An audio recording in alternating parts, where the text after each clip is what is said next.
A Growing Affection, Book 4 Part 2. By Xavon Wrentaile. And that was what saved us. Hanzo recognized Jiraiya-sensei's fighting style from Nagato, and after he had Nagato at his mercy, he decided it was amusing we were the students of Jiraiya-sensei. He said as much, and then reiterated his decision to let us live. And then he was gone, leaving the two of us alone. Nagato crawled over to Yahiko's body, his spent rage replaced by despair. Then he was instinctively drew on his Rinnegan again. He broke off a portion of hid mind, soul, and life force, and poured them into Yahiko's body, bringing him back after a fashion. Pain, Naruto snarled in spite of himself. Yes, Konan was not upset, understanding his anger and distaste. Yahiko became Nagato's Deva path. At the time we didn't understand what was happening. We were relieved, confused, and mostly frightened, both of Nagato's power and of Hanzo. So, after we buried our friends, we left our village and marched west. We skirted the borders between countries until we reached our new goal.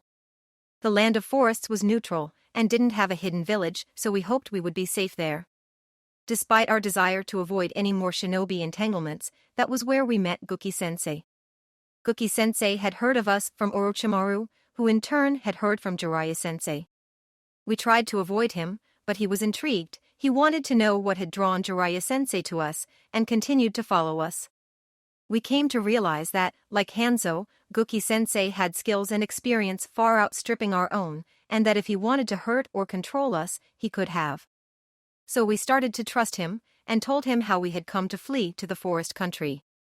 He commiserated, and offered to bring our skills up to Jonin level, and help Nagato understand his paths of pain.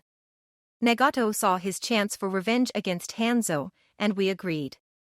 Guki-sensei helped Nagato change what he had done to Yahiko into a formal ninjutsu, albeit one that required the Rinnegan. To test his new power, Nagato and Guki-sensei tracked down a renegade Hidden Minds Jonin, and remade him as the second path of pain. That was Pain's original Naraka path, the one the Takamichis killed last year. For years after we met Guki-sensei, Pain's Deva and Naraka paths snuck into the Hidden Rain village. They made it to Hanzo's manor uninterrupted, and engaged him in battle. Nagato has never really told me what happened, but I know his two paths were able to kill Hanzo.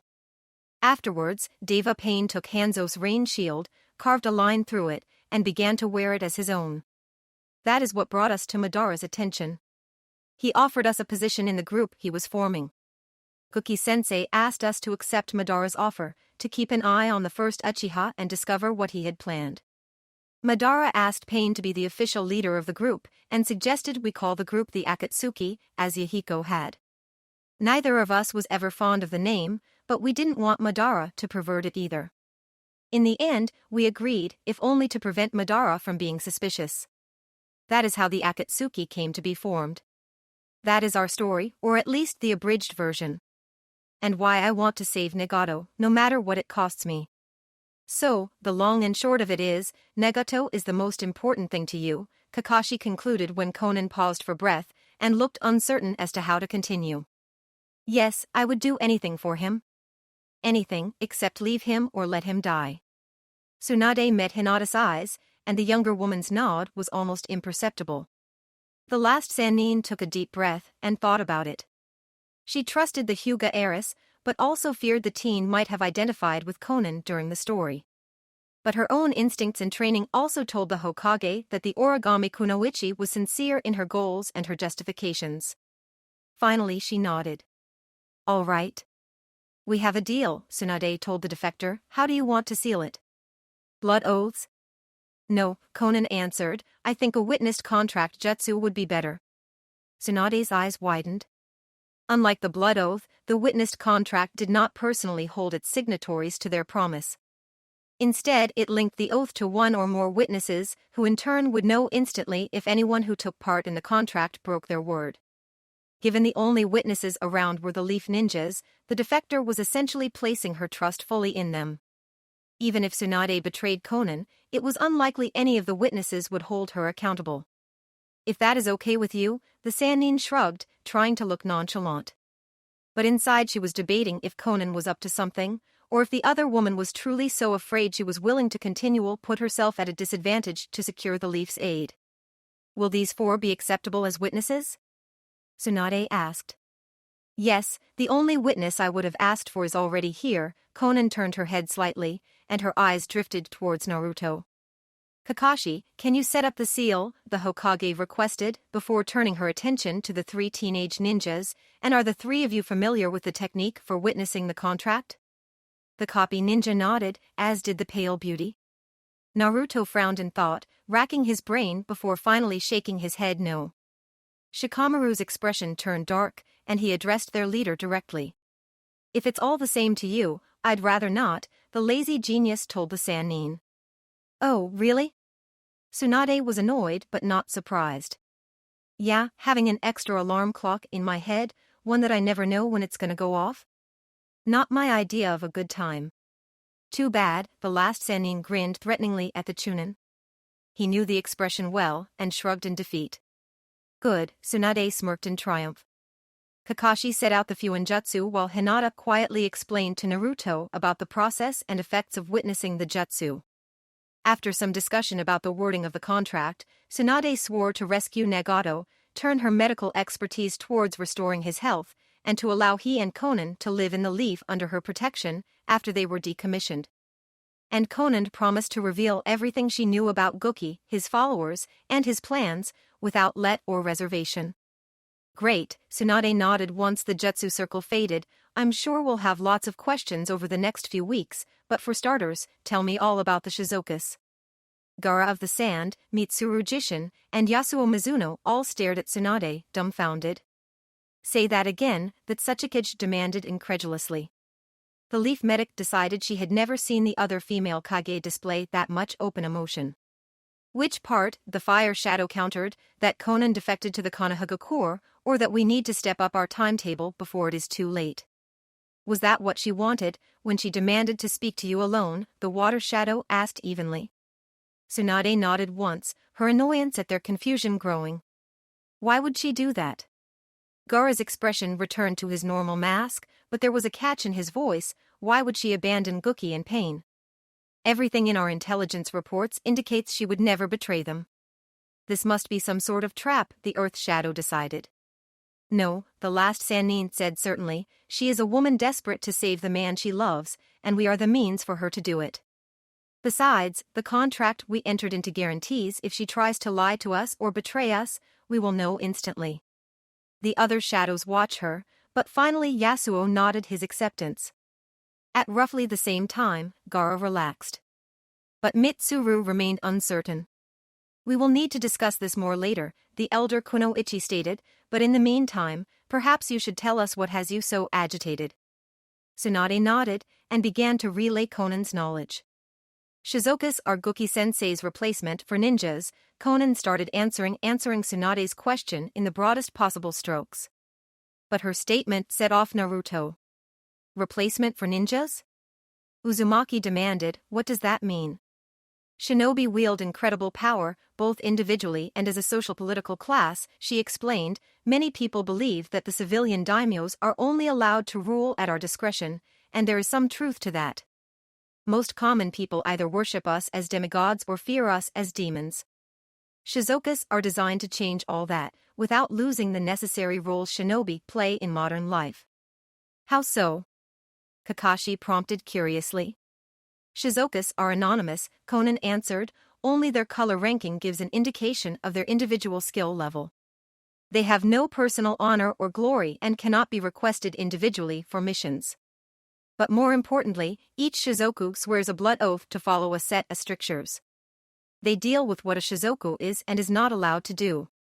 The first says that a Shizoku is not allowed to kill a civilian, or allow a civilian to die when the Shizoku can reasonably save that person. The second deals with a Shizoku's anonymity, who is allowed to know, and when, and why.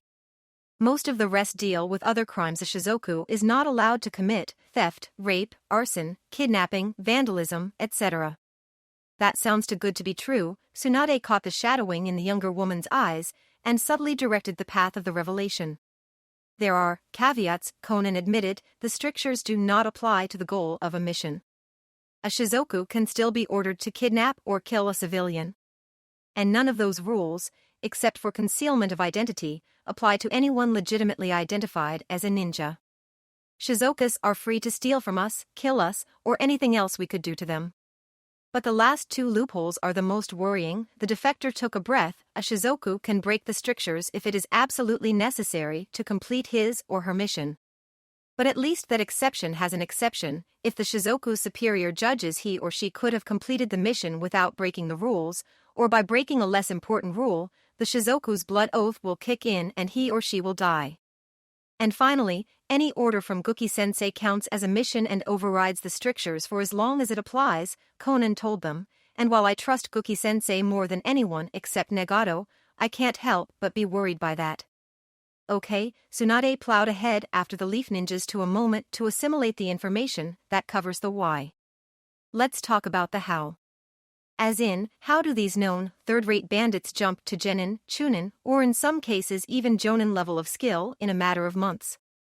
Madara Uchiha and his Susanoo, Konan stated bitterly, I'm guessing you all know at least the basics of Susanoo, that it is an upgraded version of Tsukuyomi, and that instead of lasting a few seconds, Susanoo is permanent, trapping the target in whatever hell, or in a few rare cases heaven, Madara designates, for the rest of their life.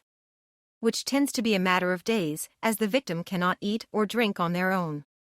The others nodded their understanding, and she continued, Guki-sensei hypothesized that Madara had the power to remove the effect of Susanoo from his victims, and the Madara could program the Jinjutsu to show any sort of illusion. And Madara confirmed that both theories were correct. So Guki-sensei instructed Madara to design an illusion of ninja training and place the various unskilled mercenaries in that version of Susanoo. In that illusion, each second in the real world is one day in the mind. Kakashi's visible eye widened as he considered the implications. Each Shizoku remains in Susanoo for 3 hours, Konan nodded, which equates to just under 30 years of intensive training. Not everyone's mind reacts the same way to the training, which is part of the reason for the different ranks of the Shizokus. And Madara only has enough chakra to train 10 to 12 Shizokus like that each day. But being a ninja isn't just about knowing jutsu and stuff, Naruto protested, you have to be in good shape and work out your chakra supply. No illusion is gonna do that.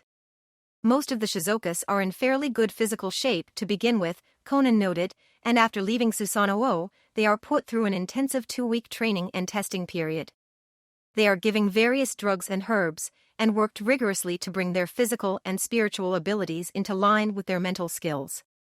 That is also when they are evaluated for their new rank. Still, the strain that must have put on their brains. Shikamaru shook his head dubiously. Initially, the training was too intense, and many of the subjects' minds simply collapsed when Susanoo was removed. But Guki-sensei helped Madara fine-tune the Jinjutsu, and there is now a 92% survival rate. And Guki-sensei had almost 2,000 bandits and renegades lined up for the conversion. So far, almost 800 have had the training, and 740 have survived.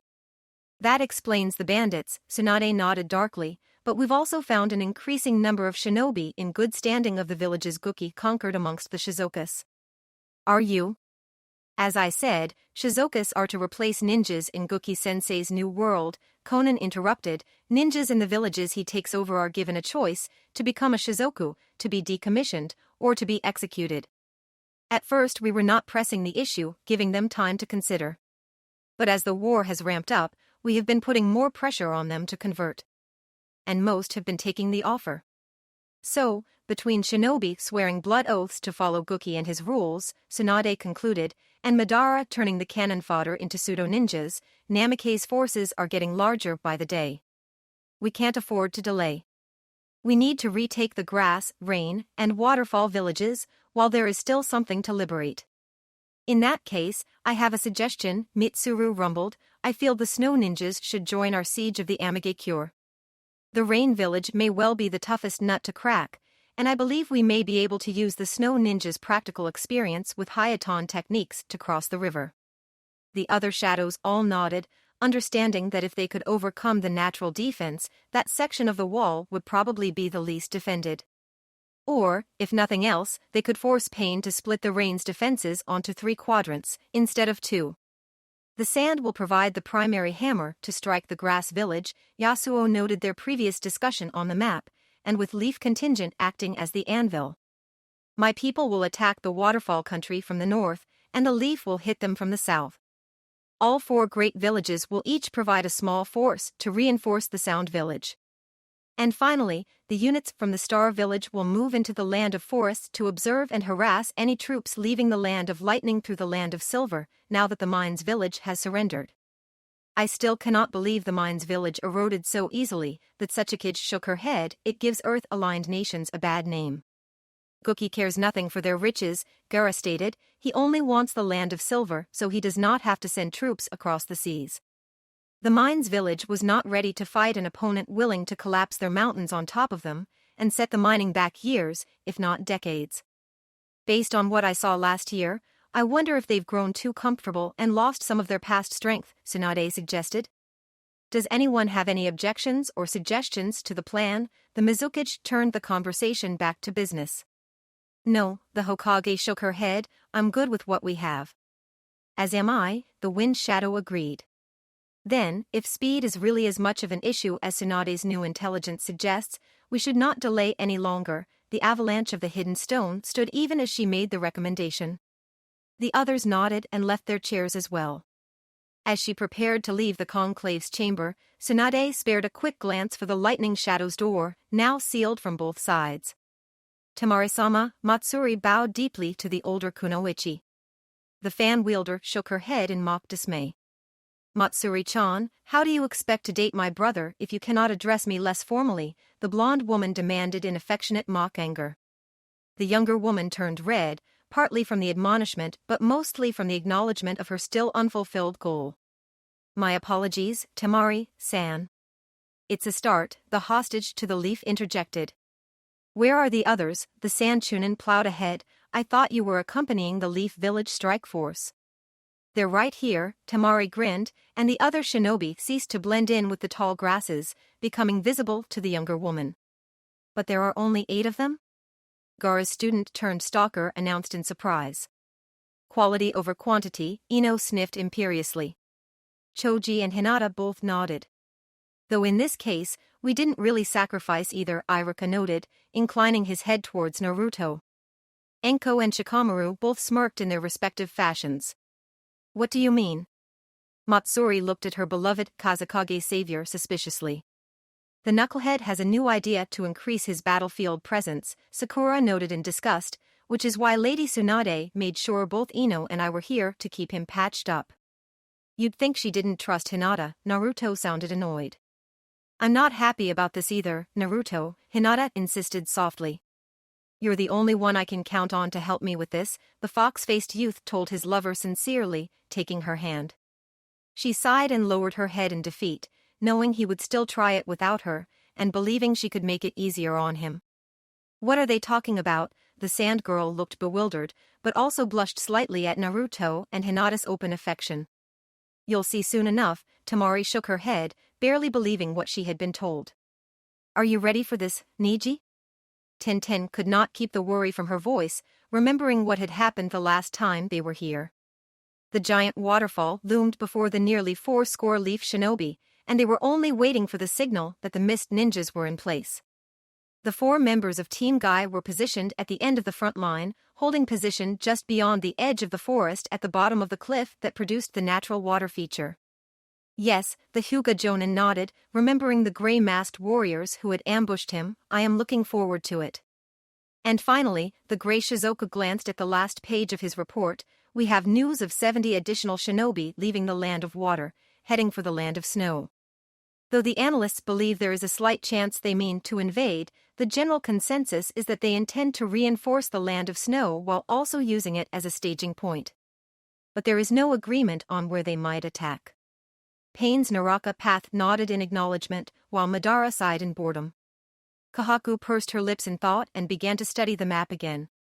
The 2 other captains listened carefully, but remained silently, knowing better than to speak unless addressed, particularly with their teacher present.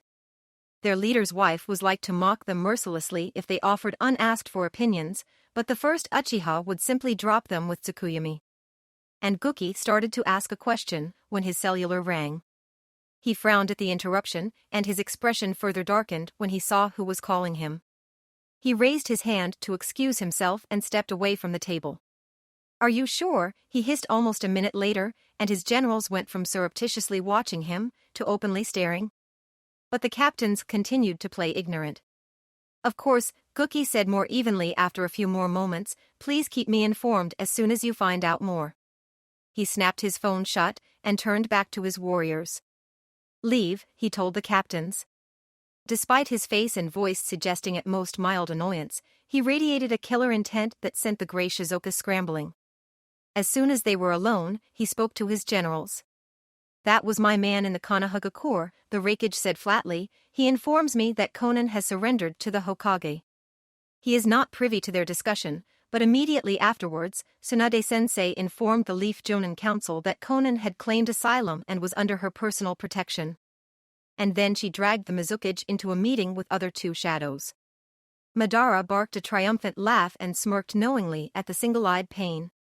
The Narakapath jumped up, glared at the Sharingan user for a moment, and then swung his face back to Namikaze with an almost desperate expression. "Gookie-sama, I don't know anything about this," he insisted. Gookie frowned again, recalling that Konan had been the one to insist that, when Madara was present, she and Nagato refer to their second teacher as Sama instead of Sensei. She wanted to keep reinforcing for Uchiha who was in charge. After his moment of reflection, Gookie shook his head and sighed. "I know you did not, Pain," the Raikage agreed, "but this—" "Gentlemen, would you please leave me alone with my husband?" Kahaku asked forcefully. Madara shrugged and strode out, and Pain nodded gratefully before leaving. How could she do this? Gookie wilted slightly the moment they were alone. "This puts everything we have worked for at risk." "There is something Konan wants more than our peaceful world," she told him, wrapping an arm around him. "What?" "If there's something she wanted, why did she not just ask me?" he demanded. "She did," Kahaku explained. "You told her you needed him more, and you could handle keeping him alive. It appears she didn't believe you." "Nagato?" Gookie looked stunned. "Gookie, if you were put in a position where the only way you could achieve our dream was to sacrifice me, would you? And before you say it, I mean the only way. You had tried everything else, and the very last option was something only I could do, due to my special nature." He knew that she referred to the six-tails chameleon she carried. He looked deep into her currently amber eyes. Then his blue orbs fell, and he turned away from her. "It's all right," she consoled him. "I know you well enough to know your answer, and I do love you. That you even took a moment to consider it was more than I hoped for. But Konan is not wired the same way, and neither am I. I might sacrifice anything else for your ideal world, any of our friends and allies, and even myself. But I could never give up you. That is how Konan feels about Nagato." Then she tilted her head curiously and pondered, "Although, I'm not sure what Nagato would say if we asked him that. But Nagato can survive his original body's death via the paths of pain," he protested angrily, "and Konan knows that." "Have I been that bad of an influence on you?" the shapeshifter asked sadly. "The paths are not just Nagato with a different face. Certainly not to Konan." Gookie started to argue again, and then hung his head in defeat. "I let myself get too caught up in the war, and forgot about my apprentice's feelings. I need to contact her and apologize. Before she does anything to jeopardize our goals." "Apologizing won't be enough," she explained again. "Can you give up pain? If that is what it will take to get Konan back?" "We can make a deal," Namikaze suggested. "If she can wait another month or two, we can have Madara focus on converting the most skilled of the former bandits and the genin from the Cloud Village. That should give us enough captains and lieutenants to implement some traditional training, and we won't need to rely solely on Madara. Then, if we can cement our hold on the small nations, I can probably let Nagato put the paths into a standby rotation, 1 or 2 at a time. I was planning to give Pain a reprieve within a similar time frame, and Nagato can definitely survive that long." "You helped create Pain," she reminded him of the point he had used against Konan, "and you apprenticed with the greatest living medical ninja. How long before the strain on Nagato begins to result in permanent damage?" 2 weeks, Gookie admitted mechanically, perhaps 3, with intravenous feeding and more frequent medical jutsu. "But after that, nerve degradation will start to set in. His voice became stern again, but he can survive that. Within the time frame I propose, the damage should be limited to a mild to moderate degradation of Nagato's main body senses of touch, taste, and smell. There is surviving, and there is living, she insisted. I would not be pleased if you could no longer take pleasure at my touch. I know, he agreed softly, but it is what we need to do to win this war. Especially with our enemies becoming more organized, and with the remaining neutral villages starting to reconsider. I need pain. And you are willing to risk his life to win this? Yes, the Raikage said without hesitation. Then you must give up on Conan. She placed her forehead against his, and noted, but then, you already knew that.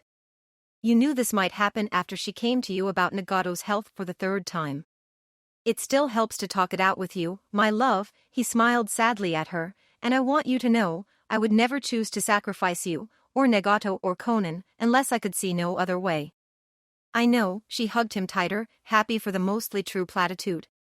So Conan betrayed us. Madara could not resist the jab. She must have a good reason, the Narakapath countered. What could be more important than this secret dream the four of you share? Uchiha twisted the dagger. After all, the rest of you serve for power, money, knowledge, revenge, or whatever else Goki has swore to give us. But I thought you and the paper by binder were genuinely loyal to Goki-sama. Nagato's fragment turned and walked away. But as he retreated from the verbal battle, his 7 parts all considered Madara's words. What could make Conan betray our dream, he asked himself.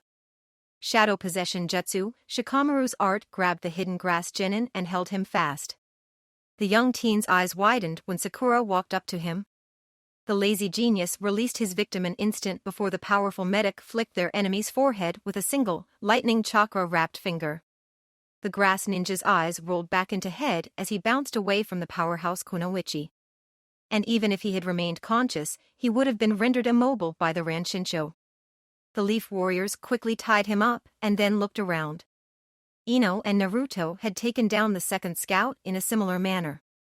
Ino kept their target just as immobile with her mind transfer, though Naruto's Ranshinsho knife hand had been less clean and was already showing a large bruise on the grass Chunon's neck. Hinata stopped the last opponent solo, using her 8 trigrams 32 volts to disable the younger woman without knocking her out. Nice, Enko complimented them simply as she and the remaining sand and leaf ninjas rejoined their comrades. Naruto and Sakura placed their respective marks back to back, and Hinata leaned the conscious yet immobile grass shinobi against her comatose friends, facing the invaders. Now, let's talk, Enko smirked darkly, leaning down so she was face to face with the unfortunate lookout. You're sure about this, Lady Tsunade? Enko prompted, eyeing her staff blade apprentice dubiously. Naruto just grinned back. More or less, the Hokage shrugged, I've seen the 3 of them try it, and it works fairly well. With Ino helping Sakura on the medical side, it should be safer. And it does free up a big chunk of our forces for the waterfall, the sound, and to stay here on defense. But it's Enko's call, knucklehead, the Sannin instructed Naruto sharply, if she tells you to pull the plug, you do it. And this doesn't mean you have free rein to run around using this jutsu, either. If I hear about you using it without my express permission, I'll have it sealed in your mind and I'll bust you, your teammates, and anyone else who helped you back to Genin. Do I make myself clear? Fine, I get it, Grandma Tsunade, he agreed sourly, to Hinata's relief. Good, the Hokage seemed mollified as well. Now, a few points about this mission. We are trying to liberate the hidden grass village, so as much as you can, avoid killing any grass shinobi you encounter. Shizokas are fair game, since we can't reliably confirm their origins, they are sworn to Goki, and the oath kill them if anyone finds their identities anyway. But we want to leave Ayamiko with as many people as we can, so they have enough ninjas to at least start to defend themselves, in case Goki attacks them again before this war is done. And speaking of Ayamiko, Tsunade remembered, there is a good chance she will be leading the remains of the grass loyals from the land of greens to make it a 3-pronged attack. I can't guarantee it, she was still trying to convince her uncle.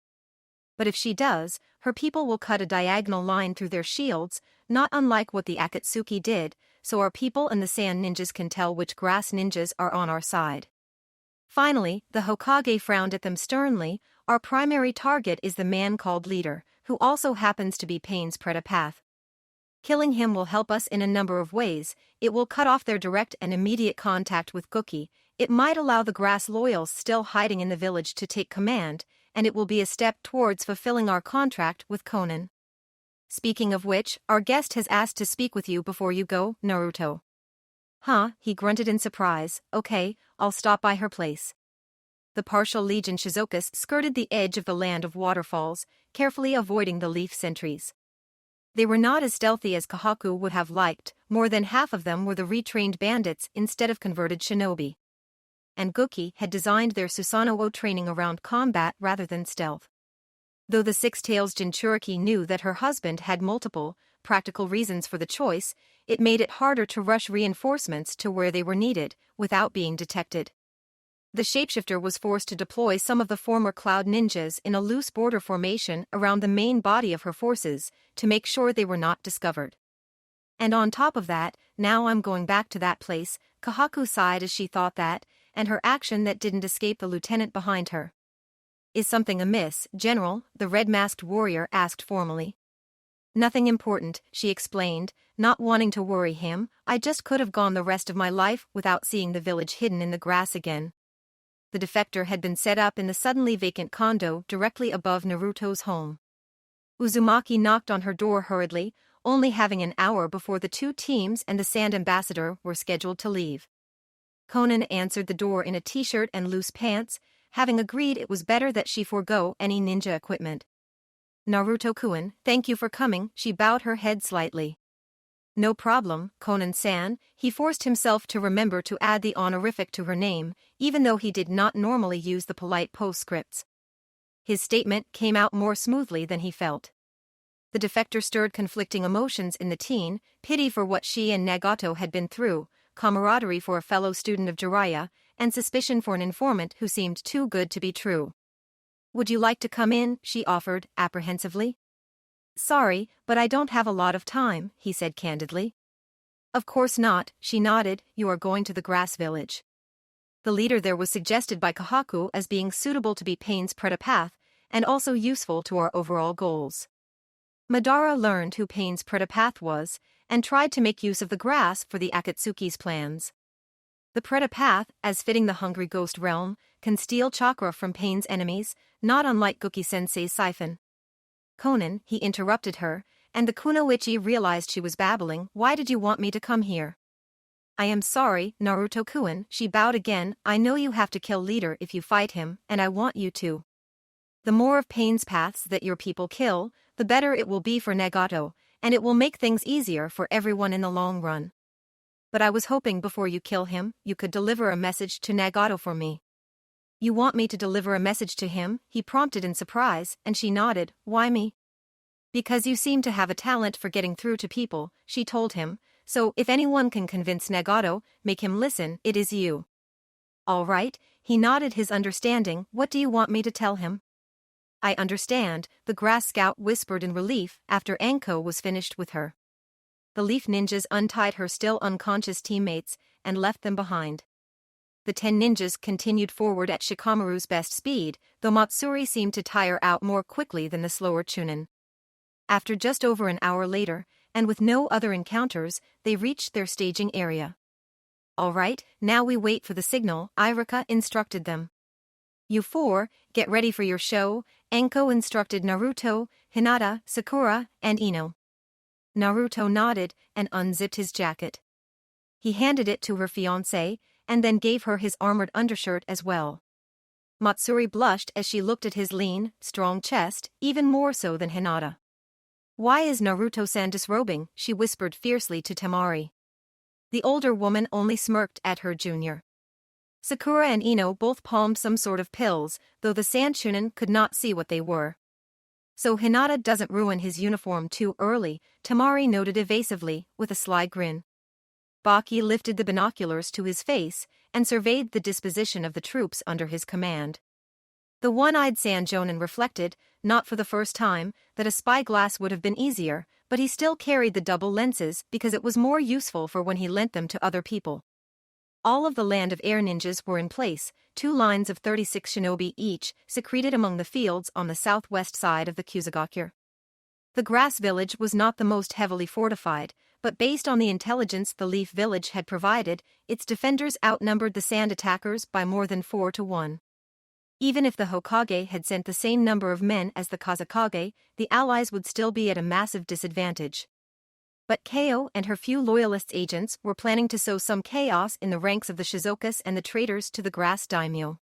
Baki knew the Kages were hedging their bets on 2 long shots. They expected Ayamiko to convince the exiled ruler to send his remaining shinobi and samurais to strike the northern flank, helping to even out the numbers and giving the allies strategic advantage through their native knowledge of the village, its unconverted warriors, and its defenses. Gaara had also informed his teacher that the conclave was hoping some of the grass ninjas submitting the leader out of fear would switch sides. But if neither of those gambles paid off, the allied forces were looking at a long, difficult fight. The attack will commence in 30 minutes, he told his lieutenants. The 2 younger Jonin and 1 Takujo left to spread the word, and he noticed the anxiety on their faces. He wished the Kazekage could have been there to reassure them. But the leaders of the great villages were remaining at home, both for defense and to use the conclave's meeting place to relay messages. A flare went off to the south. "There's the signal," Anko said grimly, and then nodded at the quartet. Naruto placed the food pill in his mouth, and Ino and Sakura stepped up on either side of him, additional pills at the ready. Then a second blazing light shot into the sky to the north of the grass village. "They did make it," Irika said with relief, and Temari and Shikamaru both nodded. Matsuri and Choji continued to watch Naruto and company. Hinata took position opposite her 3 friends, and Ino shuddered in fear. "Don't worry, Ino Pig," Sakura smirked, "Hinata isn't going to skewer you." The blonde medic glared at her rival silently, but stopped shaking, calmed by her comrade's confidence. A seal formed around Hinata's feet, and spread slowly towards her fiancé and the healers. "Byakugan art, protection of the 8 trigrams 32 palms," she announced once the circle was complete, and her arms snapped forward, aimed for Naruto's chest. As he bit down on the chakra supplement, she weaved her palms in a careful pattern, carving into Uzumaki's arms and torso. None of the wounds were deep or vital, but they all bled profusely. As predicted, though the threads of sharpened chakra came perilously close to Tsunade's apprentices, neither Sakura nor Ino was cut. Finally, Hinata ceased her attack, and while Naruto continued to pull his chakra away from his skin, slowing his regeneration, Ino and Sakura both stepped forward. Each stuffed a plasma pill in his mouth, and then placed a hand on one of his shoulders. The healers each sent a jutsu into Naruto's body to increase the reaction rate of the blood restoratives. As a result, Naruto's blood began to flow even more heavily. It was then that the Sand Chunin noticed the red liquid was not seeping down onto Naruto's pants, but was instead clinging to his upper body. The former Jinchuriki started to pant, and Sakura fed him another food tablet while Ino gave him another plasma pill. The other shinobi could now see his silver chakra around his body, and Matsuri frowned in doubt. "What are they doing?" she demanded softly of her senior. "Taking food pills like that is dangerous, and it looks like they are trying to make him bleed to death. Shouldn't he be healing those cuts, anyway?" "Watch," Temari told her with anticipation, as Naruto placed his hands together. His chakra began to glow brighter as he sped its motion through his body, and bonded it to his blood. "Ninja art, multi-blood clone jutsu," he roared. The mass of blood around him, almost as much as his body normally held, shot away from the fox-faced youth in small spheres.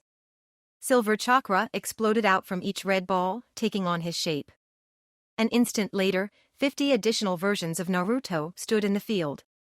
The original Uzumaki collapsed to one knee, and Hinata rushed over with his clothing, and Sakura forced him to take another plasma pill. As the pale beauty helped him into his undershirt, the medics applied their healing arts, supplementing his now unleashed regeneration. While the 3 kunoichi worked to get the real Naruto back on his feet, Temari, Irika, and the remainder of Team Enko distributed food pills to the blood clones, 3 each. Each duplicate took 1 supplement immediately. "What do you think?"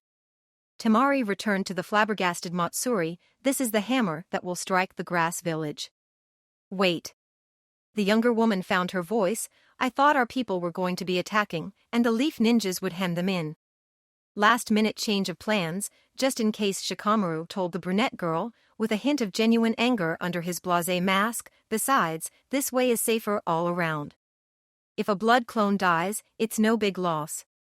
And Naruto's blood clones can make shadow clones if they need to. So we have a huge, expendable army to throw at them. We'll stay here to back him up. Okay, the girl agreed in awe. But then she frowned as another thought occurred to her. But why give them food pills? They don't work for clones. That's not exactly true, Irika joined them. Food pills are much less effective for clones than they are for a real person. For example, each blood clone will only get a quarter of the chakra the real Naruto would have. So it is a waste. But the real reason genin are told that they don't work is because of the risk to your chakra network. She considered that for a moment, and then nodded her understanding. Overloading tenketsu was always a danger with artificially restoring chakra. And this would magnify that potential.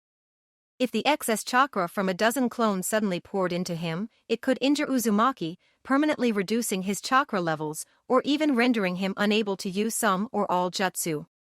Matsuri finally understood just what a huge risk Naruto was taking to protect his allies. Hey, Anko-sensei, 7 duplicates called out, almost in unison, when are we going to get moving? She smirked appreciatively and raised her hand. All right, Mag-Air Narutos, she shouted, Team Hammer, attack. 50 identical roars filled the air, and the Blood Clone Battalion charged forward, leaving the others behind. So, are we just going to stay and watch? The Kazekage student asked carefully, no longer presuming anything about the leaf plans. For now, Temari answered. We have to give Naruto a little more time to recover, Hinata said firmly. Once the kid is back to what passes for normal, the snake summoner informed their guest, and the battle is in full swing, we have our own part to play. Kid Mizuno edged up to the cliff. The rock face curved away under her, having been carved out by the lake that surrounded the legendary tree. She shivered as she looked down at the giant, chakra-gathering oak, her goosebumps mostly but not entirely from the cold of the mountaintop. The face of the mist was generally not afraid of heights, however her discomfort in the frigid air was slightly impairing her mental defenses. But then, the land of water did not have much in the way of mountains either, and they were very high up. I should have kept my winter gear, she commented to no one in particular. What was that, Kid-sama? A mist shinobi with short sand hair, thick black glasses and a two-handled sword prompted her. Just complaining, she shrugged. I switched back to my regular uniform, since we were coming back to the continent. She gestured at her clothing, which was thin, form-fitting, and while more heavily armored than it appeared, also left decent expanses of her legs, arms, and chest exposed. I didn't expect to end up on a frozen bluff, she continued, waiting to climb down into a huge tree. For that matter, why are we going into the tree, while the leaf ninjas are swimming in through the flooded cave? It was the Mizukage's plan that we sail in and attack from the north, he tried to placate her. Don't handle me, she grimaced, I know I'm whining. But I'm cold. Of course, he agreed carefully. She sighed and shook out her limbs. Is everyone ready? Attack teams are in place. Support teams are set up, he answered, and there is no indication that we have been spotted. We can go at your command, Kid-sama. No one has ever attacked the waterfall village this way, she commented, before those renegades infiltrated 5 years ago. No one had ever been able to invade this village at all. And according to the people the leaf ninjas rescued during the invasion, Bunjiro used Suhi to freeze the waterfall, so the Shizokas could climb it like stairs. The swordsman's eyes narrowed briefly at that, but he quickly returned to a neutral expression, hoping the face of the mist had not seen his lapse. She did not react, so he picked up the conversation thread. You are field commander of our forces, he prodded gently. If you wish to call off the attack, you should do so before the leaf ninjas launch their assault. It would not do to leave our allies in the lurch. No, she shook her head, we can't let them have the waterfall village. Kid had been informed that the waterfall ninjas were being forced to take the Shizoku oaths, to swear on their lives to follow Guki and his rules, in that order. But there was another problem with this particular village.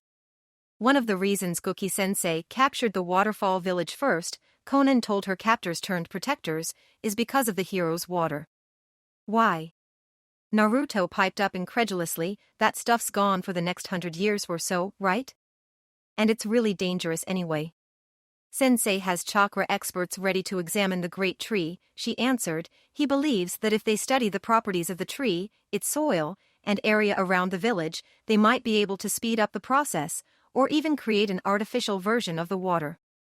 And as for the danger, she grinned darkly, your friend Shibuki survived using the water with minimal side effects. And Guki-sensei believes they can find a way to make it safer. And if not, if the water can make a green Shizoku the equivalent of a Jonin, even briefly, then he feels it would be worth the potential sacrifice if it saves more lives in the long run. He did not tell her second-in-command and self-appointed bodyguard the other intel her father had passed on to her. I'm just not equipped for this, she confided. I'm a hunter, a dueler. This is war. From everything I have heard, you did an excellent job in the land of snow, he reassured her, and everyone here trusts you. Well, that's a horrible thing to say, she joked, partially mollified. I'm a hunter-nin. They're supposed to be afraid of my job, but at the same time think that I'm just the Mizukage's pretty, narcissistic, unqualified daughter. If people start thinking I actually earned the rank of Jonin, it could ruin my entire reputation. Would it help if I told everyone you were up here complaining you were cold, and asking me to run things? No, she shook her head with a slight grin. Maybe it is time to stop being 17. He raised an eyebrow in surprise. Like most mist shinobi, and more than a few ninjas from other countries, he knew that Kid was older than her apparent 17 years, and used a jutsu to arrest the aging process, at the cost of her overall lifespan. Most people assumed it was just vanity, but he knew it was more than that. Don't give me that, she said sharply. I'm not talking about surrendering to nature. But if I let myself have a few more years, I'll be just as hot, if not hotter, and I'll get more respect. Kid Mizuno, age 21. That has a good ring to it. This is hardly the time to be making such decisions, he advised, apparently unimpressed. We're going to war with the two strongest renegades our village has ever produced, and their horde of unflinchingly loyal fake ninjas, she snorted in amusement, when better to make sweeping life choices? She took a breath and stood up straighter, flexing her chakra to throw off the cold, if only for a few moments. Send the messenger to Might Guy, she instructed her third and fourth in command, who had been hanging back just out of earshot. Tell him we are ready to attack. Her third, a willowy kunoichi with a face too angular to be called beautiful, nodded. She signed quickly, and then a dragonfly the size of large robin appeared. She whispered to the insect, and it flew off. How much longer do we have to wait, Sensei? Lee cracked his knuckles. I know you are anxious, Lee, the bowl-cut Jonin managed to make even his soft whisper sound grandiose, but the invasion is not scheduled to begin for another 26 minutes, 41 seconds. And we need to give our friends from the mist time to prepare their descent from the peak. But we are going to attack before they do, Lee argued. And if we attack too soon, Niji shook his head at his teammate's lack of composure. Even if deep down he shared the impatience, the mist ninjas will not be able to move in during the initial chaos. Or worse, if they are too far behind, instead of a pincer attack, each of our forces will face separate one-sided battles. Just relax, Lee, Tenten advised, we will go as soon as they are in place. Guy glanced back at the next team in the line. Ebisu was fidgeting, but his three students looked defiantly calm. The mission commander could not remember any of the teens' names, though for some reason he thought he should. But Guy did recall that two of them had been promoted at the last Chunin exam, however he was unsure which ones. His attempt to drag their names out of his brain was interrupted when a large dragonfly buzzed past his head and landed on his shoulder. Might Guy, the summoned animal whispered into his ear, I have been instructed to tell you that our forces are in place, and ready to attack at the agreed-upon event. My thanks, good bug, the Jonin answered confidently, please let your master or mistress know that the message has been received. The arthropod nodded, and then vanished in a puff of chakra. Let's go, he instructed loudly, and before he had finished the statement, Lee was out into open ground, with Niji close behind. Tenten rolled her eyes, but was smiling as she did it. She darted after the boys, leaving their teacher to make sure the message was passed down the line. Ebisu nodded broadly, and his student were also already moving. Guy saluted and moved to catch up to his charges. The alarm blared and lights flashed as Rock Lee heedlessly broke the plane of chakra warding the cave entrance. The 4 Shizokus guarding the cavern leaped up immediately, but the sole waterfall ninja in their midst was slower to move. The 30-something Chunin was not there by choice, but as none of his converted former comrades were available, he was given the task to escort Guki's men through the underwater passage. While he had no desire to turn traitor or become one of the anonymous warriors, he also did not want to give up his abilities, so he was stalling. Though what he was hoping to gain by delaying, he could not have said. Until the instant that the alarm went off. Then he half stood, before rolling back and kicking out the closest Shizoku's knee. Lee entered the cave with a kunai in each hand, and he launched both at the blue Shizoku closest to the mouth of the tunnel. He continued forward into the modest space. The masked soldier deflected the first throwing knife, but the second buried itself deep in the right side of his chest, between his bottom 2 ribs. He coughed, and a haze of red exited his lips, however he ignored the potentially lethal wound and reached for his gladius. Before he could draw the blade, Lee was on him, grabbing his wrist to keep the sword in its sheath. Leaf drill, Lee hopped and brought his left foot down on the sergeant's neck in a diagonal axe kick. Then he used the momentum, releasing the Shizoku's wrist and rotating his whole body so he could slam his right foot onto the blue-garbed renegade's temple. Guki's follower bounced away, hitting the cave wall and driving the kunai even deeper into his chest. He slid down the rocks and did not move. Lee twisted his torso the rest of way, so he could land on his feet. 8 trigrams, assassin's palm, Niji intoned as he slid past the next guard. His opponent dove forward, escaping Niji's range before the Hyuga shinobi could touch his back. Unfortunately, this was as the Leaf Jonin had planned, and put the green Shizoku in range of Tenten, who entered the cave with her katana drawn left-handed, and a razor-edged shield on her right arm. Both weapons flashed out, and the emerald uniform turned dark red as its owner pitched down onto the rock floor.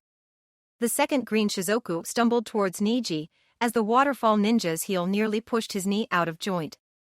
Niji caught him as he flailed to recover, and flipped the private over his shoulder into the weathered granite.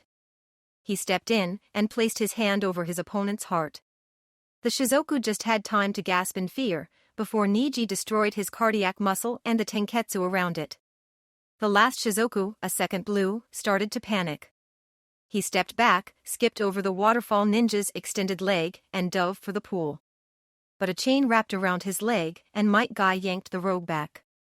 Guy caught the rogue and almost casually snapped the sergeant's neck, before wrapping his Manriki Gusari around his right arm.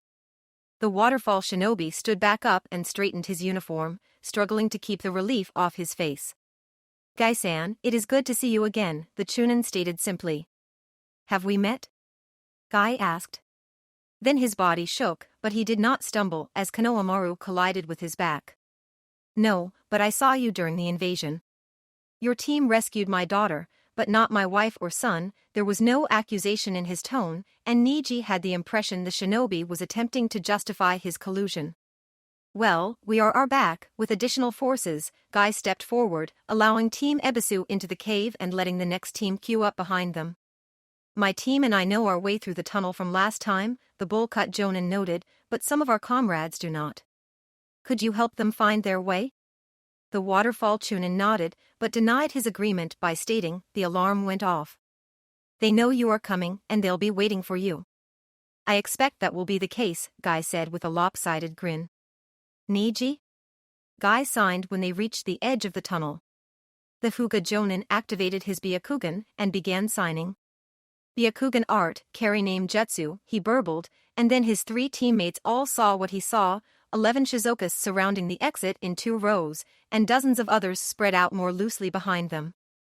Guy hesitated, disliking this part of the plan immensely. But Lee caught his teacher's eye, and nodded expansively, and Guy gave him a thumbs up. He floated forward, as Niji dropped down to the floor of the submerged tunnel. Tatsu, Tori, Uma, Tora, Tatsu. Guy focused on the words in his head as he formed each seal, Hitsuji, Tora, Mi, Na, Tatsu. Katen, Crimson Passion Jutsu. Guy roared into the water. 3 twisting streams of intense flame shot out of the cave, burning through the closest Shizoku. But more importantly, their heat converted all of the water in the cavern into steam.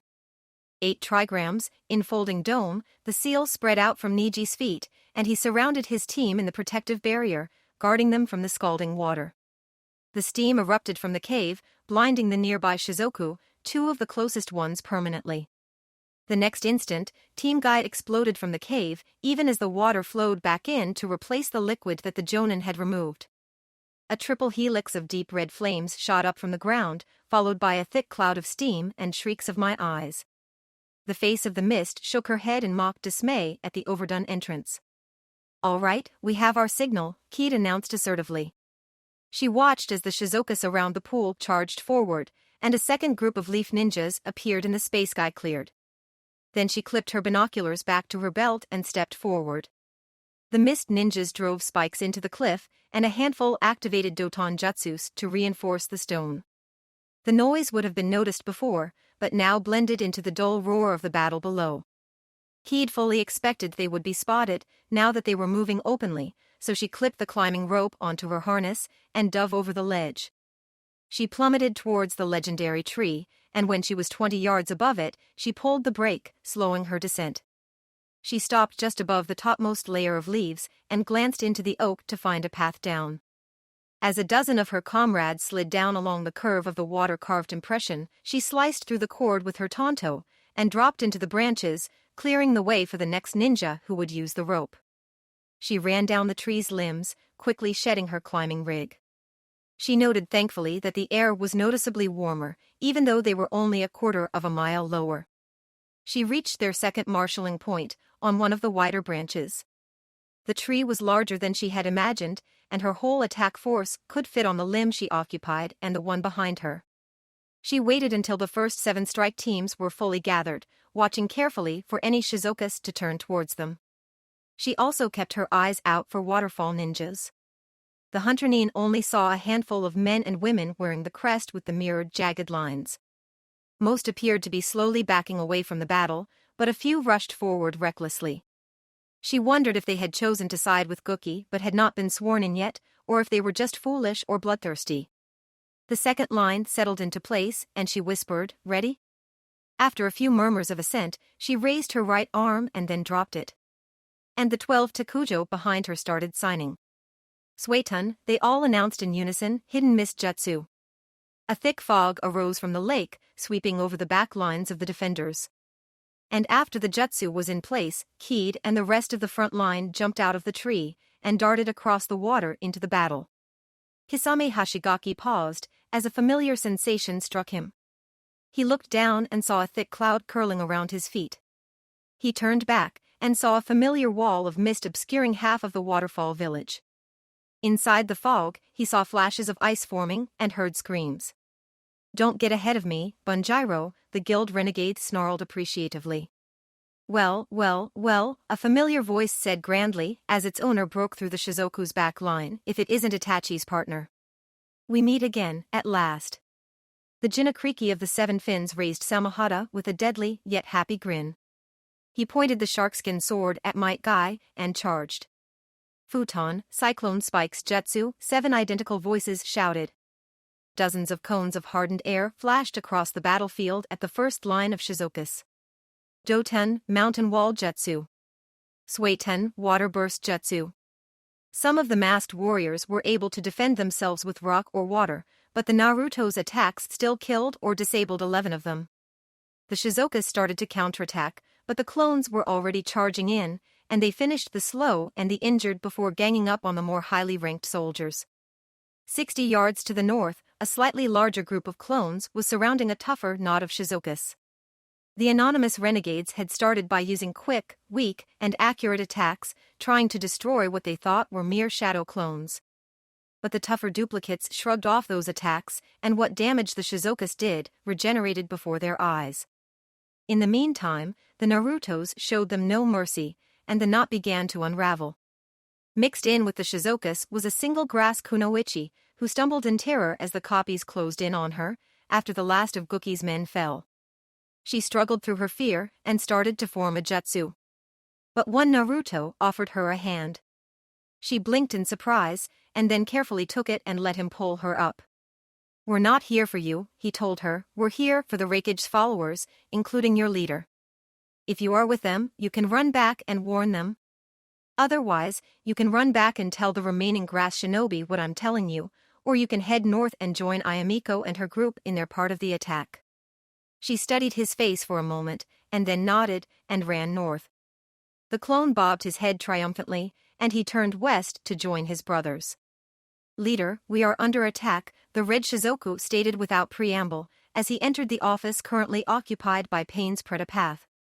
Obviously, the reincarnated body stated, its former mind adding more sarcasm to the statement than Nagato normally would have. "Unless I miss my guess, Sand Shinobi are attacking from the southwest, and Leaf Ninjas have formed lines to the north and east to keep us from flanking the sand."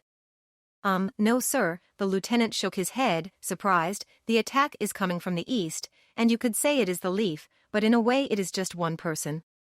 Naruto Uzumaki is attacking us." "Alone?" Leader frowned in amazement, both at the audacity and because Gookie's information had proven wrong. "Yes and no," the Red Warrior stated. "We don't have an exact count, but it appears there are 4 to 5 dozen primary attackers. But it is hard to count them in the chaos, and they are infrequently using shadow clones as well." "But the primary attackers aren't shadow clones?" Pain prompted. "Apparently not," his junior affirmed. "Initial reports indicate more than one Naruto taking bleeding injuries and then regenerating. Transformed Leaf Ninjas would not regenerate as he does." "Could he have made that many blood clones?" the general pondered aloud. Then he took a breath to focus. "What else?" "Those initial flares came from the north and south." "We don't have any reports yet," the Shizoku explained. "So far, none of the scouts we sent to investigate have returned. Probably secondary forces to keep us from surrounding Naruto," Pain decided, "and waiting to attack until the initial push is done.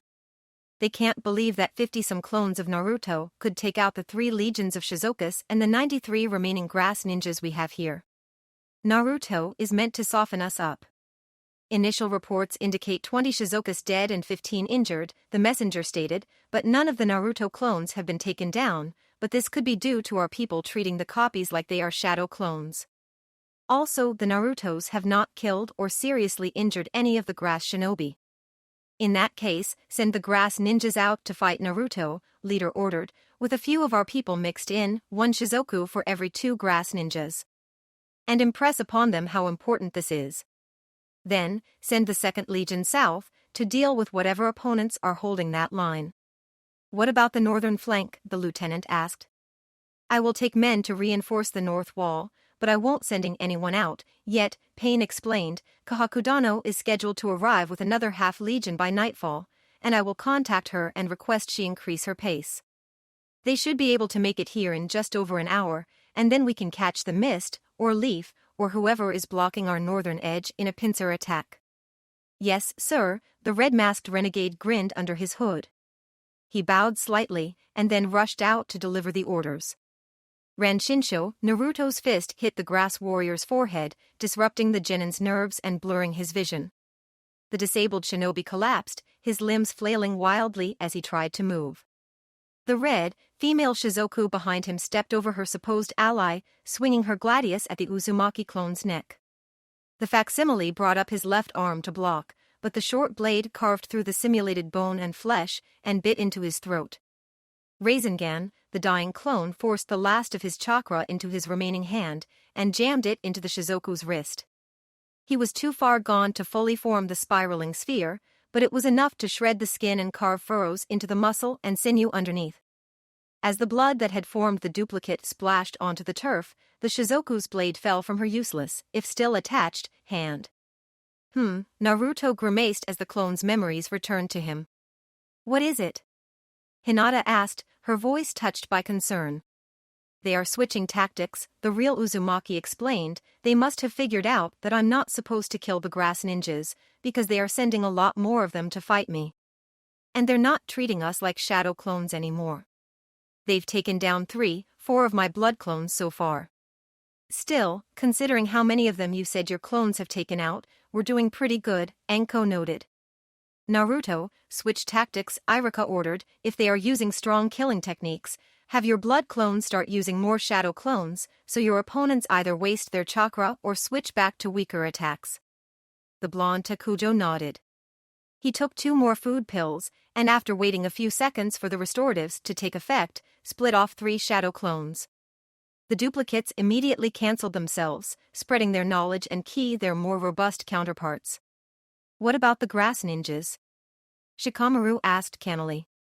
So far 14 have headed up north to join Ayamiko's people, Naruto answered, and I've knocked out another 9 who wouldn't listen.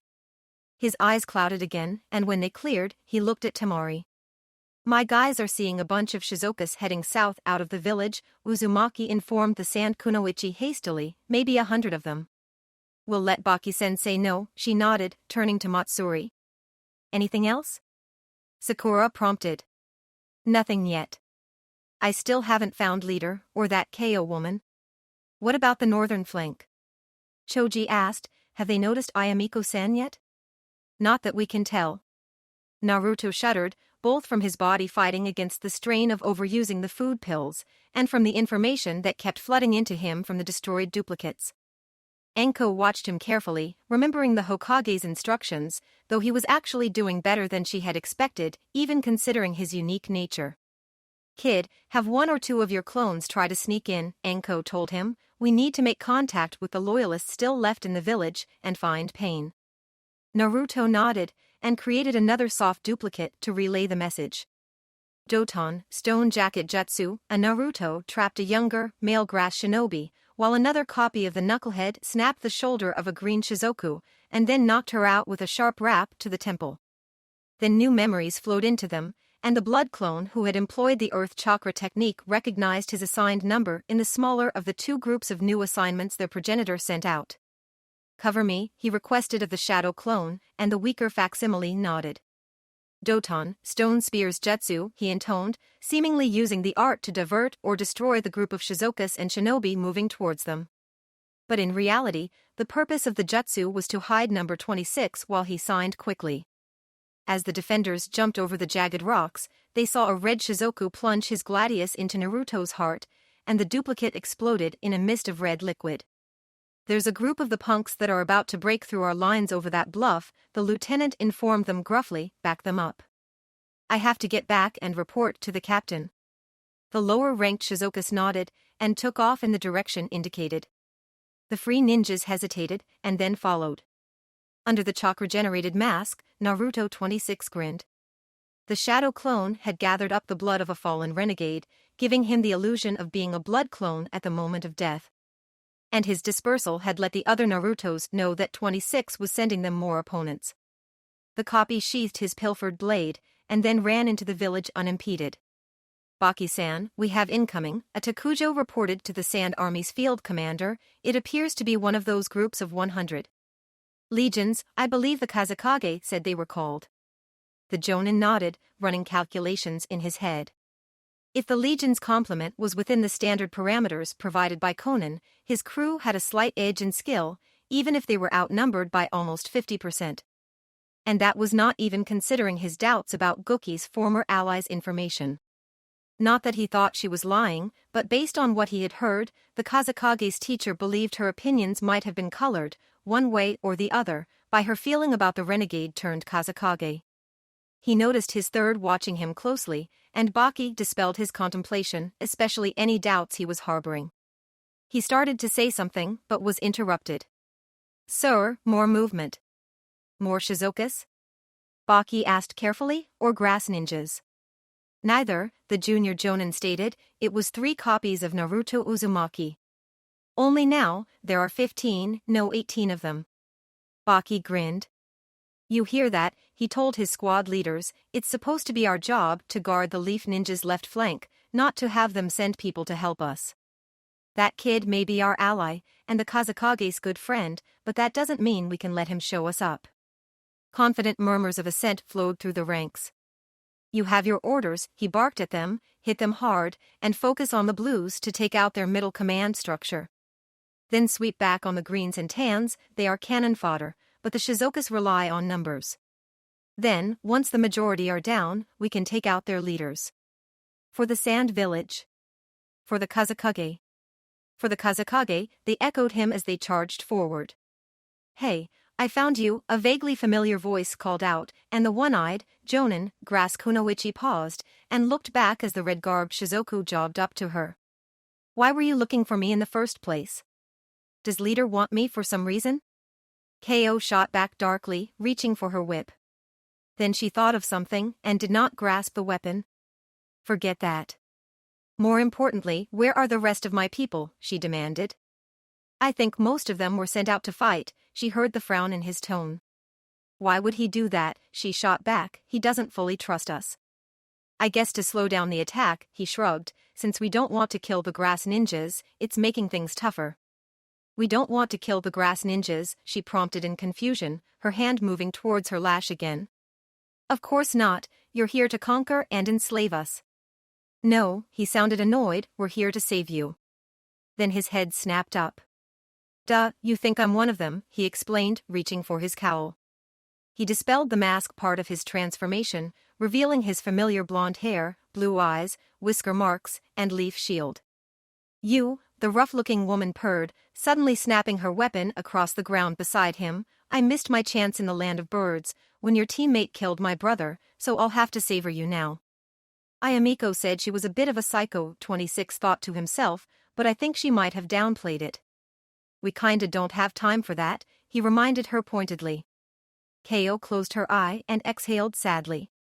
Then she nodded, as she looked at him more seriously. Of course, she agreed, I need to go pull my people off the front lines, and have them help you guys. Ayamiko and the other grass ninjas who escaped with your daimyo are attacking the north wall, he informed her, and the loyal killer nodded. I'll get everyone who isn't a traitor or too chicken shit to help her, Ko told him. Great, Naruto said. Then he split off a shadow clone, who instantly dismissed himself. We've been trying to do that, he told her, but we haven't had the best luck. Not all of your guys seem to trust me.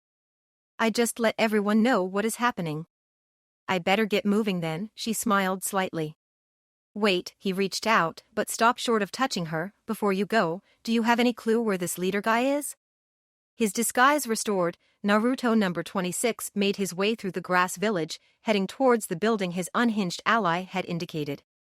Along the way, he killed or disabled a few Shizukas who were carrying messages or running other errands. He felt mildly guilty, ambushing them while wearing their uniform. But he swallowed the recriminations, telling himself it was necessary to win the battle, and part of being a ninja. Ko had pointed him towards a secondary weapons depot in the northern quarter of the village. She claimed not to know specifically why Leader was there instead of in the main grass headquarters. The rumors she had picked up was that he was waiting for something, but she also did not know what. Naruto had told her the truth about Leader being a path of pain replacement for the real grass ninja, and she had thanked him suspiciously, before setting off again. He wasn't sure he trusted her fully either, even though Ayamiko said Ko's only redeeming trait was her loyalty, that did not mean she had not been turned. Or, he continued his line of thought, if Pain found out Ko has been loyal to the grass daimyo since he betrayed her and her brother that time, he could be giving her false info. Still, it's the only lead I have, so I guess I'll check it out. As he approached the armored structure, he noticed an increased number of Shizukas, both coming and going, and standing guard. It confirmed Ko's intel, but also meant he had to be more careful. I might look like one of them on the outside, he reminded himself, but I don't know their secret handshakes or passwords or whatever. And I have one of their swords, but if they have any other special equipment it could be a problem. He kept his head up and ran straight for the building. He had chosen red because they were the second highest rank, but much more numerous than the Greys. He hoped it would give him a better chance to blend it, with enough perceived authority to avoid getting questioned. But despite the real Naruto's general good luck, the blood clone's hopes were destined to be dashed. You, another red Shizuku, stepped in front of him. What is your designation, and why are you here? Get out of my way, Naruto snapped gruffly, lowering his voice both to disguise it and to hide his worry. I have critical information for the general. And that allows you to ignore protocol? Why? The real lieutenant asked. Because it is about the grass Jonin Ko, the blood clone lowered his voice and glanced sideways at the handful of grass ninja scattered amongst Gookie's men. The guard took a thoughtful breath and studied him. "Look, if we have to do this, at least take it inside," the fake suggested angrily. "I can't have them knowing which unit I came from."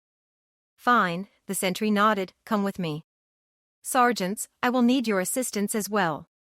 He tilted his head towards the imposter in a way that indicated a smug, self-important grin, and stated, "You understand, just to be safe."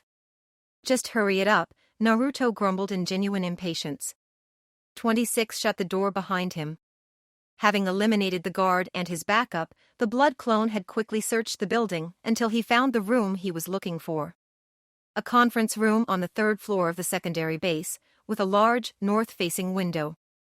He waited, painfully counting the 13 minutes, until the Shizokas had all left the room, and no new messengers were immediately visible. Leader turned to face the new interruption, and then frowned, his eyes narrowing. "You are not a Shizoku," he told the young man, his eyes shifting from Leader's green to Pain's blue circles.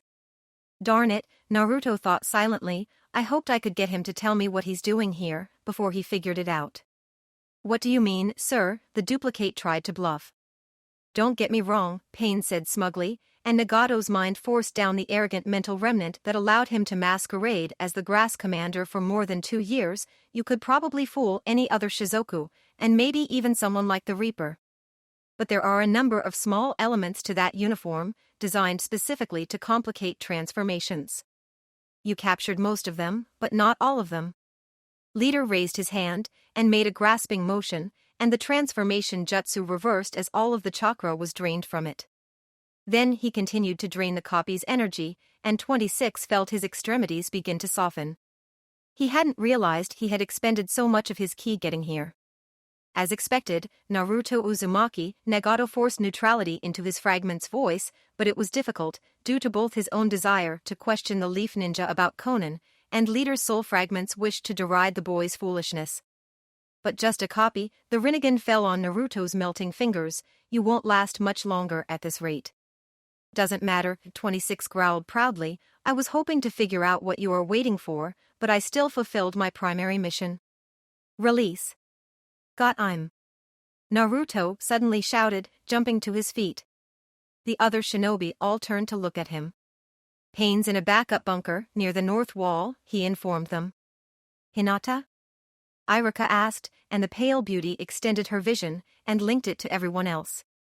Matsuri almost fainted from the sudden influx of sensory input, but the others had all practiced for this moment. "There," Naruto pointed, though that did little to help them. 50 meters south of the wall, just off the main road, he explained, and Hinata focused on the area for them, that squat, green oval.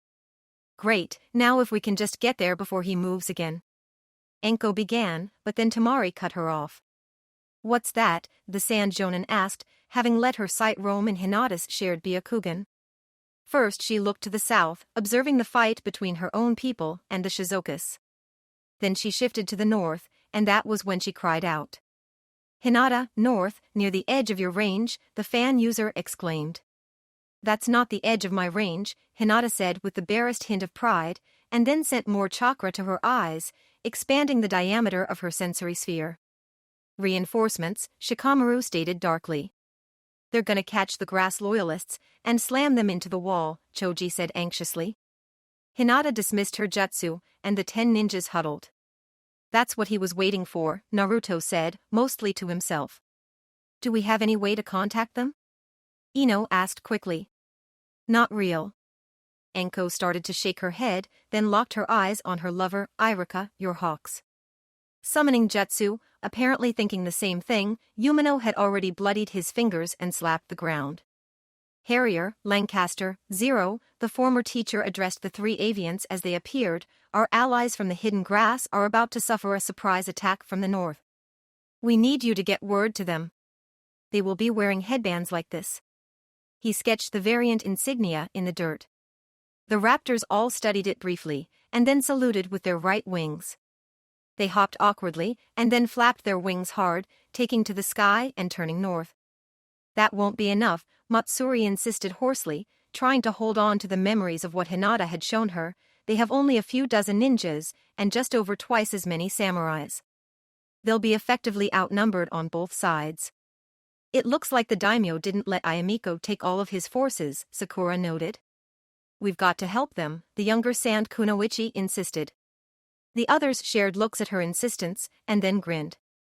Hinata, you go with Naruto, Anko ordered, the rest of us will help back up the grass shinobi. If we hurry, we might spring the trap before these new shozo. Wait a minute, Anko-sensei, Naruto interrupted, and the snake summoner started to get annoyed that everyone was cutting her off. Hinata should go with you, he insisted, you'll need all the help you can get, and it will be easier for me to blend in with my clones and sneak in if I am alone. Both of his teacher looked dubious. Are you sure, Naruto? Irika asked diplomatically, you're still recovering from your multi-blood clone jutsu. What he's trying to say is that blend in and sneak in are not the first, or even the 10th, strategies that come to mind when talking about you, Shikamaru added bluntly. Maybe not, Naruto shrugged, but my clone made it there, and this isn't exactly normal stealth. All right, Anko agreed, knowing he was right about their team needing Hinata more, but if anything goes wrong, call us. Be carefully, Naruto, Hinata said softly, taking his hands. I'll try, for you, he agreed gently, before kissing the back of her left hand. Fine, Anko rolled her eyes, but fondly, let's get going. The others took off, and Naruto zipped up his jacket. It's time we meet again, Pain, he told the city skyline, before breaking into a jog. The 9 allies raced forward. Hinata was at the lead, her Byakugan showing her the precise location of the grass warriors and the Shizokas. The returning locals were shifting position to meet Pain's reinforcements, indicating they had either received Irika's message or had noticed the Shizokas themselves. Hinata could see some uncomfortable shifting, especially among the grass daimyo's samurais. She focused on the Shizokas again, wishing her Byakugan could pierce the stealth jutsu woven into their uniforms. At this distance, they looked like black, humanoid blobs. She could not even be certain that they were Shizokas, but she did not think any other village or country would be sending a force of 50 warriors with advanced concealment clothing to the hidden grass village. Then, she noticed something else. A single woman, hanging back behind the Shizokas, not in a stealth uniform. She appeared to be in her early 20s, with back-length, shining, jet-black hair. Her face was rounded without being plump and very attractive. She was about 4 inches taller than Hinata, and had a slightly larger bust than the Leaf Kunoichi and slightly smaller hips. The woman wore a blue, fitted blouse and black slacks, both tailored to display her figure and heavily armored despite their mundane appearance. Her intense amber eyes were facing the hidden grass village with a deep melancholy. Kahaku Zoishin, a voice announced as a young man darted out of the room, grinning. The 13-year-old girl stood and entered the office. She let the tarp fall shut behind her and bowed, before sitting down at the table. Opposite her sat Leader and 2 other hidden grass jonin. All 3 looked down at the reports in front of them without acknowledging the girl. Finally, Leader glanced at the entry in annoyance, and called out again, Kahaku Zoishin. I am right here, sir, the genin said simply, betraying no anger or surprise, only a slight resignation. After all, she was used to it.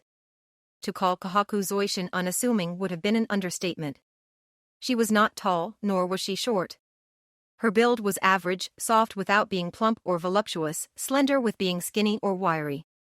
At the age where most of her other female comrades were either beginning to develop breasts and hips, or could still pass for boys, a slight flaring below her waist marked Kahaku's gender without attracting attention to it.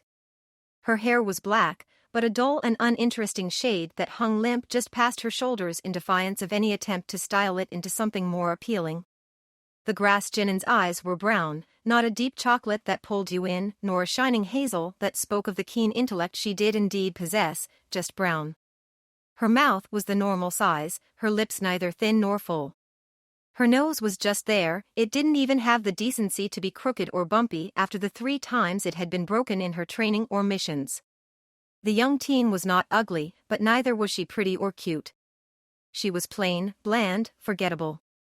The last truly fit her best, for her ability to be missed seemed to go beyond her almost strangely average appearance.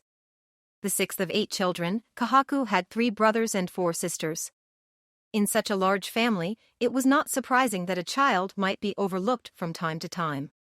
But this honor fell on Kahaku twice as often as all 7 of her other siblings combined. Her parents never forget she existed, but if they were to start a meal or leave for a trip, assuming incorrectly that everyone was present, Kahaku would be the one they missed. When she had still attended a regular school, before beginning her shinobi apprenticeship, she was never called on, even when she was the only one to raise her hand. And even her Jonin squad leader had started missions without her, or left her behind, at least in the beginning. Kahaku had noticed he had quickly gotten into the habit of counting how many of his students were present before doing anything. "So you are," leader blinked in amazement, and then tried to hide his annoyed embarrassment at missing her entrance. "You were so quiet, we did not notice you." "Well done, if unnecessary. But, leaving that aside, we are here to discuss the Chunin exam." "Yes, sir," she agreed, allowing a slight hope to creep into her quiet, unremarkable voice. "Your team passed the first 2 tests easily," he stated, looking over the paperwork, "but our notes on the tournament seem to be, incomplete." "You did compete, did you not?"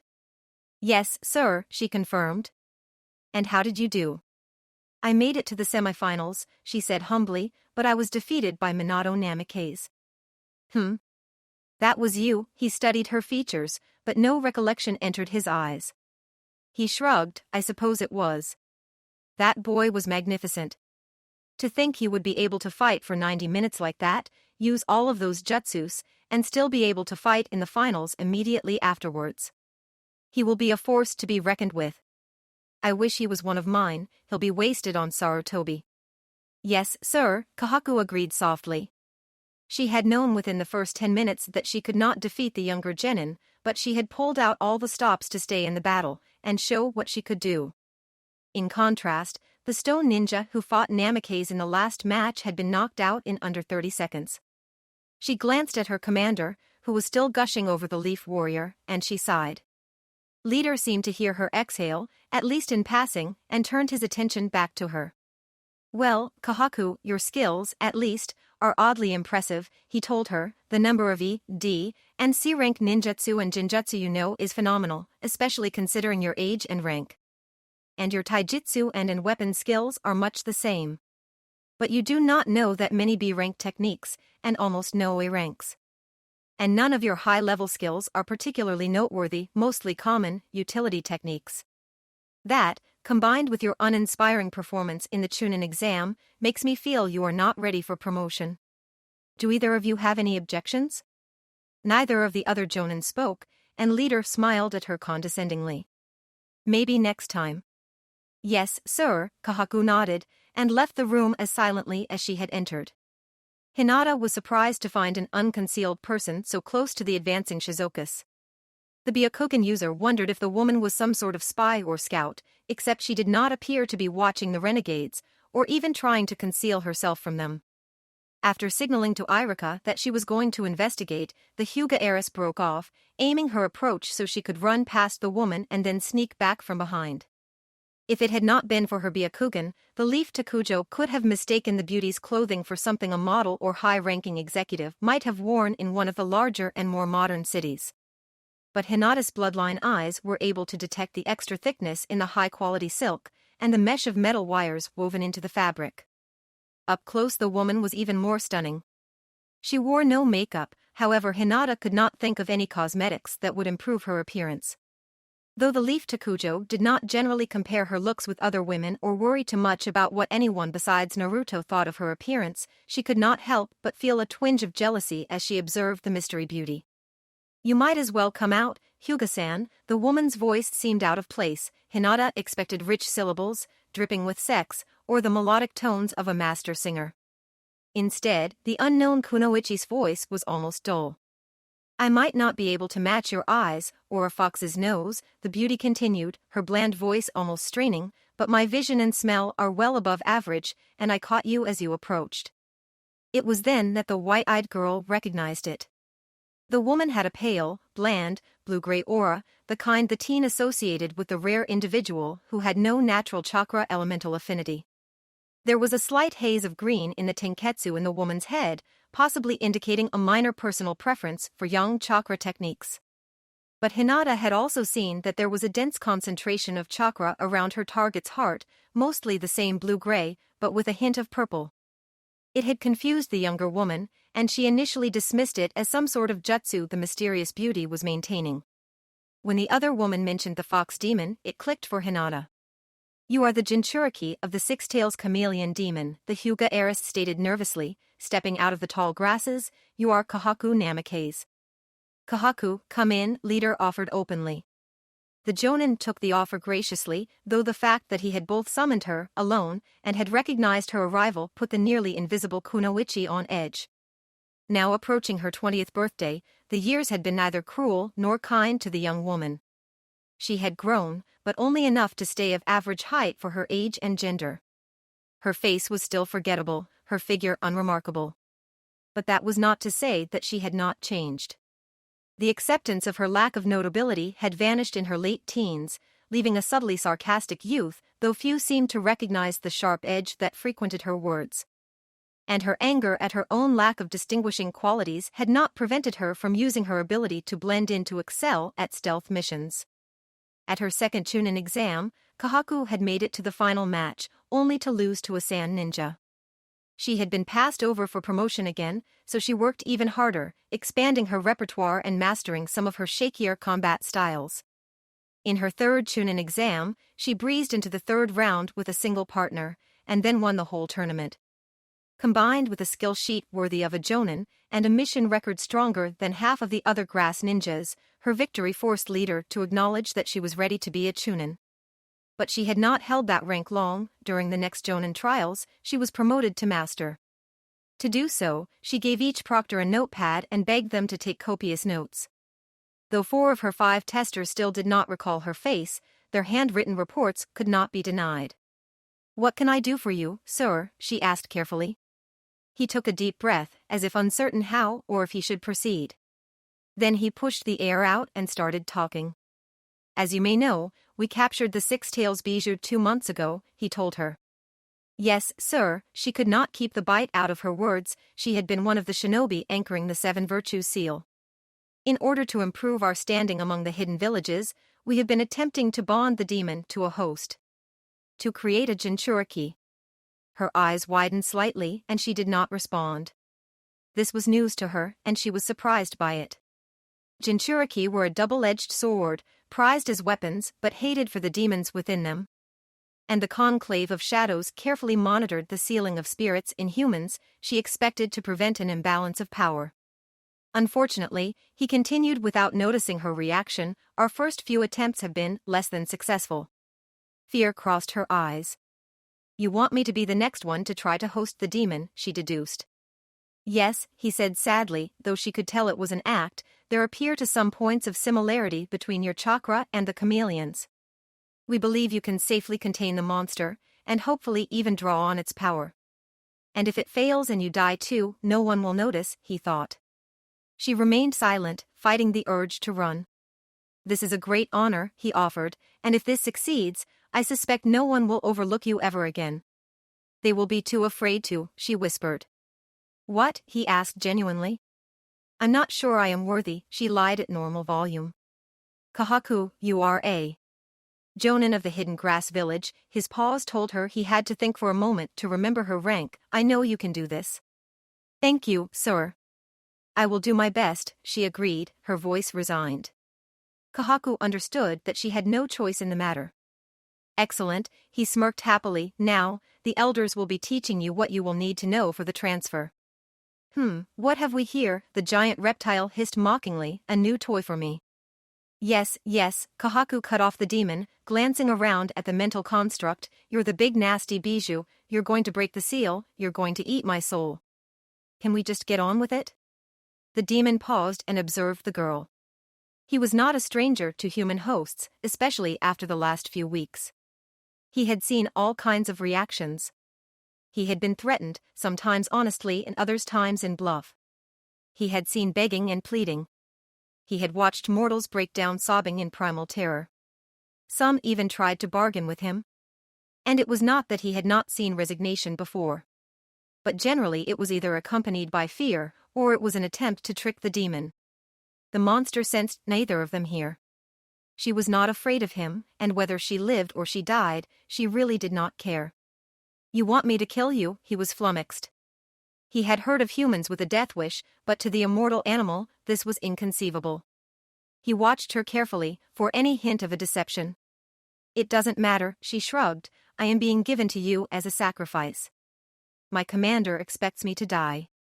He hopes that when you destroy me, he will learn how better to contain you. He knows that no one will miss me, bland, boring, forgettable Kahaku. And if somehow you cannot break free, my life will still be over.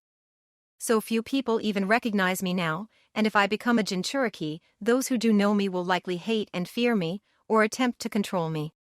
The demon looked at the girl for the first time. Though it was no expert on human looks, it could somehow understand that her appearance was unremarkable. Similarly, and of greater interest to the spirit, the Kunoichi's chakra was strong, but possessed no elemental structure. But she was fit, and from what he could see of her shielded mind, was quick-witted and knowledgeable. A dark plot began to form in the monster's psyche. If you hate your life, the demon broached slowly, trying to sound interested, why don't you change it? Dress brightly, act crazy, so they will be forced to recognize you.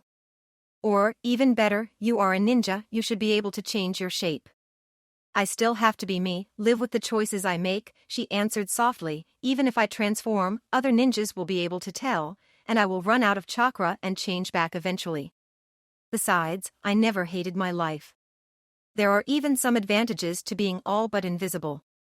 It's just sometimes. I wish I could live my life as someone else. To know what it is like to have a boy stare at me in lust, or even revulsion. The demon thought the human was contradicting herself, but chose not to challenge her. What if you could, he asked, his voice dripping with insinuation. Could what? Be someone else, but still be you. Change, without ninjutsu. How, she could not keep the curiosity from her voice. I am a chameleon, he pointed out, I could extend my changing powers to you. So I could change my skin color to camouflage myself, she frowned dubiously, how would that make me more noticeable? A common misconception, it waved a claw-like foot at her, my mundane cousins also change color to attract mates and to scare off predators. And I am also a bijou. The transformation power I offer is far more comprehensive than a simple altering of pigmentation. How much more, she bit. The last Jinchuriki who had my power, the bijou masked its hatred of the man who had died over 2 centuries ago, he could change his height, his weight, his face, almost anything. He was still bound by the limits of the human form, and he couldn't swap his gender either. But other than that, he could take on any appearance he could imagine. His shapeshifting was instantaneous and indefinite, and did not require any jutsu or even chakra. His transformations were so complete, even the 100 Eyes Argus could not detect them. And what do you want from me in return? Though tempted, she was not stupid. Your body. My body, the young woman turned red as she looked down at her unimpressive figure, and hid behind her arms. Not like that, the lizard sounded offended, I'm not the kitsune, after all. I just want to borrow your form from time to time. You see, there are things about your kind that fascinate me, but, unlike the vixen, I am not in a position to experience them. When, she asked carefully, how much? Say 1 day each month, the demon offered amiably, is that fair? And you will promise not to hurt anyone I care for during these days? Or do anything to my body I would disapprove of? I suppose, so long as anyone you don't know or don't like is fair game. She knew better. The demon was ancient, even older than the current 7 and 8 tails, or so the elders had told her. Like all the bijou, it was a demon of the highest rank and power, an animal suffused with human intelligence and godlike chakra. And it was certainly not to be trusted. Fine, she nodded, on those terms we have a deal. I see Conan has been telling tales, the elder woman smiled sadly, I told him she would. Why aren't you with your men? Hinata slid into a fighting stance, were you planning to sneak into Ayamiko's forces? To spy on them or sabotage them? No, the grass jonin shook her head in amusement as she lifted her own arms into position, I just drifted away, caught up in nostalgia. I'm not here to fight, I just was bringing Pain the reinforcements as a cover so I could talk to him away from Gookie. Why? Are you plotting something behind Gookie's back? No, I could never betray Guki, and I doubt Nagato would either, Kahaku said wistfully. I just wanted to talk to Nagato about my husband and Conan, and I thought it might be embarrassing for those stubborn men if Guki overheard us. Listen to me, telling you this, the missing Nin chuckled, a greater hint of warmth in her flat voice. Strange, isn't it? I guess I just feel a connection with you. What do you mean? Hinata demanded, nervous and slightly upset. We were both overlooked when we were young, but blossomed into incredible women, the malleable beauty answered fondly, and we are both women who fell in love with a Namikaze. That is, if Naruto really is Minato's son, like Guki believes. Hinata did not rise to the bait, but instead carefully controlled her reaction, one of incredulous surprise. Kahaku studied her and then shrugged. Either you really didn't know, you don't believe me, or you are a better poker player than I am, the Jinchuriki conceded, but then, in a clan of people with those eyes, you would almost have to be, wouldn't you? Hinata circled carefully around, so that Kahaku's primary avenues for retreat were towards the Shizuokas, or towards the village. But the Byakugan user did not make the first move. She watched the Jonin carefully and waited. I suppose this means you won't just let me go, the spirit vessel asked, and the younger woman shook her head no. I can't do that. I understand, Kahaku sounded almost regretful as she launched a kick at the teen's neck. Irika, Tamari, cut a path for Chaj, Enko ordered, big guy, hit M with your human avalanche.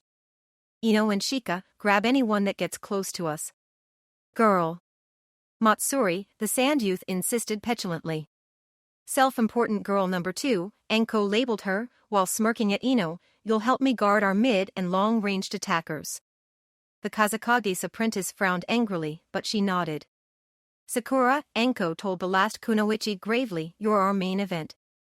Your job is to snipe any red or gray Shizuokas you get a shot at, okay? Do you think we can really take on so many? Matsuri asked as she closed ranks with her temporary leader.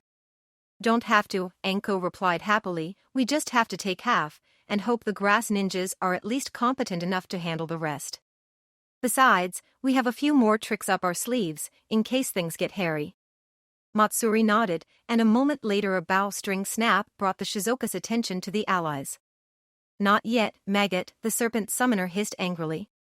Sorry, I had 2 blues and a red lined up, the medic archer explained. Enko looked around at the others in exasperation. Irika and her students were all staring at her expectantly, and their delay led the 2 sand kunoichi to wait as well. What are you waiting for? She ordered, annoyed, do it. Futon, wind side jutsu. Raiton, lightning pressure jutsu. As the 2 ranged techniques shot across the field, the hefty Takujo was already humming loudly. He rolled up into a half-dozen giant spheres and barreled forward behind the 2 attack jutsus. The kunoichi breezed into her commander's office. Her long black hair shimmered behind her in elegant waves. Her jonin vest was strained across her impressive chest, but was slightly loose around her narrow waist. Her bright, amber eyes practically glowed with cautious amusement. Kahaku-san, leader greeted her with barely concealed annoyance, thank you for coming. What can I do for you, sir? Though her unassuming voice had not changed with her appearance, there was a smug happiness in her speech. It is what you can stop doing, he said sternly, stop changing your appearance, and stop seducing every man in this village. She glared at him, but there was more amusement than anger in her gaze, that's a gross exaggeration. I've flirted with maybe 10 guys, and I haven't slept with anyone. But the men you chose are from powerful families. He countered. A coincidence, she stated, her confidence slipping. And none of them appreciate being toyed with by a Jinchuriki, he ignored her. She closed her eyes, and a moment later a sardonic smirk crossed her plump lips. You will stop, he ordered, taking her grin for her answer. You think so, she shot back. He frowned, shock at her refusal overshadowing his rage. What happened to you, he asked, you used to be a loyal ninja. Is this the demon's influence? How would you know what I used to be, she snapped, you never noticed me, no one did. And you know full well that the elders and I fixed the seals you used to bind the demon inside of me. The chameleon is now properly sealed, giving me its power without its influence. She and the 3 ancient jonin had researched the fuinjutsu used on the other hosts of the tailed beasts, and had applied new seals over her heart. The six tails was now in a glass cage on a desk in her mind, like a pet.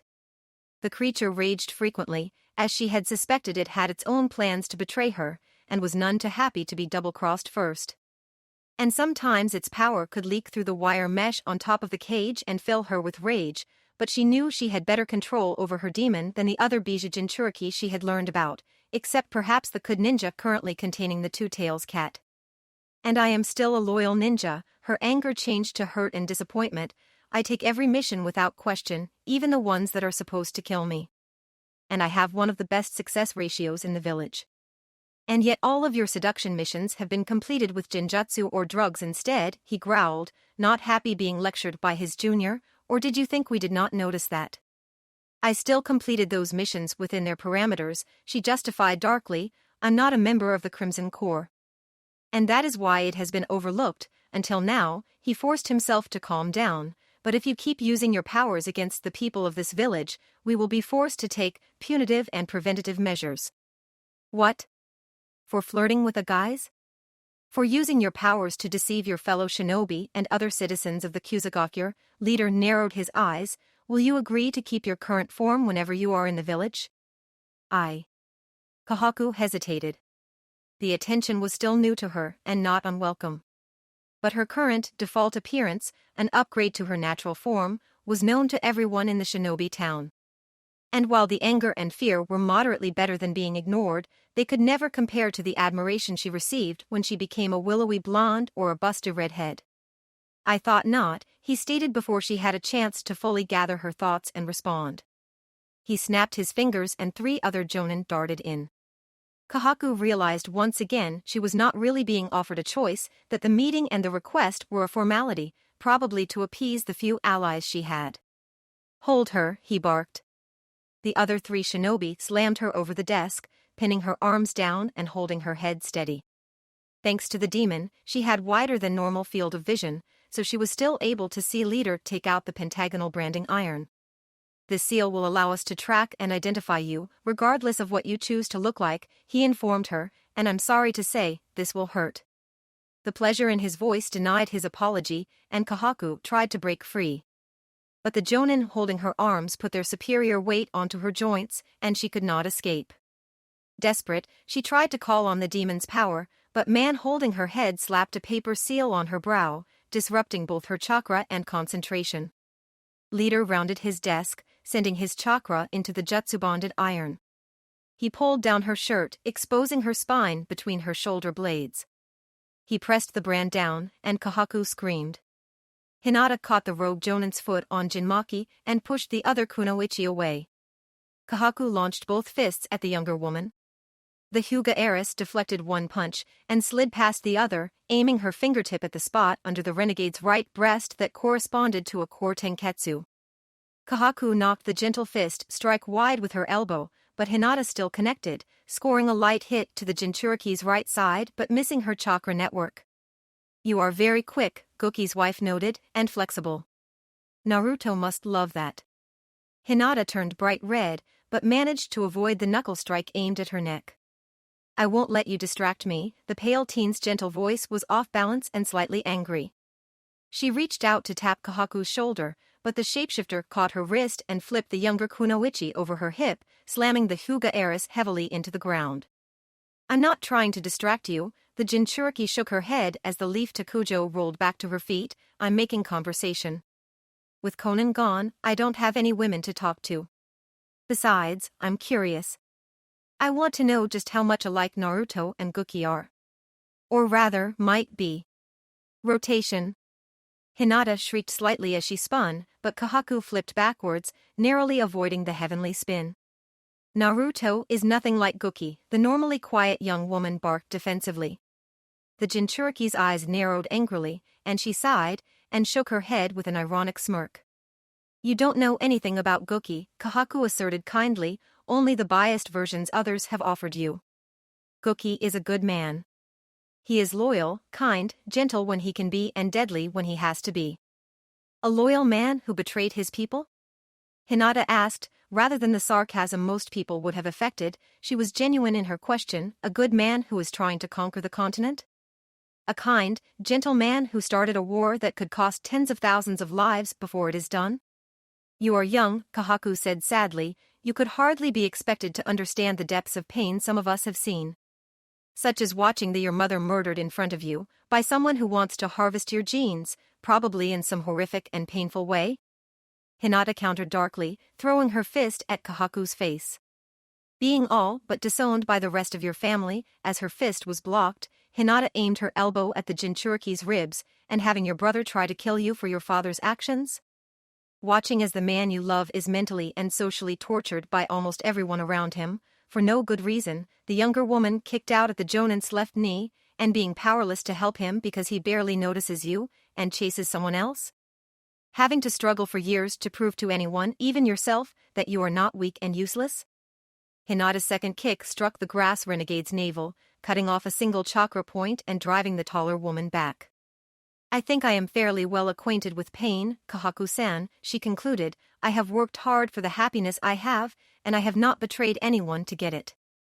Pretty speech, the older beauty stopped her skid and returned to an upright stance, and I may have underestimated your past suffering.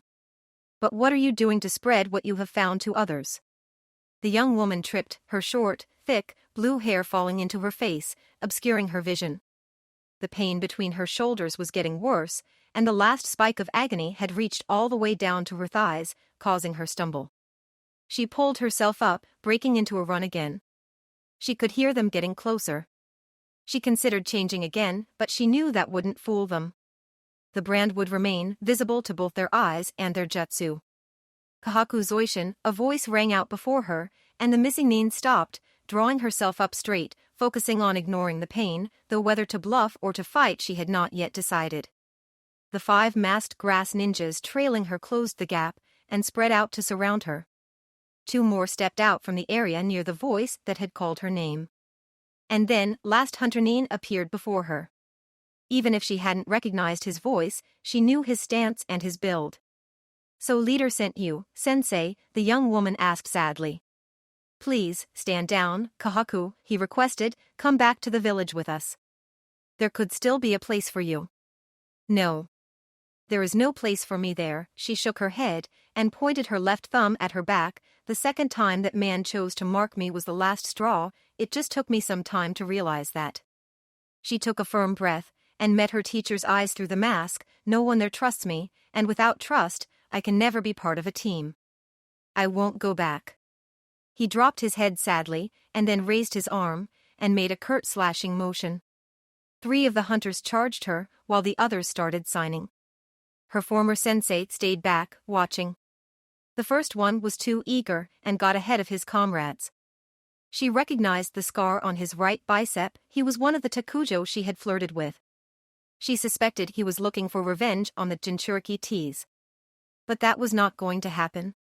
She caught his extended left fist with her right hand, and drove her left elbow into his trapped shoulder while pulling, dislocating the limb. She released him, and considered her options briefly.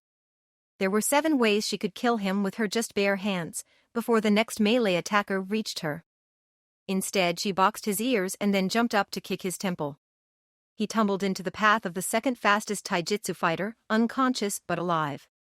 One of the ninjutsu users stopped signing, and darted forward to rescue the defeated shinobi. Her next opponent was both more skilled and more cautious.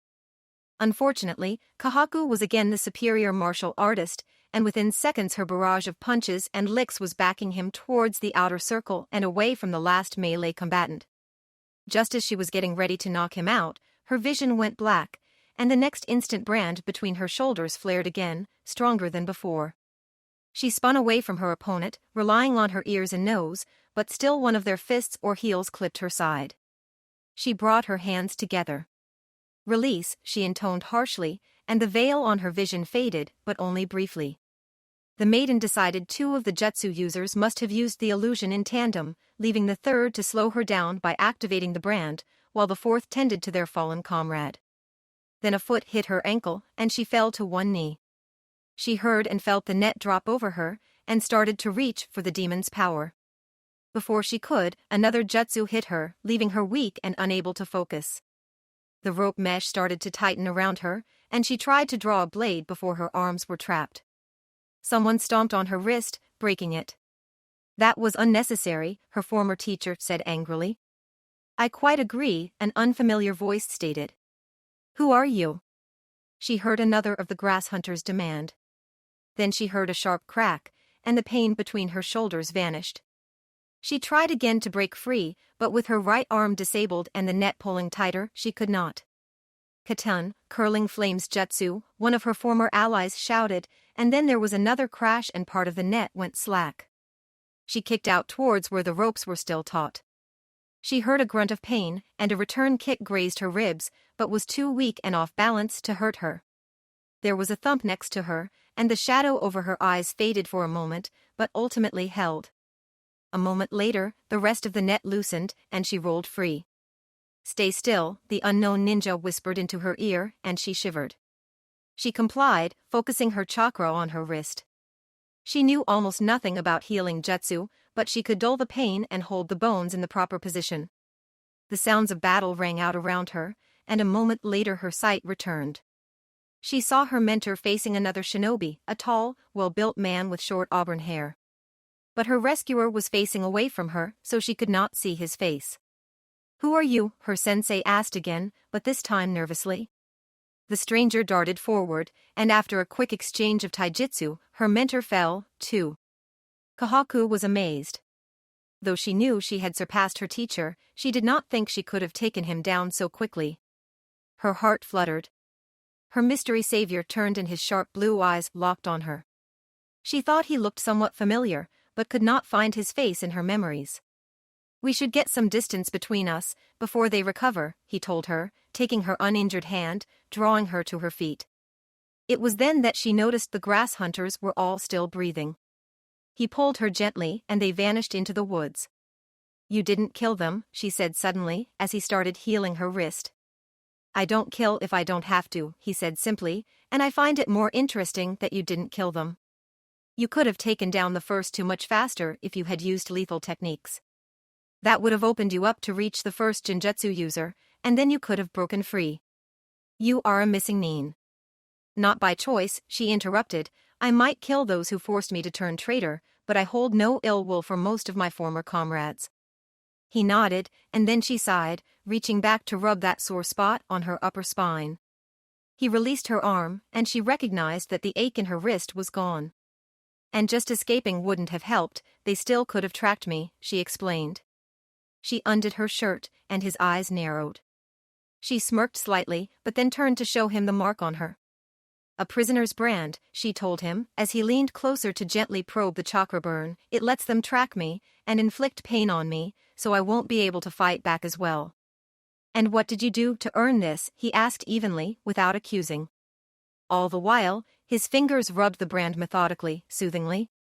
It is a long story, she said sadly, but it basically comes down to two truly terrible crimes. I toyed with the wrong boys' hearts, and even worse, I repeatedly survived when I was not meant to.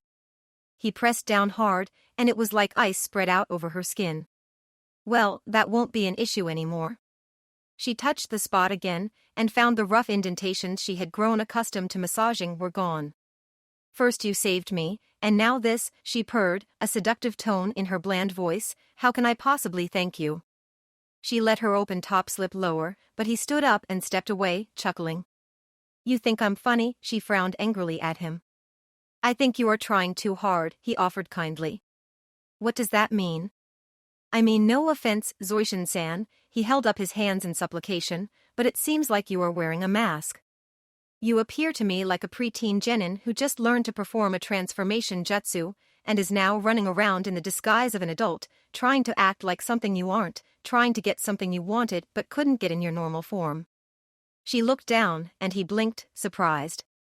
I'm close, his tone was one of amusement and self-deprecation. I guess that puts me back over 50% again.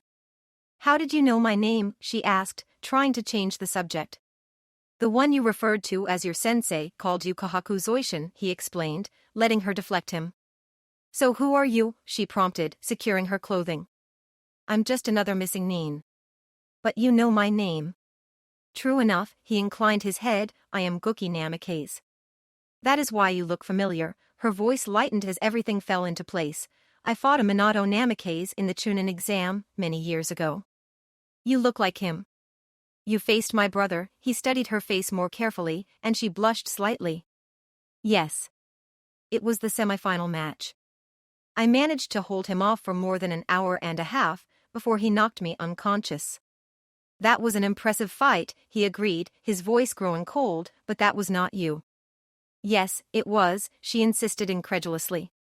I recall every moment of that battle, he said harshly, and while your fighting style is similar enough that it could have changed over the years, you do not have that girl's face.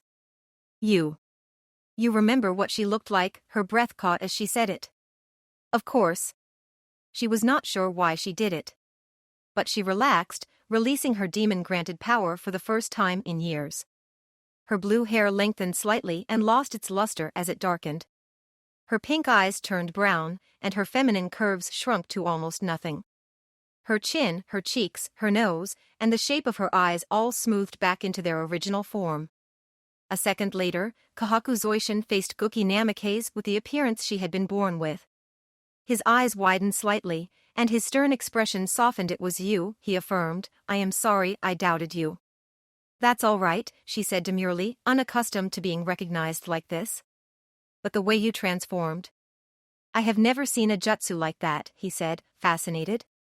It's not a jutsu, not exactly, she explained softly, changing again, but this time shifting back to her default disguise. It's something special I can do. If you don't want to talk about, you don't have to, he said, again correctly reading her. Thank you, she nodded, blushing slightly. Well, it was a pleasure meeting you, Zoishin-san, but I should probably get going, he told her. I need to get back to my apprentices. He stood and turned to leave, and she jumped to her feet. Wait.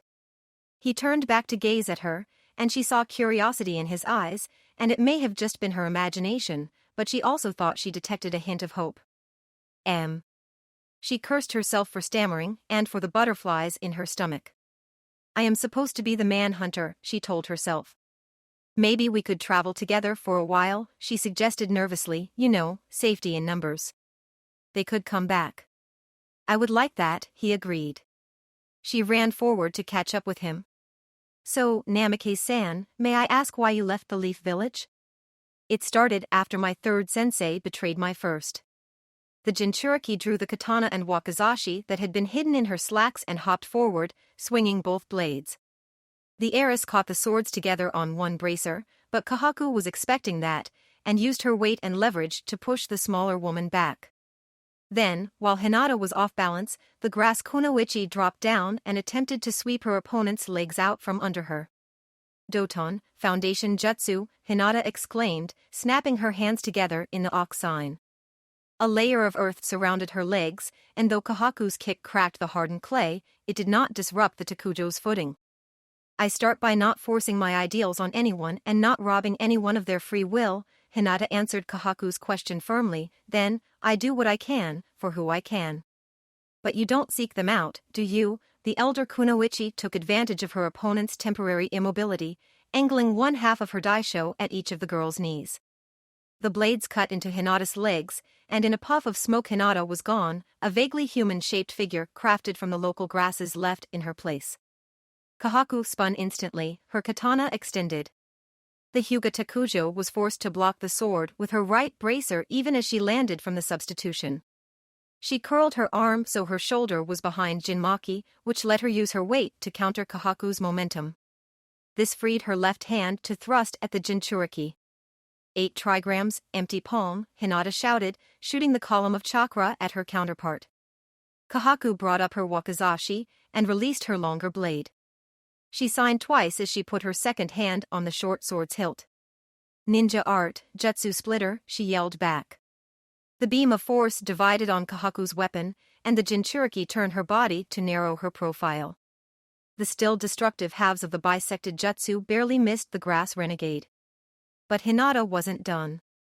8 trigrams, empty palm, she repeated, pulling back her left hand and snapping her right forward.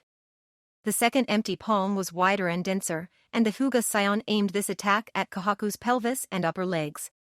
The Byakugan technique hit, and the log that took the grass Jonan's place exploded into a mass of splinters. Unlike Kahaku, Hinata did not have to estimate where her opponent would reappear, her Kekii Genkai letting her track the older woman's exact position during the substitution. So the teen lashed out with a heel kick, leading into an elbow strike. What good is searching for people who may or may not need my help, and might not even want it, Hinata responded, if it means I fail those around me, or worse, lose myself. Kahaku grunted lightly as she blocked the Takujo's foot with a sweep of her wrist. She ducked under Hinata's elbow, dropping into a splits and hooking her katana's guard with her foot, and flicking it back to her hand as she tumbled away from Naruto's lover. Guki's wife rolled back to her feet, interposing her daisho before Hinata's fingertips, as the young woman tried to disable the chakra points in the currently taller Kunoichi's left shoulder. All other thing being equal, a taijutsu user always has a disadvantage against a blade master, Kahaku pointed out evenly, having decided to abandon the philosophical debate. Hinata's answer was to send a pulse of chakra into Jinmaki, increasing the length and width of the kota by manifesting the lightning blades. Kahaku blinked in surprise. I guess Konan wasn't exaggerating, the flirty Jinchuriki noted, dodging Hinata's leading slash. The Jonin countered with a quick jab at the teen's head, but Hinata blocked with her left bracer, and Kahaku nearly dropped her wakizashi when the electrical chakra surged into her hand and up her arm. Ninja art, resistor jutsu, the sword user stated without signing, and her long blade intercepted Jinmaki's stab at her stomach. Even though she was able to deflect the kote's solid energy projection, the voltage was too strong for her off-the-cuff technique to fully stop, and her arm spasmed. Did your boyfriend really make those for you? The talkative combatant asked sincerely, skipping back out of range of the pale woman's scissor attack. He did, Hinata nodded proudly, nearly blocking another slash with her defensive weapons. Kahaku pulled her attack up short, rather than be shocked again. The taller Kunoichi jumped back, sheathing her dasiho and starting to form hand seals. Ninja art, blinding flare jutsu, she incanted. Brilliant light flashed out from her hands, and she landed prepared to leap forward. She stopped, however, when she noticed Hinata had followed her unimpeded. Kahaku rolled back out of the way of Jinmaki's blades again. Nothing, she both pondered and asked, I would have thought with those eyes, it would have been more effective, not less. Hinata did not say anything, but continued to charge forward, both lightning extensions sweeping towards her opponent. Kahaku tried to fall back, but at the last instant, Hinata hopped forward, curling her arm in and slammed her elbow into the Jinchuriki's temple before tumbling past her. Both women turned slowly to face one another, Guki's wife seemingly unconcerned by the blood now flowing down the side of her face, and Hinata surprised her gentle fist attack hadn't done more. There is that, Kahaku said aloud to herself, and I have always wondered how well it would work against the Byakugan. The former grass Jonin placed her hands together and began to circulate her chakra. An instant later, Hinata saw a new, powerful pulse emanating from second chakra pool in the woman's heart. No, Hinata whispered. Even though she had only seen it a few times, she had always been watching Naruto closely, so she recognized what was coming. She darted forward, her hands extended. 8 trigrams? She started to announce, but as she drew close a burst of energy from Kahaku through her back. As Hinata pushed herself back up on her elbows, she saw 3 tails of energy extended behind the Jinchuriki. Unlike Naruto's full, vulpine tails, these projections of blue energy were thin, whip-like, reptilian. Kahaku grinned, and there was a hint of additional sharpness to her teeth. The cloak of chakra around her was vaguely lizard-shaped and seemed to dull and blur the Kunoichi's edges. Then the tails began to wrap around the Jonin. Hinata's eyes widened in surprise and fear, as Guki's wife vanished completely. So, you remember me this time? Kisame taunted, swiping at Guy's head with his sharkskin sword, his Akatsuki robes fluttering around him. The leaf Jonin ducked under the feint, and blocked the mist renegade's follow-up kick with his right heel.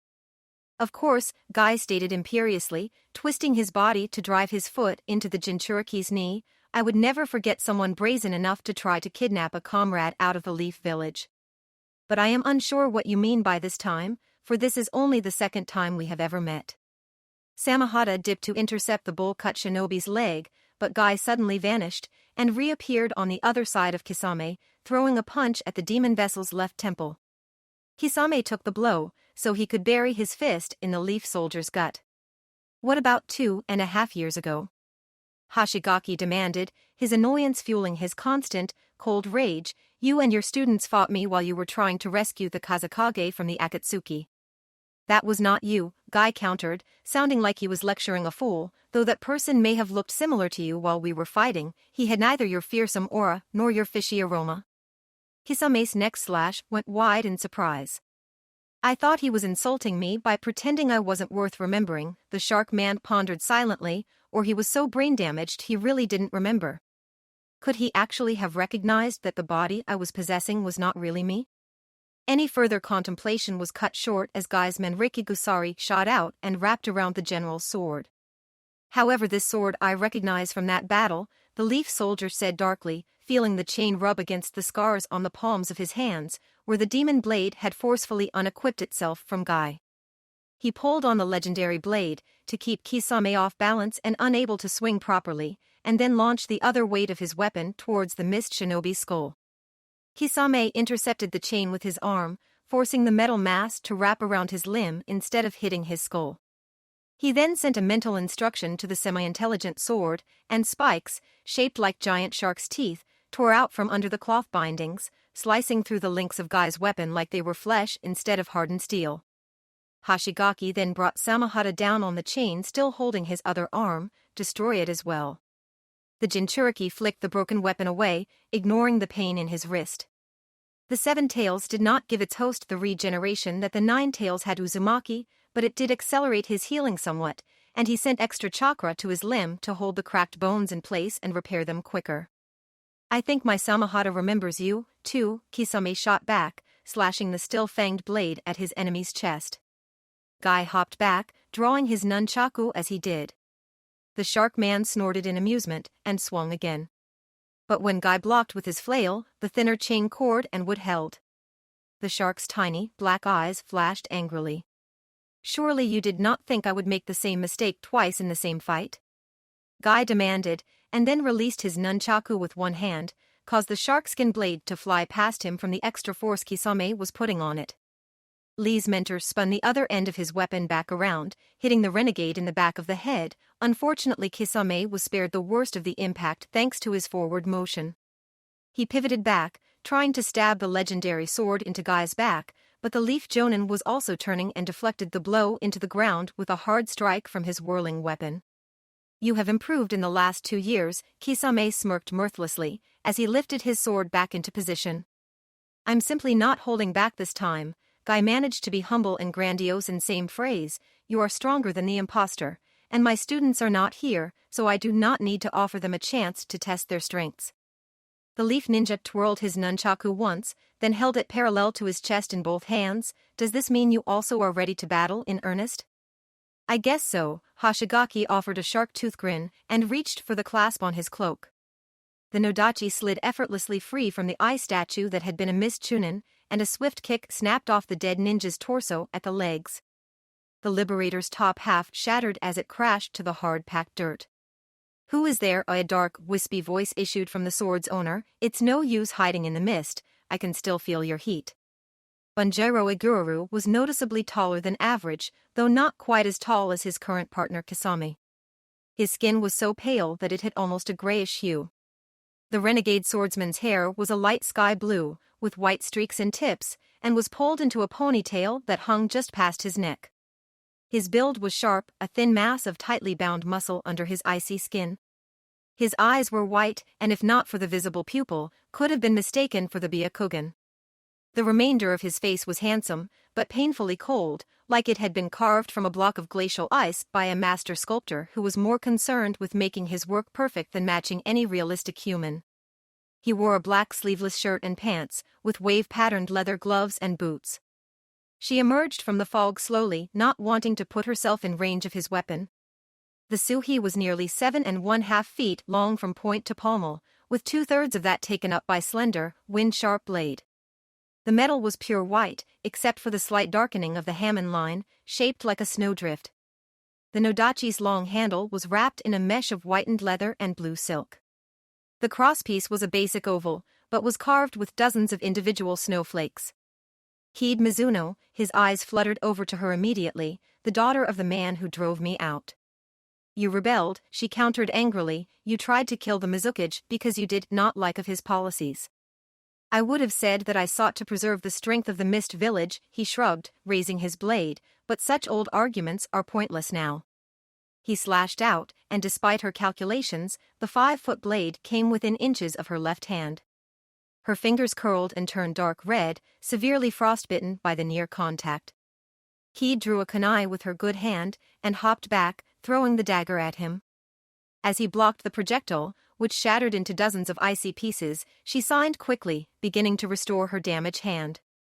Then she crafted another set of seals, and a sheath of hot, dry air surrounded her body, driving away the mist jutsu. The desert breeze may protect you from most Suetun jutsu, he told her flatly, but it will not stop Suhi's cold.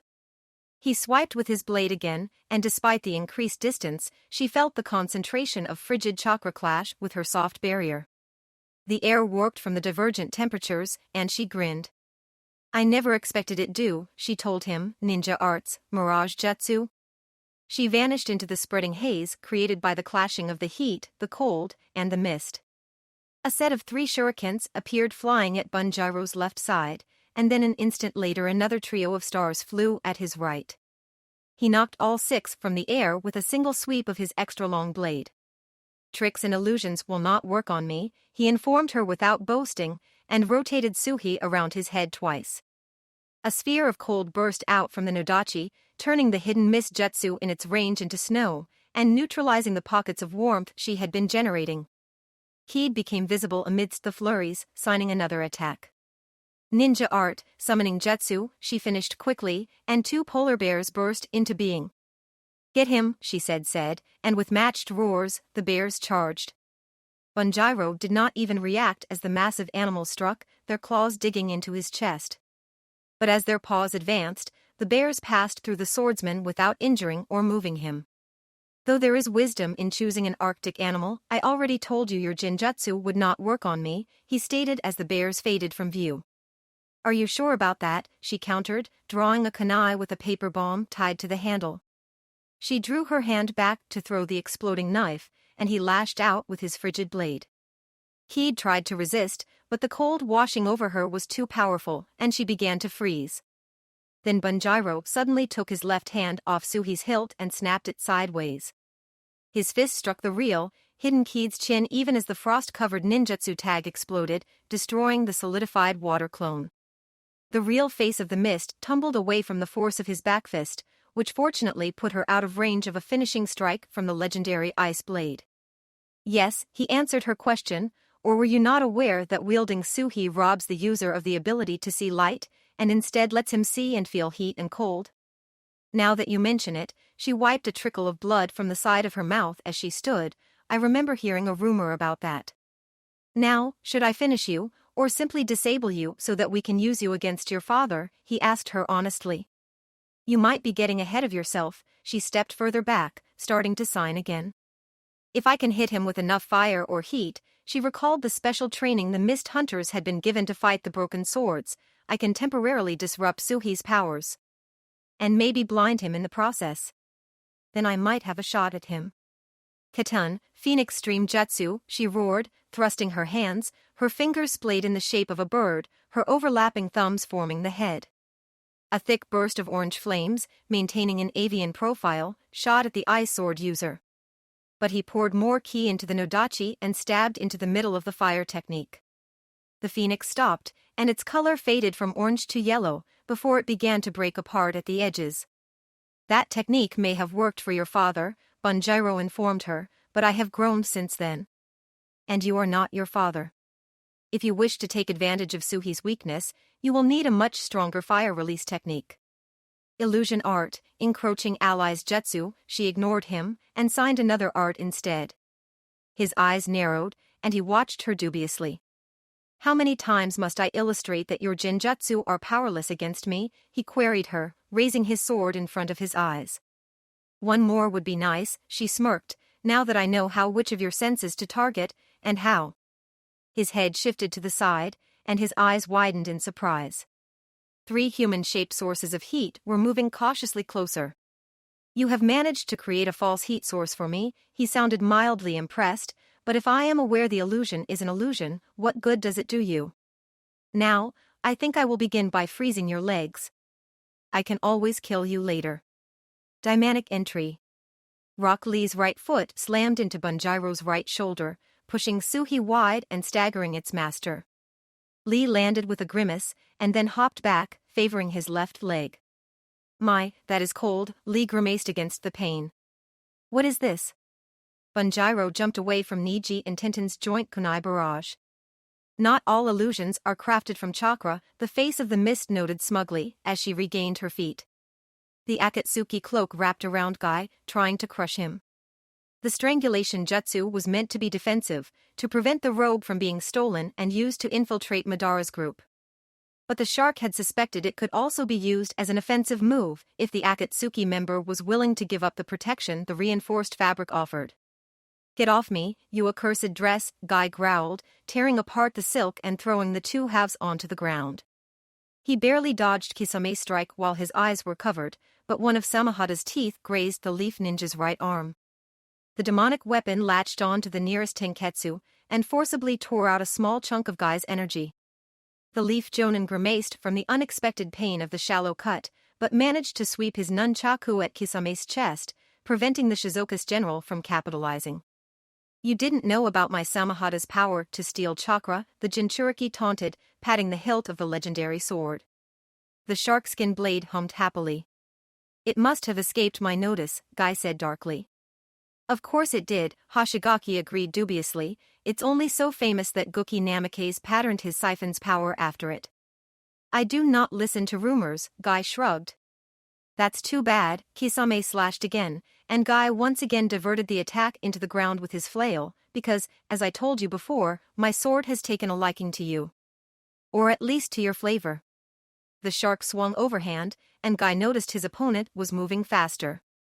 He blocked the strike with his nunchaku's chain and was pushed back.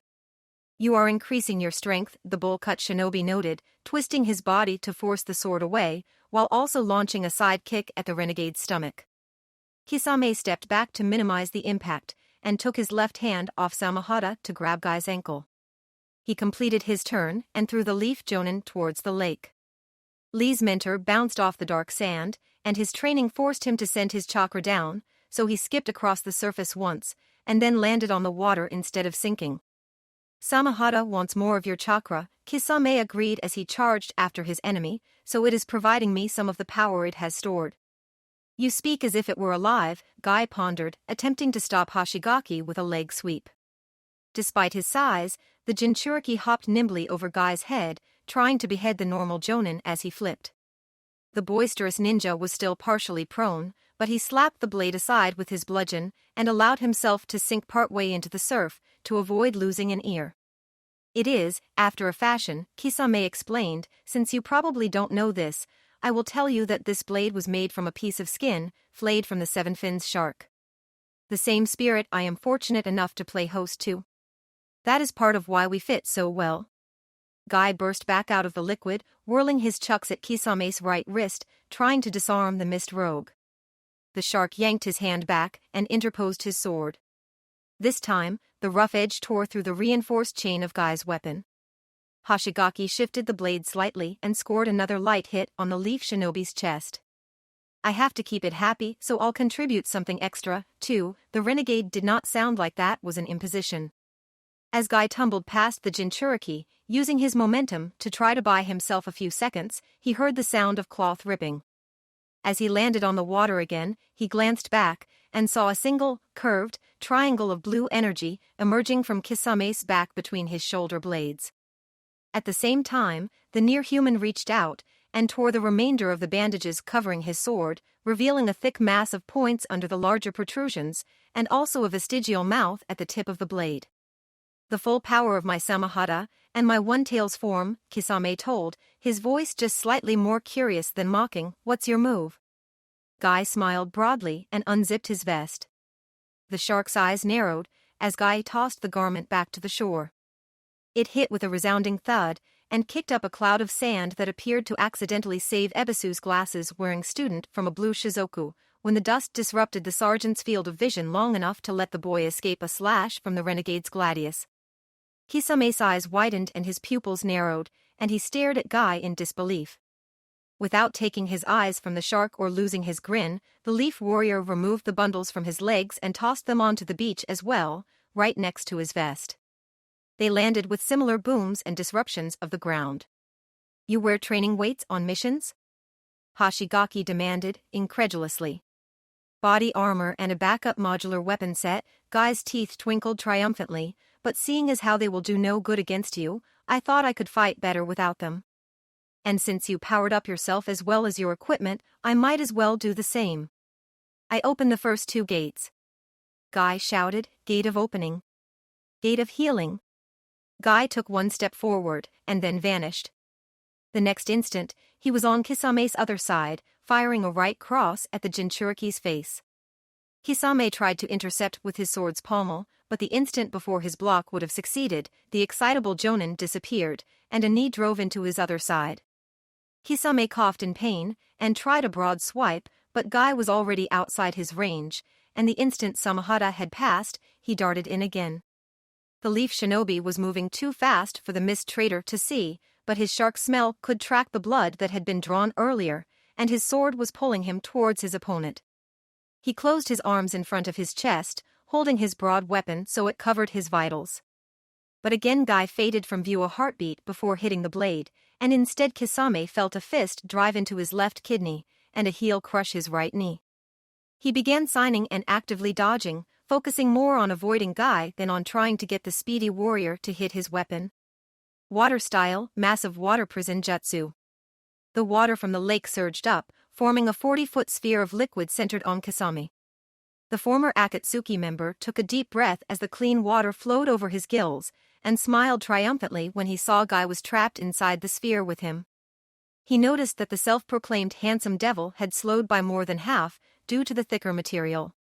That will teach him to underestimate the power of a Jinchuriki, Kisame thought, as Guy tried and failed to penetrate the edge of the prison.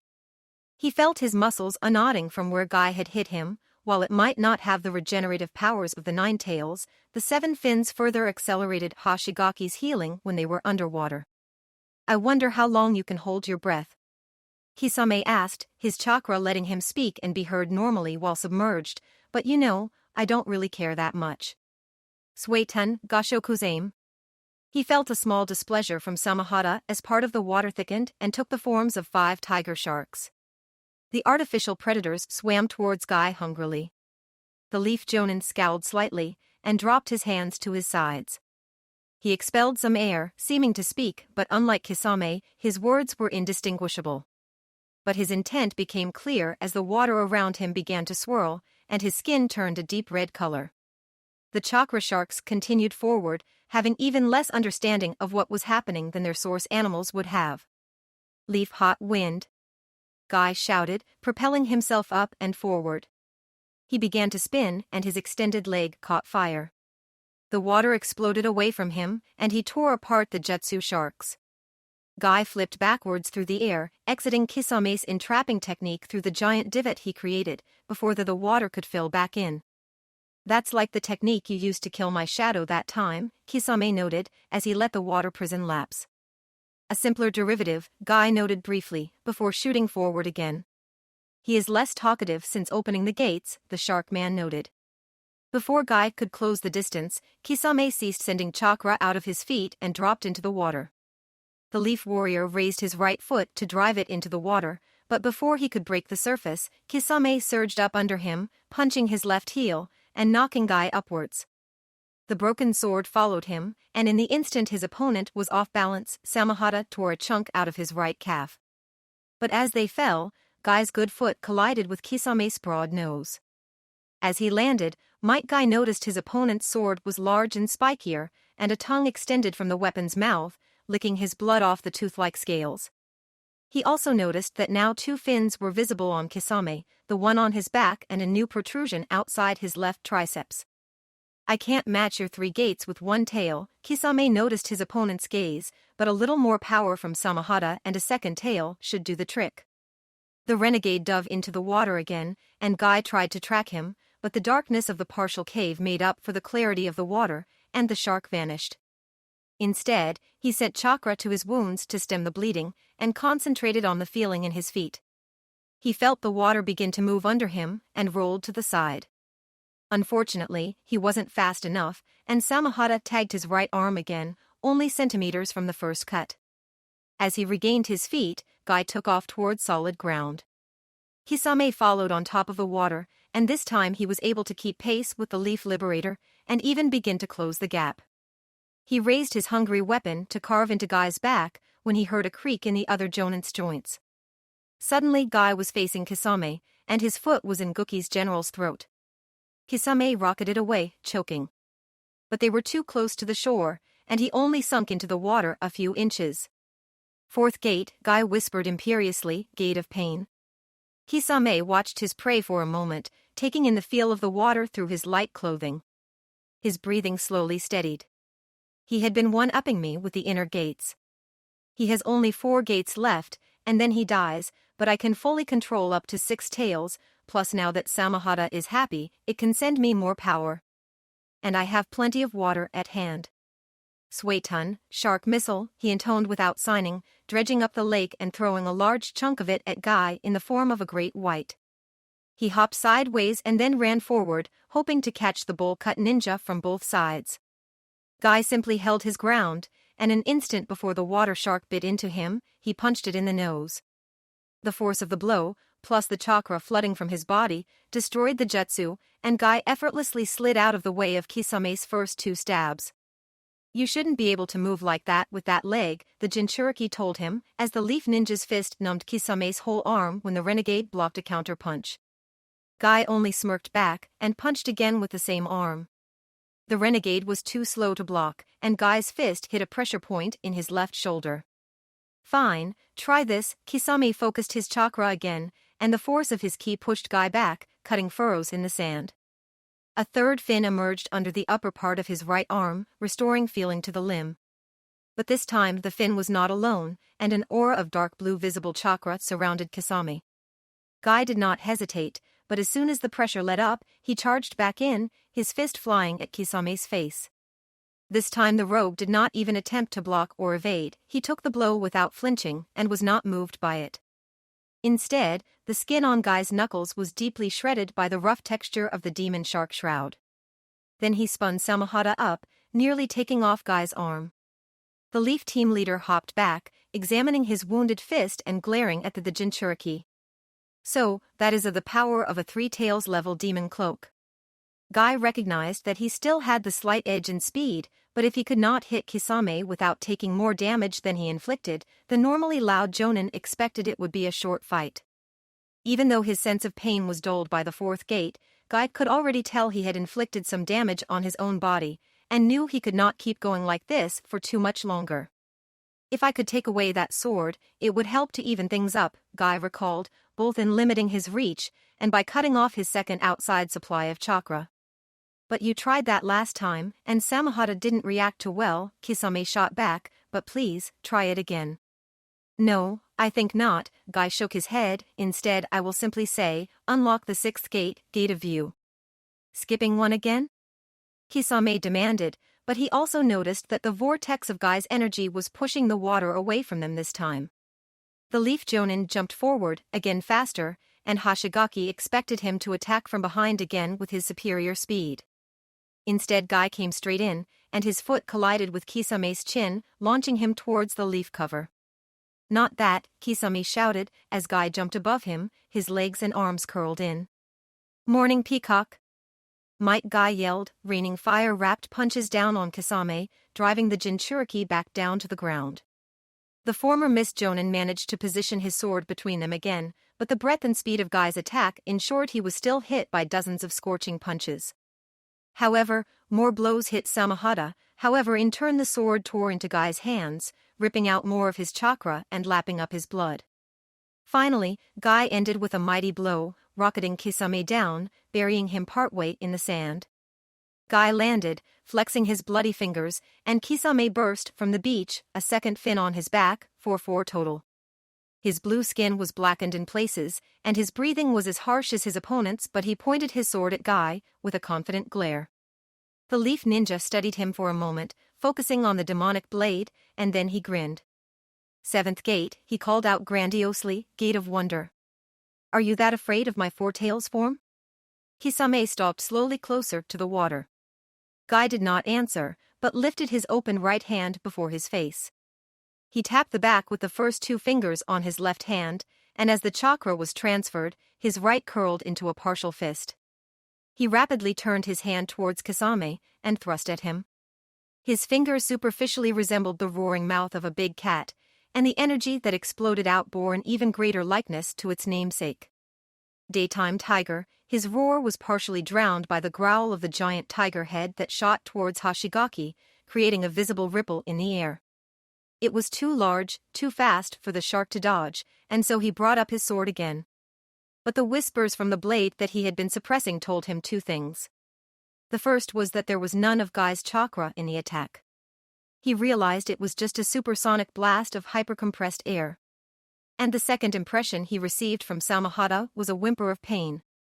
His eyes dropped, and he saw what had made Guy smile. The tooth-like scales of the demon shark sword were burned and chipped.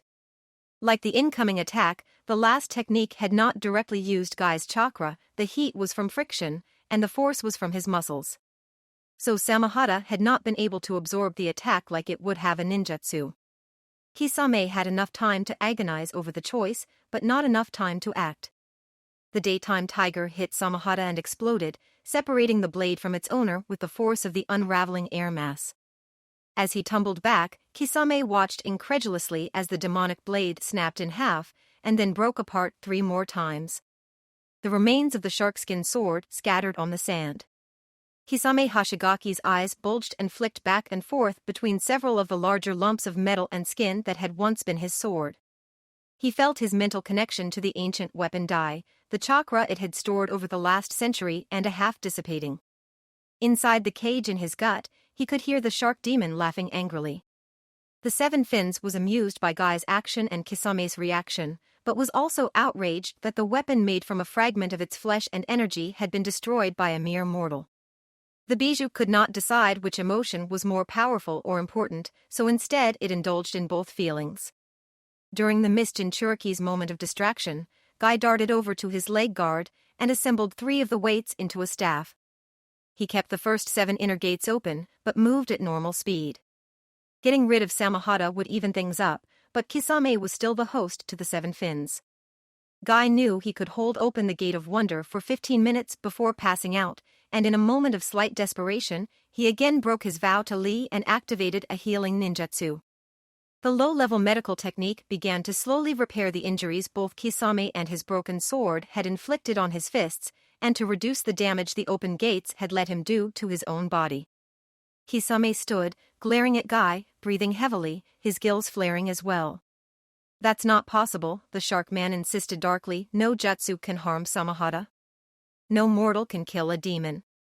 Whatever its source materials, that was still just a jutsu-bonded weapon," Guy countered, "and there was no chakra in the daytime tiger for your sword to absorb, just explosively compressed air." Being contradicted was the last insult the Jinchuriki could take. Kisame's pupils shrunk to almost nothing, and his 4 fins and cloak, which had been starting to fade, suddenly exploded with massive amounts of visible chakra. 2 more key fins shredded his shirt as they erupted from his lower back, and the fins on his upper arms expanded until they were half his height and extended past his elbows. The cloak of energy around his upper torso and head was no longer a partially formed cloud, but instead took the distinct shape of a giant shark's head. Not only did his Jinchuriki cloak change, his physical body did as well. His arms grew bulkier and his mouth widened. His skin looked rougher and his nose seemed to become slightly longer and more pointed. Kisame howled wordlessly and shot towards Might Guy. "Be careful," Keed warned her allies, "even an incidental contact with Suhi is deadly, and just letting the blade get close to you can cause advanced frostbite." "Yes, you mentioned something to that effect when we first met," Lee recalled. "We can counteract Suhi's power for a little while with a powerful Katan Jutsu," the Miss Jonan added, "but my Phoenix Scream wasn't strong enough. If you boys can hold him off for a few minutes, maybe we can come up with something," Tenten suggested, and Niji and Lee nodded their agreement. The bowl cut Takujo had finished assembling 4 of his weights into an extra-long staff, to help him keep Bunjiro at a distance. Niji drew the new tonfas Hinata had given him, after she destroyed half of his previous pair. His cousin had regretfully told him that they were store-bought, rather than Naruto forged. But from what he had seen while practicing with the new set, they slightly surpassed his old tonfas in the quality of their materials and construction. That is only if we do not defeat him first, Lee said confidently, jabbing his staff at Bunjiro's face to try to create an opening for Niji on the broken sword's left side. He is blind, but can see heat, the Mizukage's daughter told them, before stepping back to confer with the other kunoichi. That's why you were trying to fight him directly, the leaf woman noted. One of her questions indirectly answered, visual illusions wouldn't work on him. I have a few genjutsu that I might be able to use to simulate body heat, Keed admitted, but they take a while to set up, and aren't as effective if he knows they are coming. Tenten nodded, and asked, what about that fire jutsu you said you used? You said it wasn't powerful enough to overcome his cold, but how strong is it? Phoenix Scream is an A-rank technique, the Mist Hunter explained. It creates a dense mass of flames, shaped like a bird.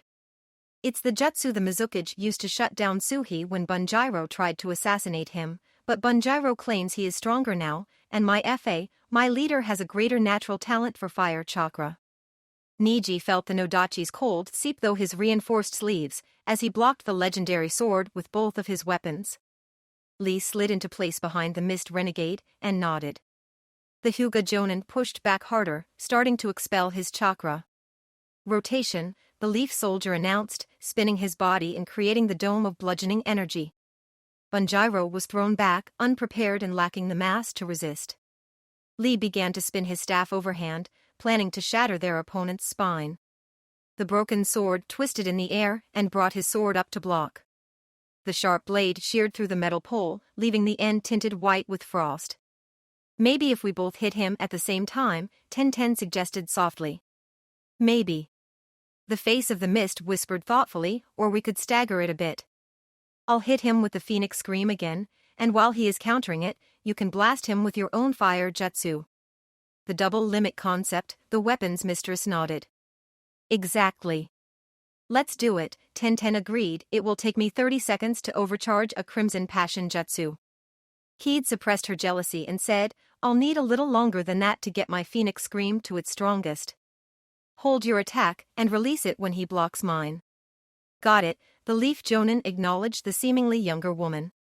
Lee deflected a stab at extension to avoid the worst of the cold, knocking his staff against the flat of Suhi's blade, rather than risk his weapon being trimmed again. Niji moved in behind Bunjiro, aiming an attack for the renegade's spine, but the mist rogue twisted back, intercepting the tonfa with his Nodachi's extended hilt, and even just the hilt contained enough of the legendary sword's frigid power to numb the Hyuga shinobi's hand. Though the teammates were holding Guki's general at bay, they were unable to make good on Lee's boast. Bunjiro was as strong as Niji, though not as powerful as Lee, and was faster than either of them. His sword gave him the edge in reach, especially since Iguraru had damaged Lee's staff. And the Arctic aura extended that further. In addition, not unlike Niji's Byakugan, the broken sword's ability to see heat allowed him to track opponents all around him. All three men noticed as the two kunoichi ended their conference as the two women began to move closer to the fight. Keed was signing again, slowly, and Tenten was holding her weighted scarf, twirling it slowly, but also keeping her hands conspicuously close together. Bunjiro intercepted Lee's next attack without facing the younger shinobi. Instead, his empty white eyes narrowed as he tried to track the Mist Hunter's gestures. You are going to try the Phoenix Scream again, he deduced from the hand signs his altered vision was able to differentiate. You hope your allies will be able to finish me while I deal with your fire technique. It is not a bad plan, but it will not work. We'll see. But I guess you won't, the face attempted to taunt him, while trying to sound unsettled. Her ploy had the intended impact, the emotionally stunted killer pursed his lips in disappointment.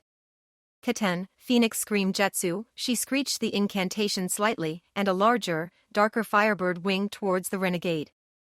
Bunjiro forced Niji to jump back with a wave of cold, and then brought Suhi up, plunging the tip into the phoenix. He expelled another blast of cold into the flame technique, and released his Nodachi with his left hand, pointing the freed limb at Lee and Tenten to intercept their potential attacks.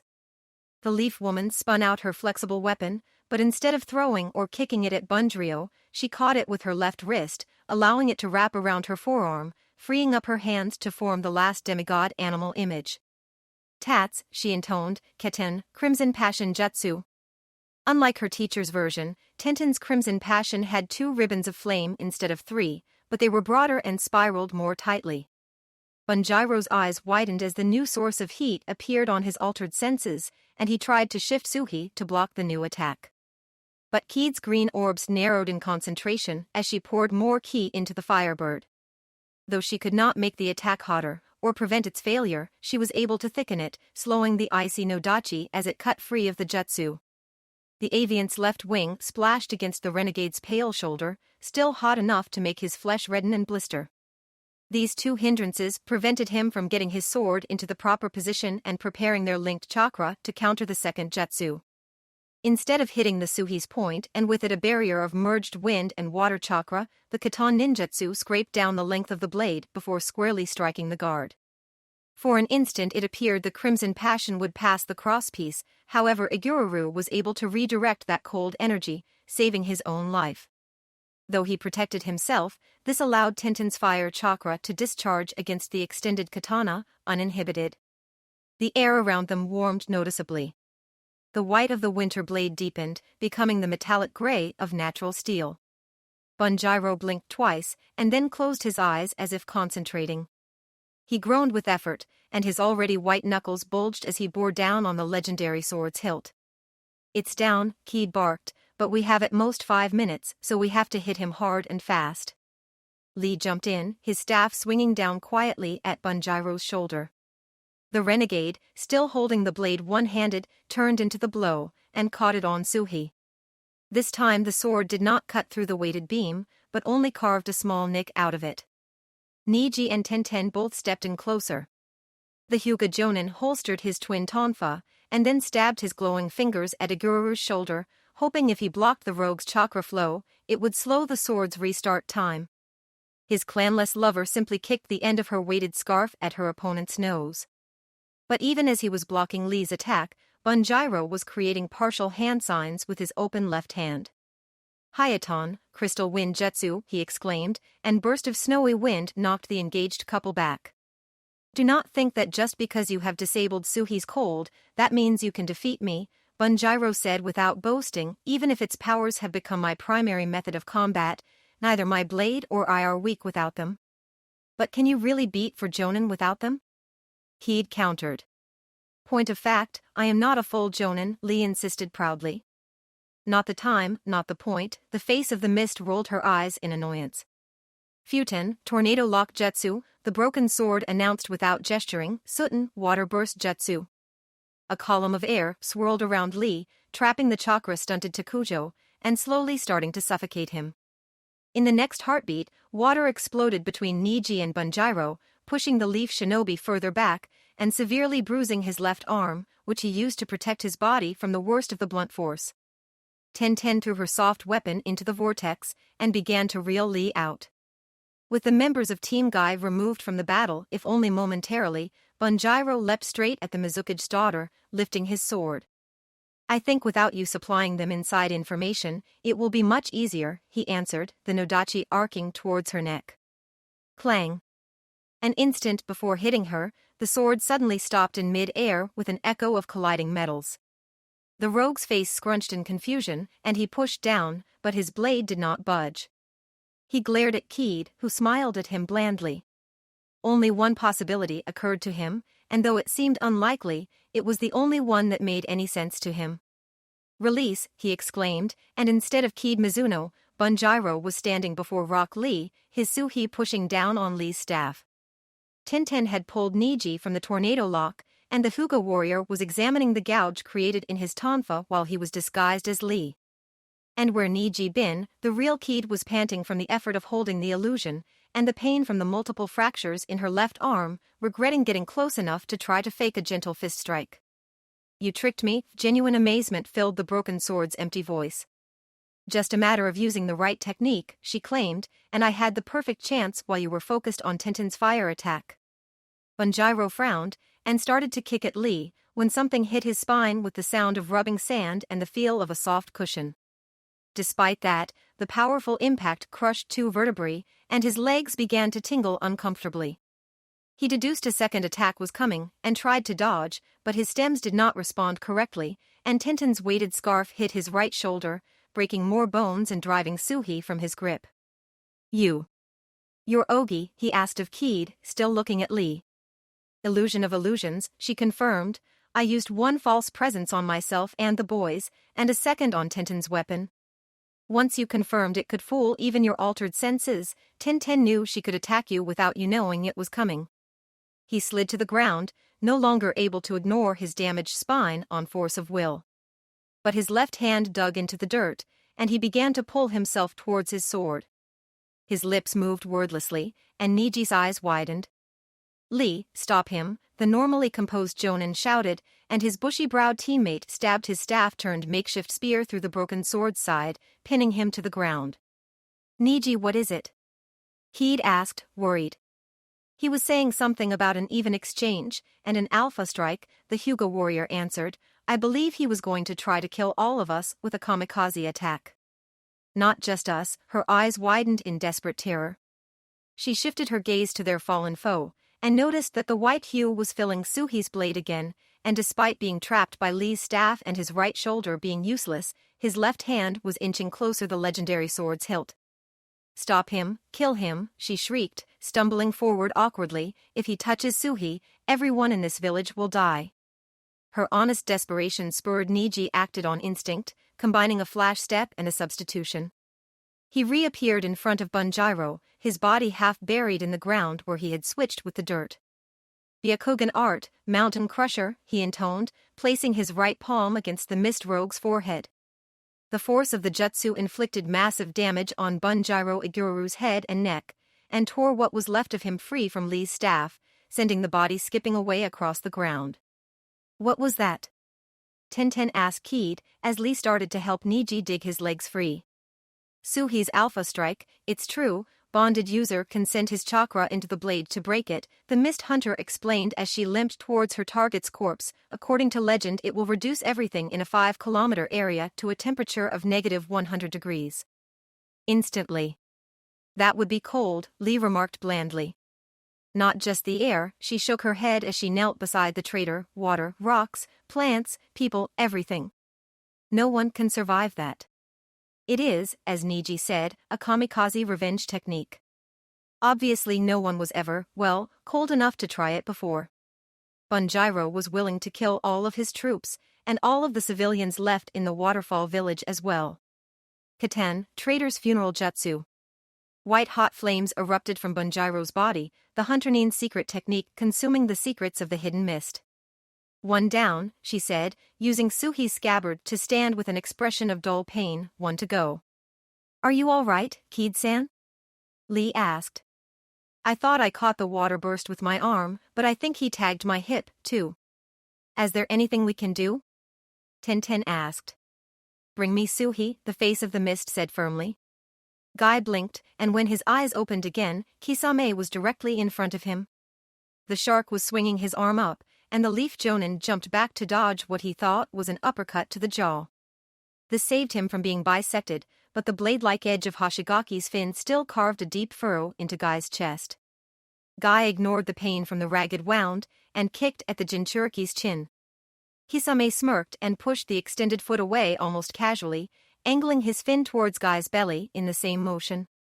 The bull-cut warrior pushed off the renegade, tumbling awkwardly back to avoid being disemboweled.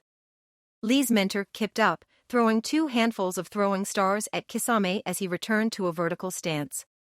The first group bounced off the forearm fin the mist rogue raised as a shield. And for the second group of shuriken, Shark's head cloak bit down on, catching all but one. Kisame trapped the final missile in his real teeth, cutting through the cheap steel and then spitting the halves out. Guy had the distinct impression the shark was trying to frighten him. The leaf Jonin charged forward, the green mist still pouring off his reddened skin.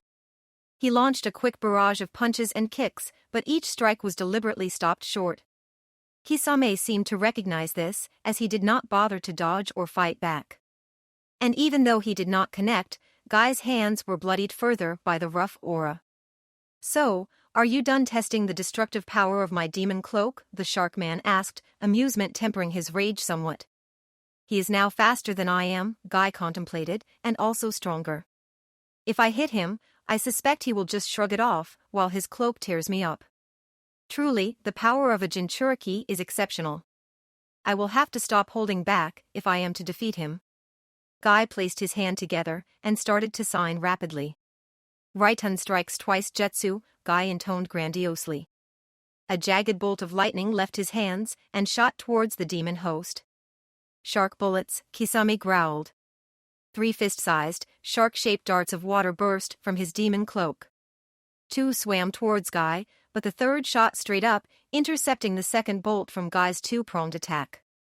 2 of the water projectiles exploded into the lightning bolts, disrupting them, and the third struck the leaf jonin before he could dodge. It bit into the bloody wound on his chest, and then detonated as well, knocking him down.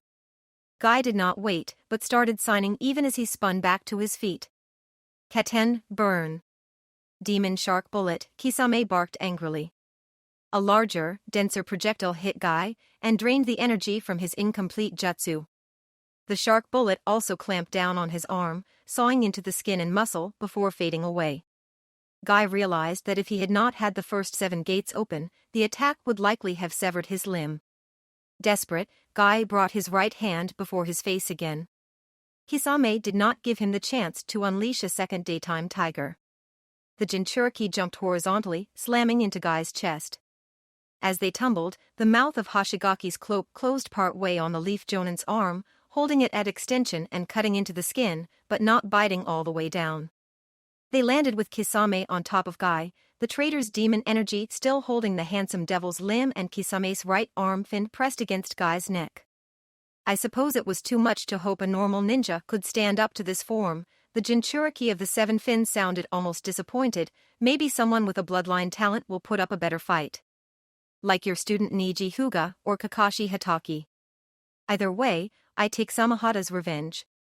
Now, it is time for your death, might Guy of the Hidden Leaf." "Well done, Likuan," Guy gushed, "you have mastered the procedure for opening the 7th inner gate, the Gate of Wonder. Of course, you cannot actually test it, but I am certain that should the need arise, you will be able to execute the technique." "Thank you, Ge-sensei," Lee shouted. "Now, I am ready to start learning how to open the 8th gate." "No," Guy said with uncharacteristic softness, "I will not be teaching you that technique." "What?" Lee asked, wearing his disappointment openly. "Why not, Ge-sensei?" "I cannot teach you how to open the final gate," Guy said happily, then added, more somber but just as loud, "and even if I could, I would not." "Does this mean you do not know how to open the last gate?" Lee asked curiously. "Is that why you cannot teach me?"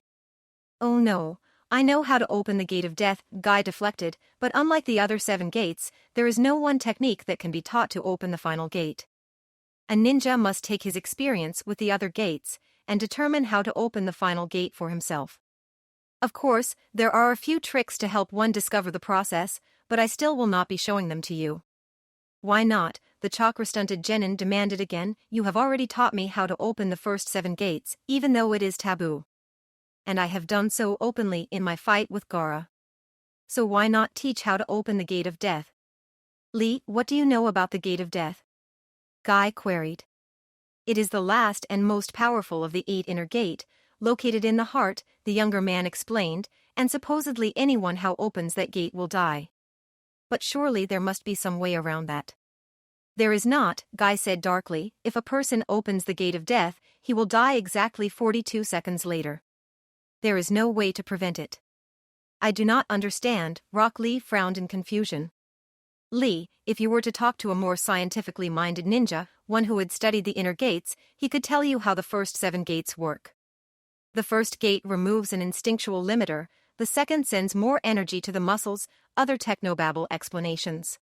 But no one has been able to figure out how the 8th gate functions. Those eggheads claim it goes back and doubles the impact of the first 7 gates. Personally, I believe an older, less technical explanation of how it works." "What is that, Ge-sensei?" "The Gate of Death takes all of the potential of your life, both from your future and missed moments of excellence from your past, and focuses them all into the present. Every bit of chakra, every victory that might have been won, all channeled into those 42 seconds. That is why a person who opens the 8th gate becomes temporarily invincible, but it is also why he dies. He has burned up all of his life for a moment of greatness. What if the 8th gate were closed before the time limit expired? Lee pondered. It has been tried, and it does not matter. If my belief is correct, then your life has already been sacrificed by opening the gate, and after that the gate itself has no more meaning. Then why would a person use that technique? Lee muttered in frustration. To accomplish a miracle, when death is inevitable, Guy said softly, the gate of death is more powerful than the first 7 combined. The cumulative impact of opening the first 7 gates is a roughly 20-fold increase in strength, speed, endurance, and chakra level, but it takes a terrible toll on your body. Opening the last gate is generally a 30-fold boost to what the first 7 gates have already given you, and during that time the negative effects of the other gates is also eliminated. A miracle indeed, Lee said with a hint of awe. But there should never be a reason for you to need that kind of power, Lee-kun. Guy roared, I personally wish my own sensei had never given me the keys to unlocking the gate of death technique. I must agree, Guy said serenely, closing his eyes. Then his orbs snapped back open, and his scaras were glowing. I opened the final gate, Guy's voice seemed to echo through the whole hidden waterfall village, gate of death. The shockwave blasted Kisame off Guy, and the shark cloak's teeth tore out huge chunks of Guy's arm. But that did not matter. Guy stood serenely, no longer in any pain. All of his injuries were gone, and as was the red tint to his skin caused by the lesser gates. Chakra of all 5 elements, in both yin and yang configurations, danced across his skin, giving the Jonin a blinding white aura. He took 1 step forward, and then vanished from the Jinchuriki's sight. Guy reappeared behind Kisame, and brought his hands down on the renegade's back. The 7 Fins' power tried to shred the leaf ninja's skin as it had before, but Guy's nimbus unraveled Kisame's cloak as they met. Guy's fists hit one of the Hashigaki's fins, and the chakra construct shattered without even scratching Guy. The impact cracked the mist renegade's ribs and bounced him off the ground. The leaf warrior kicked Goki's general while he was still in the air, rocketing him back out to the surface of the lake. Impossible, Kisame groaned in pain as he staggered to his feet. Only another Bija Jinchuriki should be able to fight me in this form. His eyes widened as he saw Guy charging towards him, so fast that the leaf Jonin appeared to be using a flash step, but without expending any chakra. Suetun, Senjikizame, the broken sword shouted fearfully, pouring all of his chakra into the water under him. The lake roiled as a substantial portion of its volume transformed into 1,000 sharks. The jutsu animals flew through the air towards Guy from all sides. His opponent vanished in the feeding frenzy, and for a moment, the swordsman thought he had succeeded. Midnight Drake! Guy shouted, and the water sharks all disintegrated. In their wake, a giant dragon of compressed and ignited air skimmed along the surface of the water. Kisame tried dodge, diving sideways into the water. At the same instant, he hardened his 6 tails cloak, and began to reach for the last section of the 7 Fins' power, no longer caring if it meant he lost control. Before he escaped into the water, before he changed his energy robe into armor, before he surrendered his mind for the Biju's power, the dragon struck him and exploded. The heat and impact destroyed his forearm fins, tore away large portions of his clothing and skin, but also burned the wounds shut. Kisame fell to water, but did not sink in. Guy completed his trip across the water, and as he reached Kisame, the shark rose awkwardly to his feet. The Jinchuriki's body was pitted, scarred, and scorched, but his eyes and grin were creepily pleasant. I won't lose, Kisame said absently, I still have 1 trick left. His 3 damaged key fins suddenly exploded back into place, and his chakra began to surge further. But Guy shook his head. I might have liked to fight your full power, devil to demon. Unfortunately, I do not have time for that. Guy swept his arm sideways and a burst of chakra lifted Kisame off the water, breaking the Jinchuriki's concentration. Guy seemed to fly forward, striking the spirit host, and knocking him back to the beach. As he arrived, Kisame vaguely noticed that Guy was already behind him, but was also still in front of him and off to his left. The three guys punched Kisame simultaneously, stopping him in place. Eternal chaotic dance. Though there appeared to be three of him, only one voice rang in Kisame's ears. Still, at any given instant, the Jinchuriki could feel 3 fists or feet hit him from different quadrants. The seemingly tripled leaf jonin darted around the mist renegade, striking him 3,000 times in 1 second. Then, all 3 of them jumped into the sky. Their legs ignited as they came down, and all 3 burning kicks struck Kisame's chest. As the shark's vision faded, he saw only one guy standing over him, panting slightly. "Ge-sensei!" Lee shouted as he, Niji, and Tenten ran over. Kid Mizuno followed them more slowly, using the sheathed Tsuhi as a cane. "You beat Kisame," Kid tried to keep the incredulity from her voice, "he's dead." She glanced around nervously, but still knelt beside the body, signing. "Yes," Guy agreed, his breathing becoming rough. "Where is Samahata?" she asked, frowning at him, as flames consumed what was left of the renegade Jinchuriki. "I'm sorry, but I was forced to smash it," the leaf jonin explained. "Gai-sensei, are you all right?" Tenten looked at him oddly, surprised he appeared uninjured, but still seemed weak. "Gai-sensei, I thought I heard." Niji started, but his teacher cut him off. "I opened the gate of death," he confirmed. "I had no choice if I wanted to defeat his Six-Tails form." "You won against the Six-Tails cloak?" Kid let her amazement show this time, but they ignored her.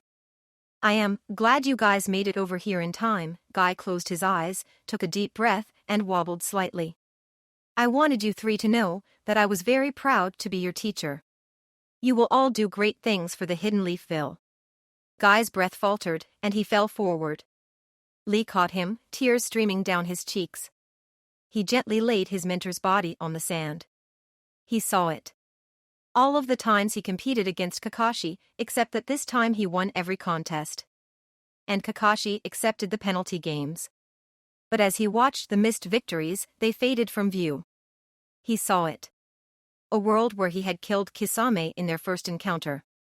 Itachi was able to bring down the Akatsuki from the inside, cutting off Guki's support mechanism before the renegade rose to power. Orochimaru and Sasuke were still a threat, however the Leaf Ninjas and their allies were working to contain them. But as he experienced the peaceful timeline, it faded from view. He saw it. He was wearing the Hokage's hat, leading a new era of cooperation and youthful vigor. The 5 great villages had a firm alliance, and working together, crime and banditry had been greatly reduced. But as he observed the fruits of his leadership, it faded from view. He saw it. An older version of himself, standing beside the Rokudaime Hokage, Naruto Uzumaki, as the leader of the Leaf Village assigned Niji, Tenten, and Lee each their first Genin squad. He grinned triumphantly as his students finally became teachers. But as he gazed upon his legacy, it faded from view. He saw them. 2 children, about 10 years of age, floating in the void. The boy had light brown hair and eyes, a prominent yet not unattractive nose, and had a red fong tattoo on either cheek. The girl had dark gray hair and black eyes, a button nose, and a rounder face.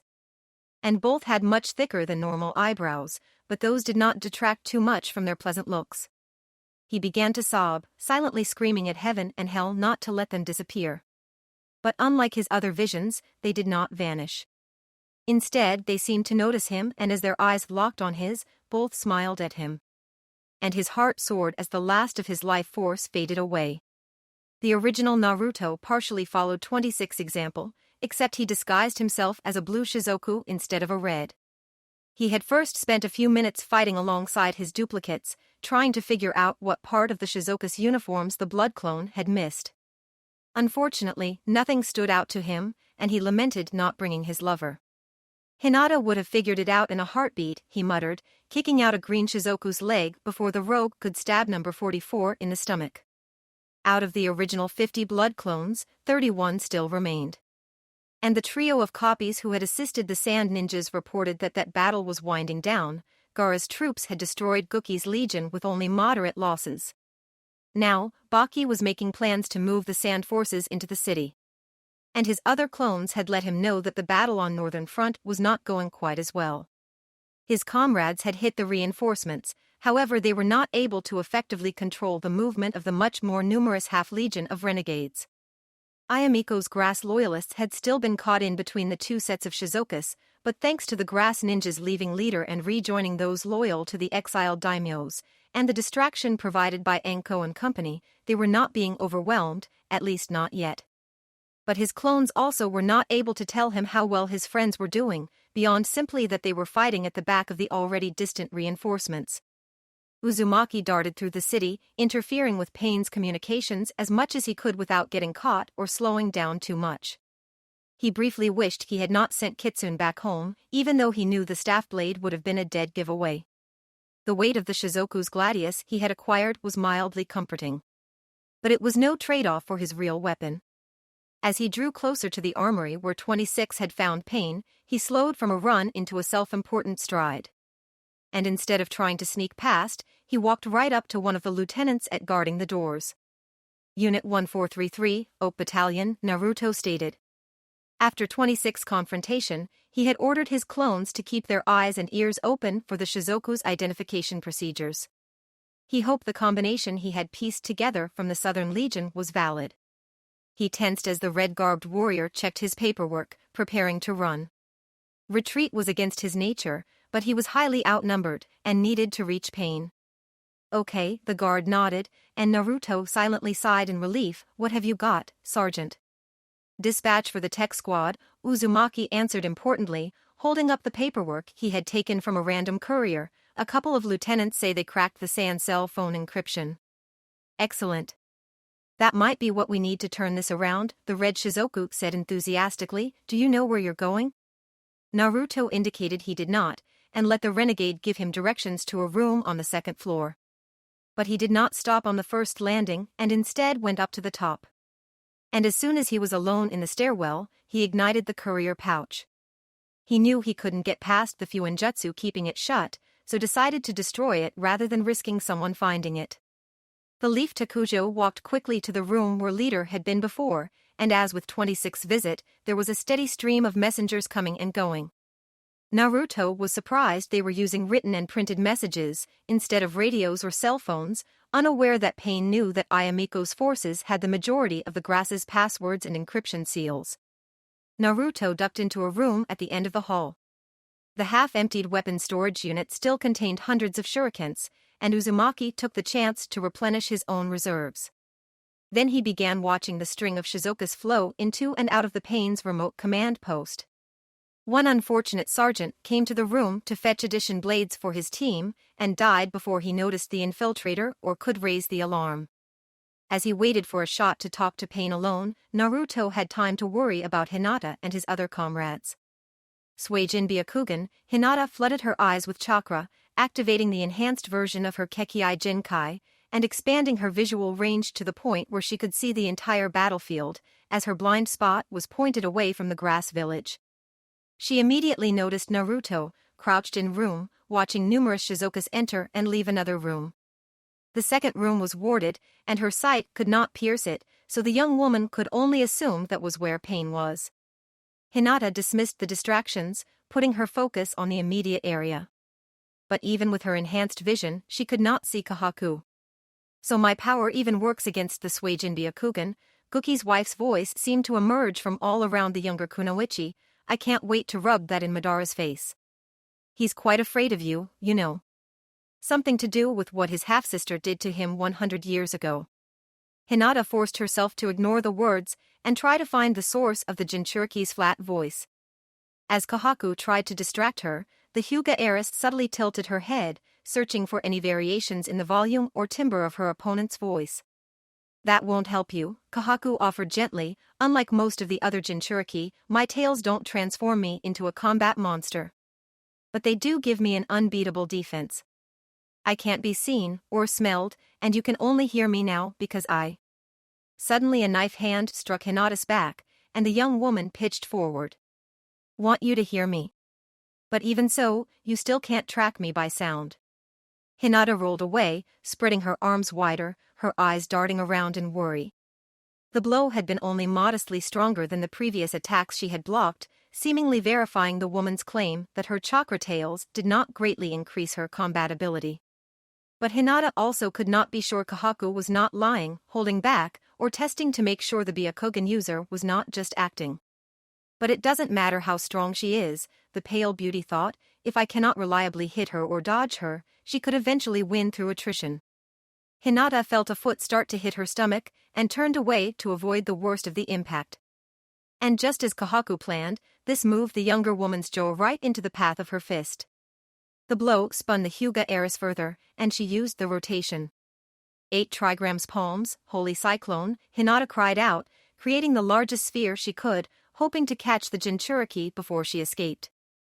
But she did not feel the dome connect, and as it faded, she gently probed her mouth with her tongue, checking for bleeding or loose teeth. Hinata watched the foliage carefully, hoping to catch an errant movement. But Kahaku was born and trained in the hidden grass village, so she was better than most jonin at moving without disturbing the greenery. Hinata let out a deep breath to settle her nerves and focus. She knew that her vision was her weakness as well as her strength. She was so accustomed to being able to see anything, anytime, that when she could not, she grew agitated and distractible. As she centered herself, she thought of a way to even the odds. She began to sign rapidly, tensing against Kahaku's next attack. Fortunately, her holy cyclone had forced Guki's general to retreat to a point where the Jonin Kunoichi could not close the gap in time. Ninja art, luminous barricade jutsu, Hinata intoned softly, crafting a broad wall of Yin chakra around herself, and she hoped Kahaku as well. As the barrier solidified, it began to reflect away any light from outside, and absorb any illumination inside. Naruto's lover felt a blow narrowly miss her, and knew she had succeeded. Release, Kahaku's echoing voice insisted, but nothing changed.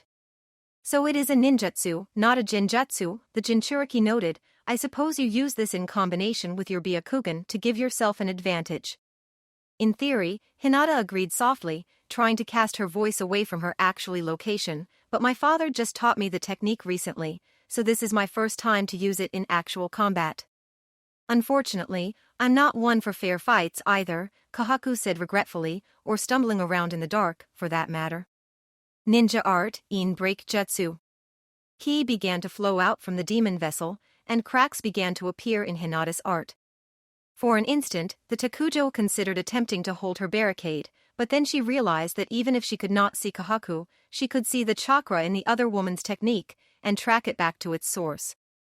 Raitun, spark darts jutsu, the Hyuga scion fired a wide spread of lightning barbs into the area where she thought Kahaku was. She did not see or hear any impact, but for a moment the flow of young chakra lessened, though it was still not soon enough to stop the late-day sunlight from flooding back in. That is why you sheathed your swords, Hinata said softly, and why you didn't try to hit me with an attack jutsu.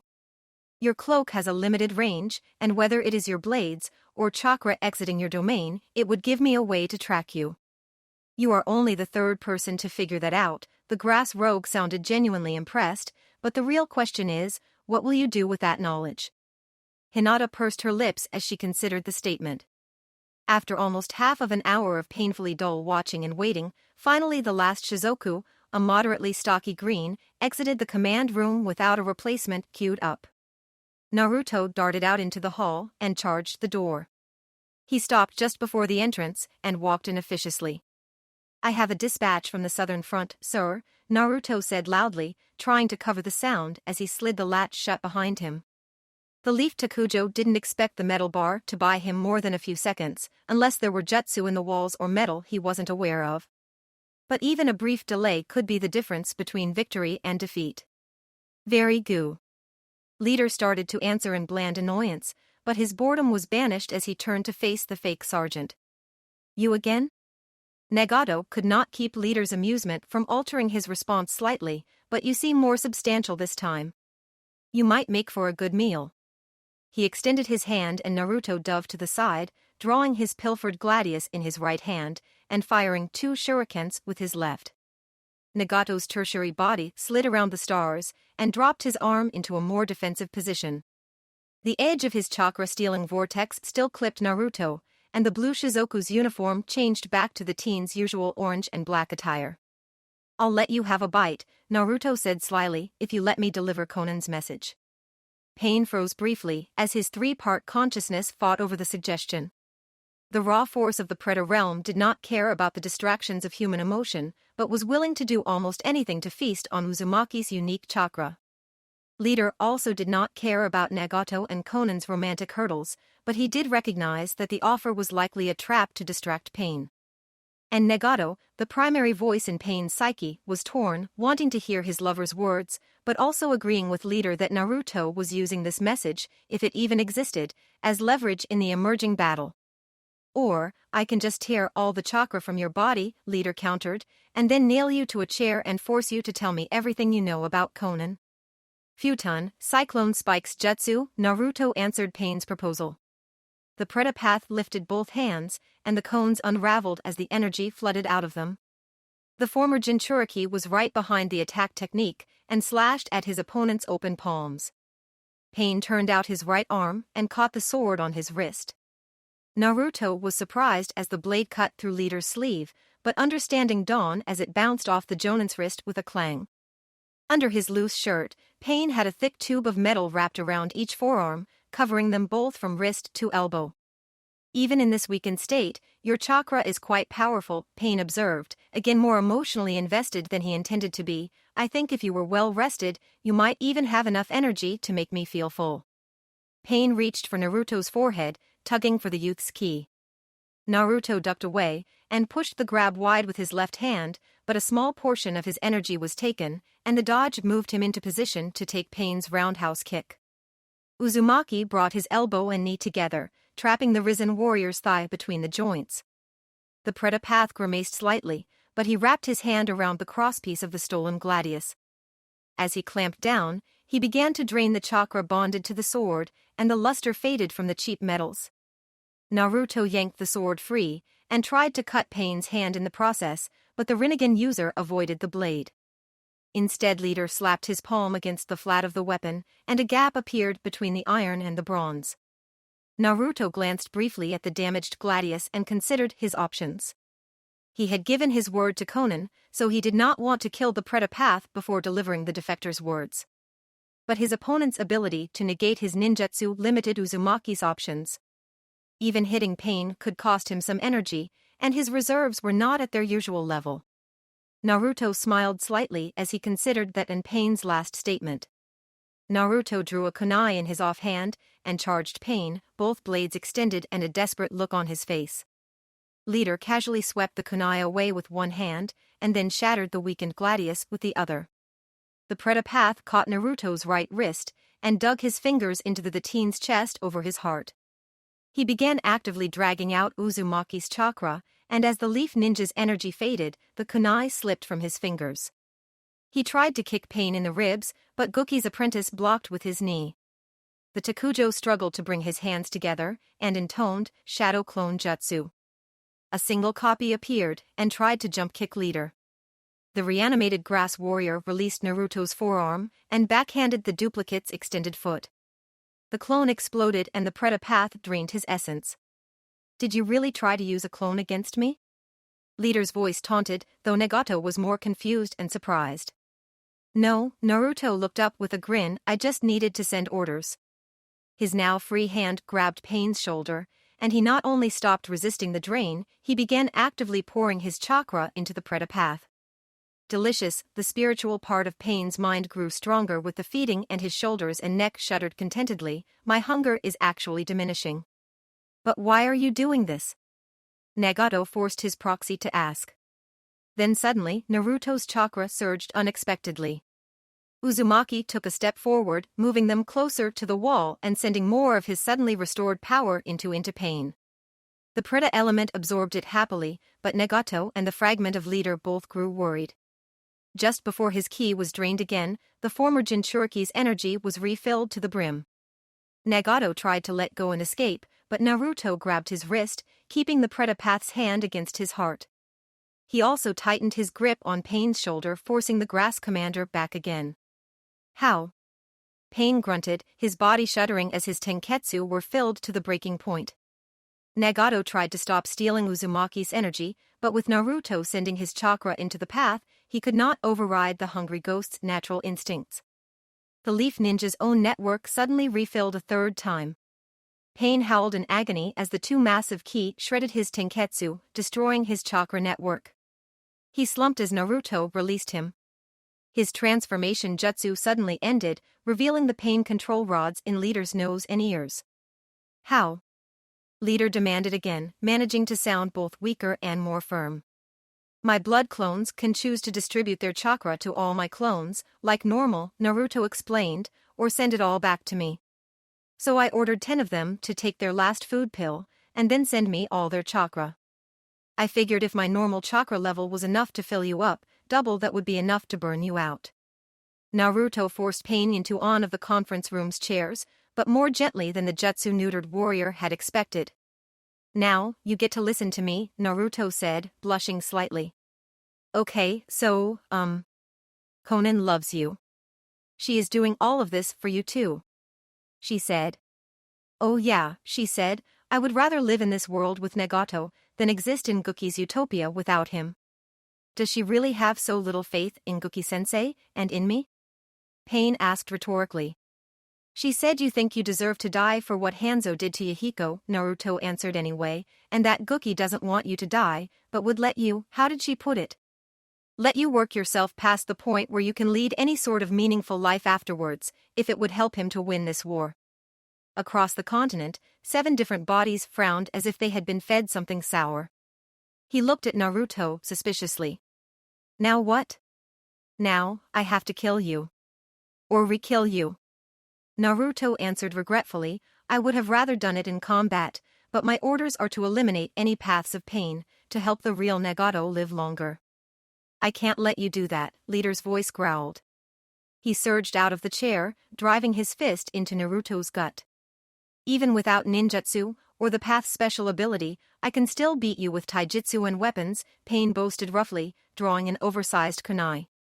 Hinata whirled her Manriki Gusari in a fast, endless, horizontal circle, trying to prevent the invisible Jinchuriki from getting close enough to strike. So far the tactic had worked, at least better than her previous attempt to use dust and grass in the wind to find Kahaku. But the move was purely defensive, and the Hyuga heiress had yet to come up with any way to take the offensive. What do you hope to accomplish with that? The grass renegade asked sincerely. Even if you are a Jinchuriki, your chakra is not unlimited, Hinata offered, and such an advanced ninjutsu most take a great deal of it. She thought about Naruto's ascendant fox jutsu as she spoke. You are trying to wait me out? Kahaku's non-localized voice was surprised, and the younger woman nodded. I don't think that will work, the Jonin argued. I think your Byakugan will consume your chakra before my Three Tails Veil. And either way, your arm will probably grow tired before either of our chakra supplies run out. Besides, what is to stop me from just leaving and attacking your comrades? But if I stop speaking, you have no way to know if I am here, so you wouldn't dare stop. Hinata slowed her world chain, drawing the weight in closer, but not stopping completely. Then she suddenly turned and threw the weight out in a short, hard arc. I don't always attack from behind, Kahaku sounded amused, but it was a good try. Hinata dropped the weapon and spun around again. But this time she did not halt her rotation. 8 trigrams palms, infernal whirlpool, she announced powerfully, while inside she hoped her mastery of the first of the clan leader's arts would be sufficient. As the teen had hoped, her foe's surrender and subsequent random attack had drawn the hidden Jinchuriki into her range. Though she still could not see Guki's wife, Hinata could feel her presence in the whirling mass of red chakra. Kahaku tried to stay steady and focused as she tumbled closer to her opponent. She attempted to form a ninjutsu to counter, but the turbulence was too much, and her hands kept slipping out of position. Finally, the Hyuga jutsu ended, depositing Kahaku directly in front of Hinata, more or less upright. 8 trigrams, 2 palms. Naruto's lover lashed out, feeling both finger stabs connect. 4 palms, 8 palms, she continued as quickly as she could, but did not try to move around behind her target like she normally would have. 16 palms, 32 palms, almost a third of her blows were striking air, and the rest Hinata could not tell specifically where on Kahaku she was hitting. 64 palms, 96 palms, she concluded, doubling the last set of strikes. Then she hopped back, silently praying it had been enough. Nice, Kahaku said hoarsely, you didn't shut down my chakra system very well, since you couldn't aim right, but you still hurt me a little. 2 blows struck Hinata onto her neck and the other to her right side. And then while she was staggering, she took a third hit, this time to her lower back. But it wasn't enough to win you the fight, the echoing shapeshifter announced. What am I supposed to do if I have no way to track her? Hinata worried, how can I protect my friends if even my Suijin Byakugan can't pierce her ninjutsu? The younger Kunoichi paused as she though that.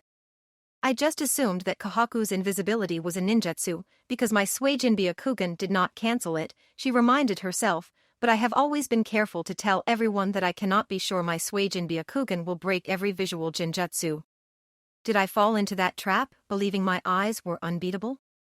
Could her technique be a jinjutsu, or a hybridized technique, part real and part illusion? The more she considered it, the more it made sense. The echoing voice to prevent her speech from being tracked would be much easier as a jinjutsu than as a ninjutsu.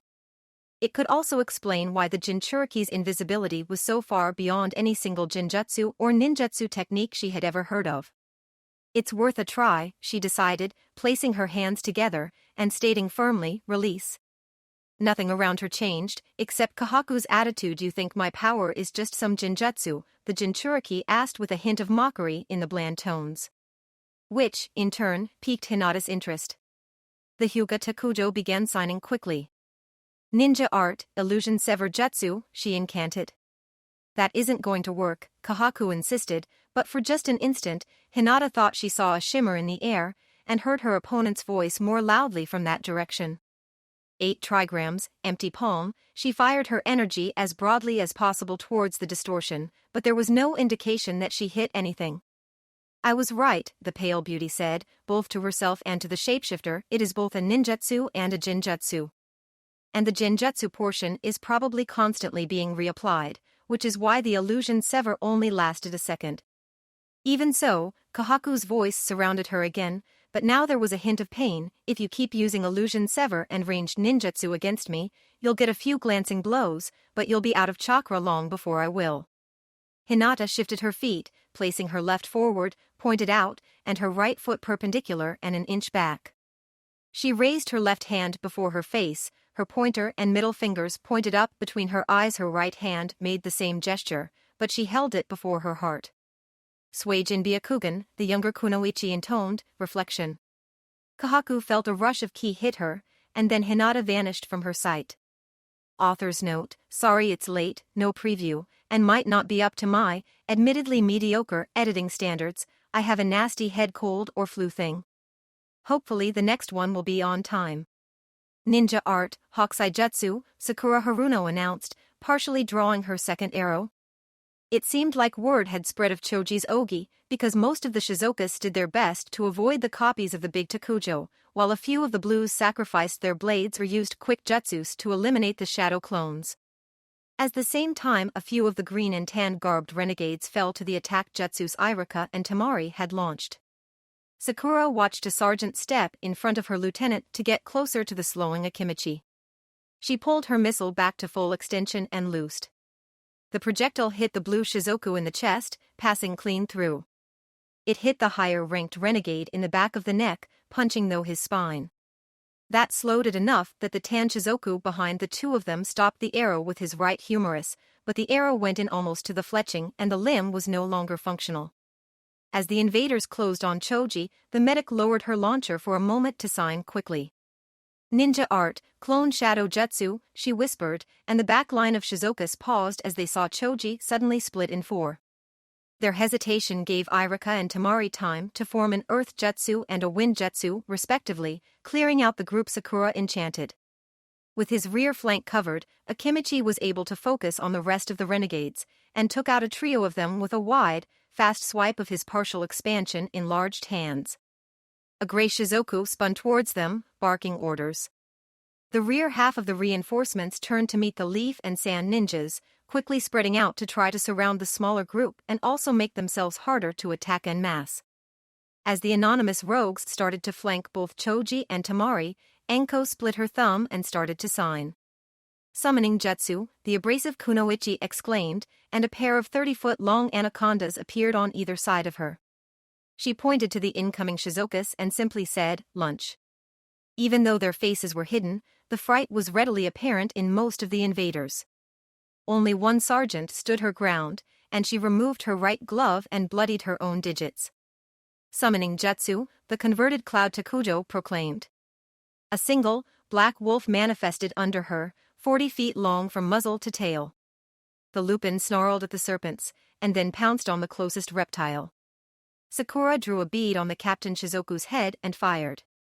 The gray-clad, anonymous warrior unsheathed his weapon, striking the arrow's metallic head, deflecting the missile skywards. She frowned and fired again, and he cut her bolt from the air again. So she knocked 2 arrows, knowing it would hurt her accuracy. She let the projectiles fly, and he ducked under the upper missile and his gladius carved the lower arrow in 2. He must be another real ninja, who was turned into a Shizoku, Sakura decided, wondering what village he had been from. Well, let's see how he handles this. Ninja art, shadow arrow jutsu, Sakura released the bowstring, and as she did, the missile split into 20. Suiton, water burst jutsu, he countered, destroying most of the chakra duplicates and splintering their source. But a few of the outer shadow arrows were outside his range, and Sakura's attack took down 2 other followers of the renegade Reikage. Okay, Sakura frowned as he started to sign again, recognizing the start of a lightning release technique. She crafted the seals for a faster jutsu, and the drew and fired in a single motion, stating, Ninja art, iron arrow jutsu. The entire projectile took on a metallic hue, and the Shizoku paused his hand signs to sweep up his gladius to deflect the strengthened bolt. Under his mask, his eyes widened in surprise as the blade passed through the missile without the feeling of impact. Instead, he noticed a haze in the air, before the genuine, genjutsu masked arrow sliced through the edge of his extended arm and plunged into his liver. The real arrow had not been fired at full power, so after hitting his limb it did not have enough force to go all the way through the captain's torso. But the damage to his wrist forced the Shizoku to drop his sword, so he could not stop the second shot Sakura put through his left eye. As the wolf struggled to keep the 2 serpents at bay, Anko watched the lupin summoner for an opening. Then, as the mammal hopped to the side to avoid having her right foreleg constricted, Anko darted up the spine of her other reptilian ally and leaped onto the wolf's back, her staff blade extended. The converted Shizoku sergeant tried to block with a kunai, but the cheap throwing blade was no match for the weapon Mitarashi had inherited from Hisashi Hyuga. The knife shattered, as did the anonymous Kunoichi's neck and collarbone. As the dead summoner fell from the back of her familiar, Anko ran up to the wolf's head. Reverse the summons, or end up like the traitor who brought you here, she hissed at the giant lupin. The wolf tilted its head, as if trying to see Anko, but then it seemed to nod and vanished. One of the snakes snapped forward, catching its mistress before she fell more than a few feet. Thanks, Anko told the serpent, and the reptile looked pleased with itself. Doton, inverse avalanche jutsu, Matsuri proclaimed, tearing rocks out of the ground and causing them to fall skyward, breaking the line of Shizokus advancing on her side. Then she ended the technique, and the stones plummeted back to the earth, pummeling the off-balance renegades. The Sand Chunin started to craft a katana attack, and almost didn't see the kunai thrown at her head by one of the surviving sergeants. An arrow hissed out from behind her, destroying both the throwing knife and its user. After she finished setting fire to the remaining Shizokus in range, Gaara's apprentice glanced backwards and gave Sakura a quick nod of thanks. Pain slashed horizontally with his melee kunai, and Naruto hopped back out of his way. He reversed the blade, stabbing at Uzumaki's heart, but the leaf Takujo slammed his palm into Nagato's wrist, dislodging the weapon and sending it crashing into the ceiling. Pain ignored the pain, and fired his other hand at the teen's nose. Naruto deflected Pain's fist, taking note that damaging leader's chakra crafting abilities had not slowed or weakened the other man as much as he would have expected. And though it had cost him 10 blood clones to neutralize Pain, the influx of energy and the information he received both improved Naruto's disposition. He made note to ask Hinata or Sakura if it was normal for chakra from food pills filtered through a clone to feel more natural than taking a food pill directly. His recently defeated clones indicated the battle was going well. The sand ninjas were advancing steadily, and Ko seemed to have been more successful than his duplicates at getting the grass shinobi to abandon Guki and leader. Nagato had his Preta-path kick at Uzumaki's knee as a feint, and then launched a punch at the teen's throat. The Rinnegan user wondered why he was bothering. Denied the Predapath's native power and all but the weakest jutsu, he doubted he stood much chance against the average Chunin, more or less one of the Leaf's top combat ninjas. But the Preda realm and leader portions of his composite mind were howling for Naruto's death, and more quietly urging for at least escape and survival. Naruto caught Pain's fake with his own foot as he turned to avoid the punch. Doing so let the former Jinchuriki put his weight on leader's ankle, twisting it the wrong way and tearing the ligaments. Nagato's shadow hopped back on his good foot, unable to put his weight on the damaged limb without wincing. He snarled angrily, grabbed a chair, and threw it at Naruto. The teen sent some extra chakra to his arm, and smashed the heavy, wooden seat with a single punch. But the furniture was another distraction, and Pain followed behind it with a right cross that skipped along Uzumaki's arm and collided with his jaw. The force of the punch turned the blonde Takujo, who kept the momentum going, snapping his foot into Pain's side and knocking Guki's second into the wall. The two men squared off again, but this time Uzumaki wore a frown of pity. Not that Nagato could blame him. The bruise on the teen's jaw was almost gone, and if the blow had made Naruto bleed, Pain could not see it. On the other hand, Leader could no longer stand straight, due to the damage to his ankle and ribs. At this point it seemed to only be a matter of time, but the Predapath did not want to go quietly. He drew a pair of hidden kama from his robes and jumped forward. The two short-hafted sickles arced for the Leaf Ninja's neck, and the teen lifted his right hand as if to block. Kitsune, Naruto focused his chakra into the word, and summoned his staff blade into his hand. The longer weapon caught both of the curved blades, and Pain could see the kama strain under the impact. He tried to scrape together enough chakra control to send his remaining ki into the jutsu bonded to Leader's specially crafted weapons. But before he could determine if he would succeed or fail, the kama in his right hand snapped, the head flying away and digging into the wall. As a result, all of Naruto's pressure was transferred to the second weapon, which creaked uncomfortably, forcing Leader to disengage. His injuries left the path of Pain unsteady, and the attempt to preserve his remaining kama opened him for a quick strike by Naruto to his unbroken ribs. Pain transferred the scythe into his right hand, so he could drive the blade into the wall to use it as a support. He pushed off with his good leg, using his lever to attempt to kick Naruto in the head. Naruto frowned in confusion. The move was slow and amateurish, just asking for a lethal counterstrike. Then Uzumaki met Pain's eyes, and saw a resolute desperation in Nagato's Rinnegan. Jiraiya and Guki's apprentice had decided to abandon the crippled body, and was using Naruto's professed orders to do it. Fine, Naruto agreed softly, knocking the kick aside with his weapon. As he drew the staff blade back, he ran his hand up the pole, manifesting the wind chakra sword. He stabbed forward steadily, and despite the other voices screaming at him, Nagato did not even try to block or avoid the attack. With no chakra to impede it, the green blade slid easily Pain's heart. As it did, the black metal bars in Leader's nose and ears shattered.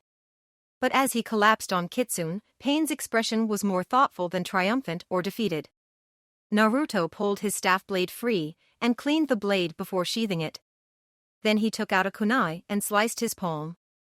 He let the crimson liquid fall to the ground, sending his chakra into it. Ninja art, blood clone jutsu, Uzumaki intoned, crafting 3 more duplicates. You guys clear out this place, and then go join the battle, he ordered. I'm gonna go check on Hinata and the others. What was that?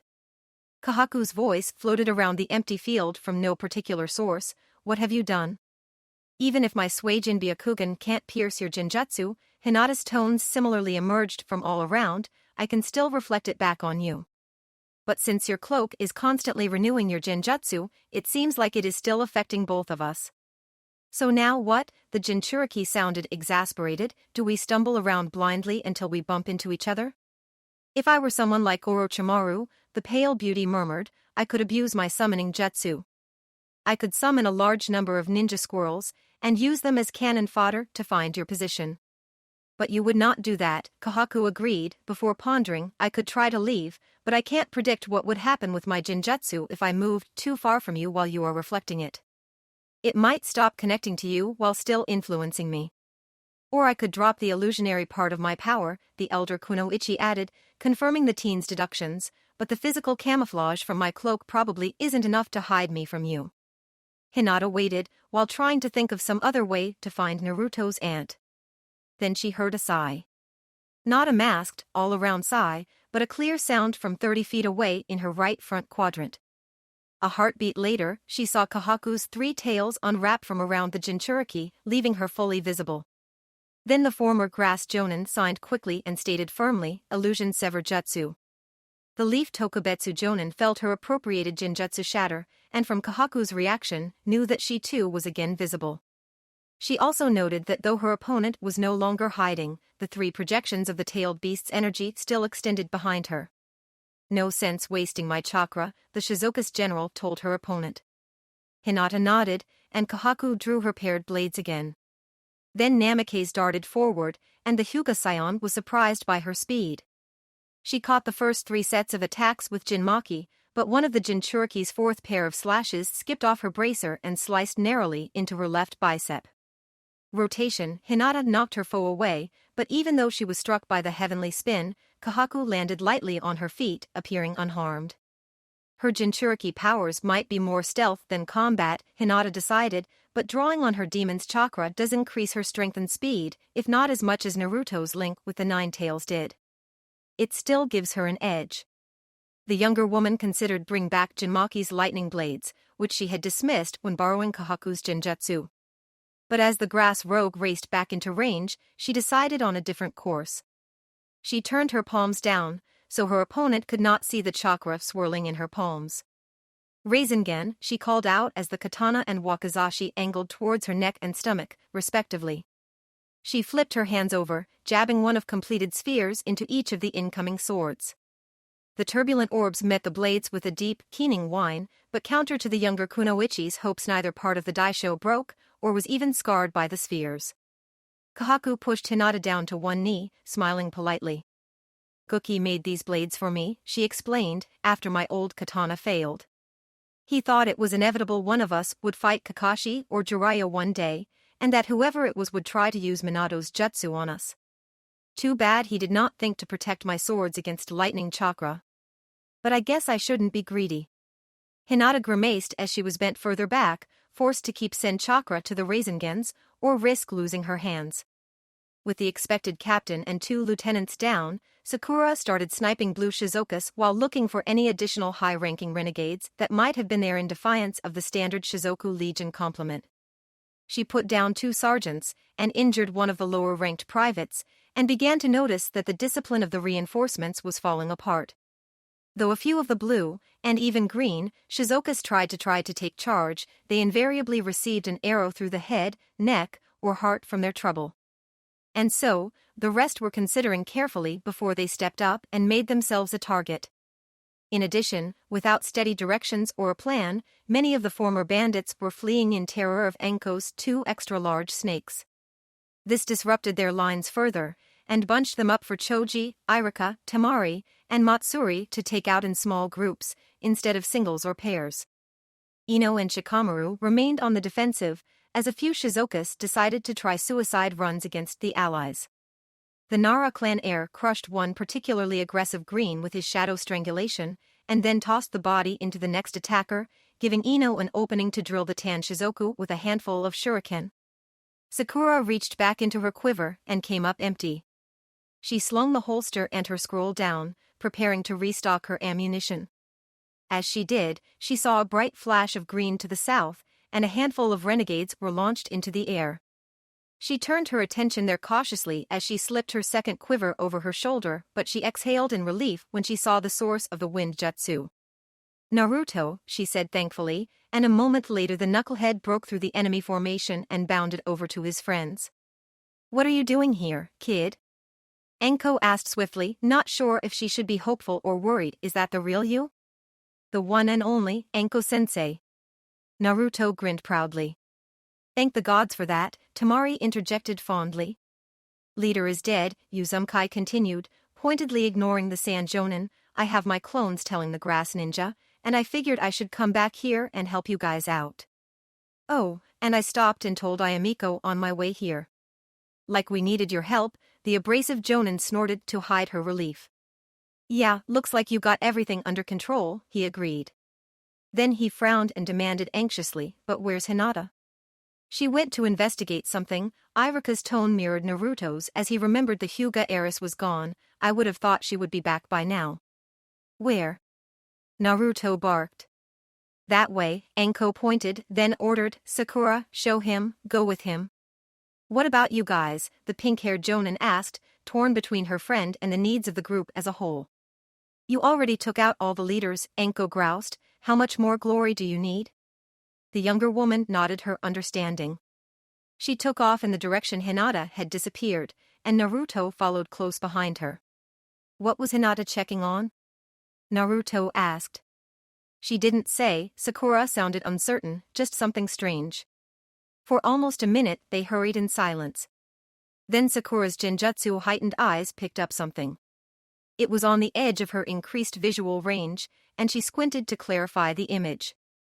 Hinata, she hissed when she realized what she was seeing, she's under attack. As she was running, the medical Jonin knocked an arrow, but before she could, Naruto was gone in a flash of golden yellow fur.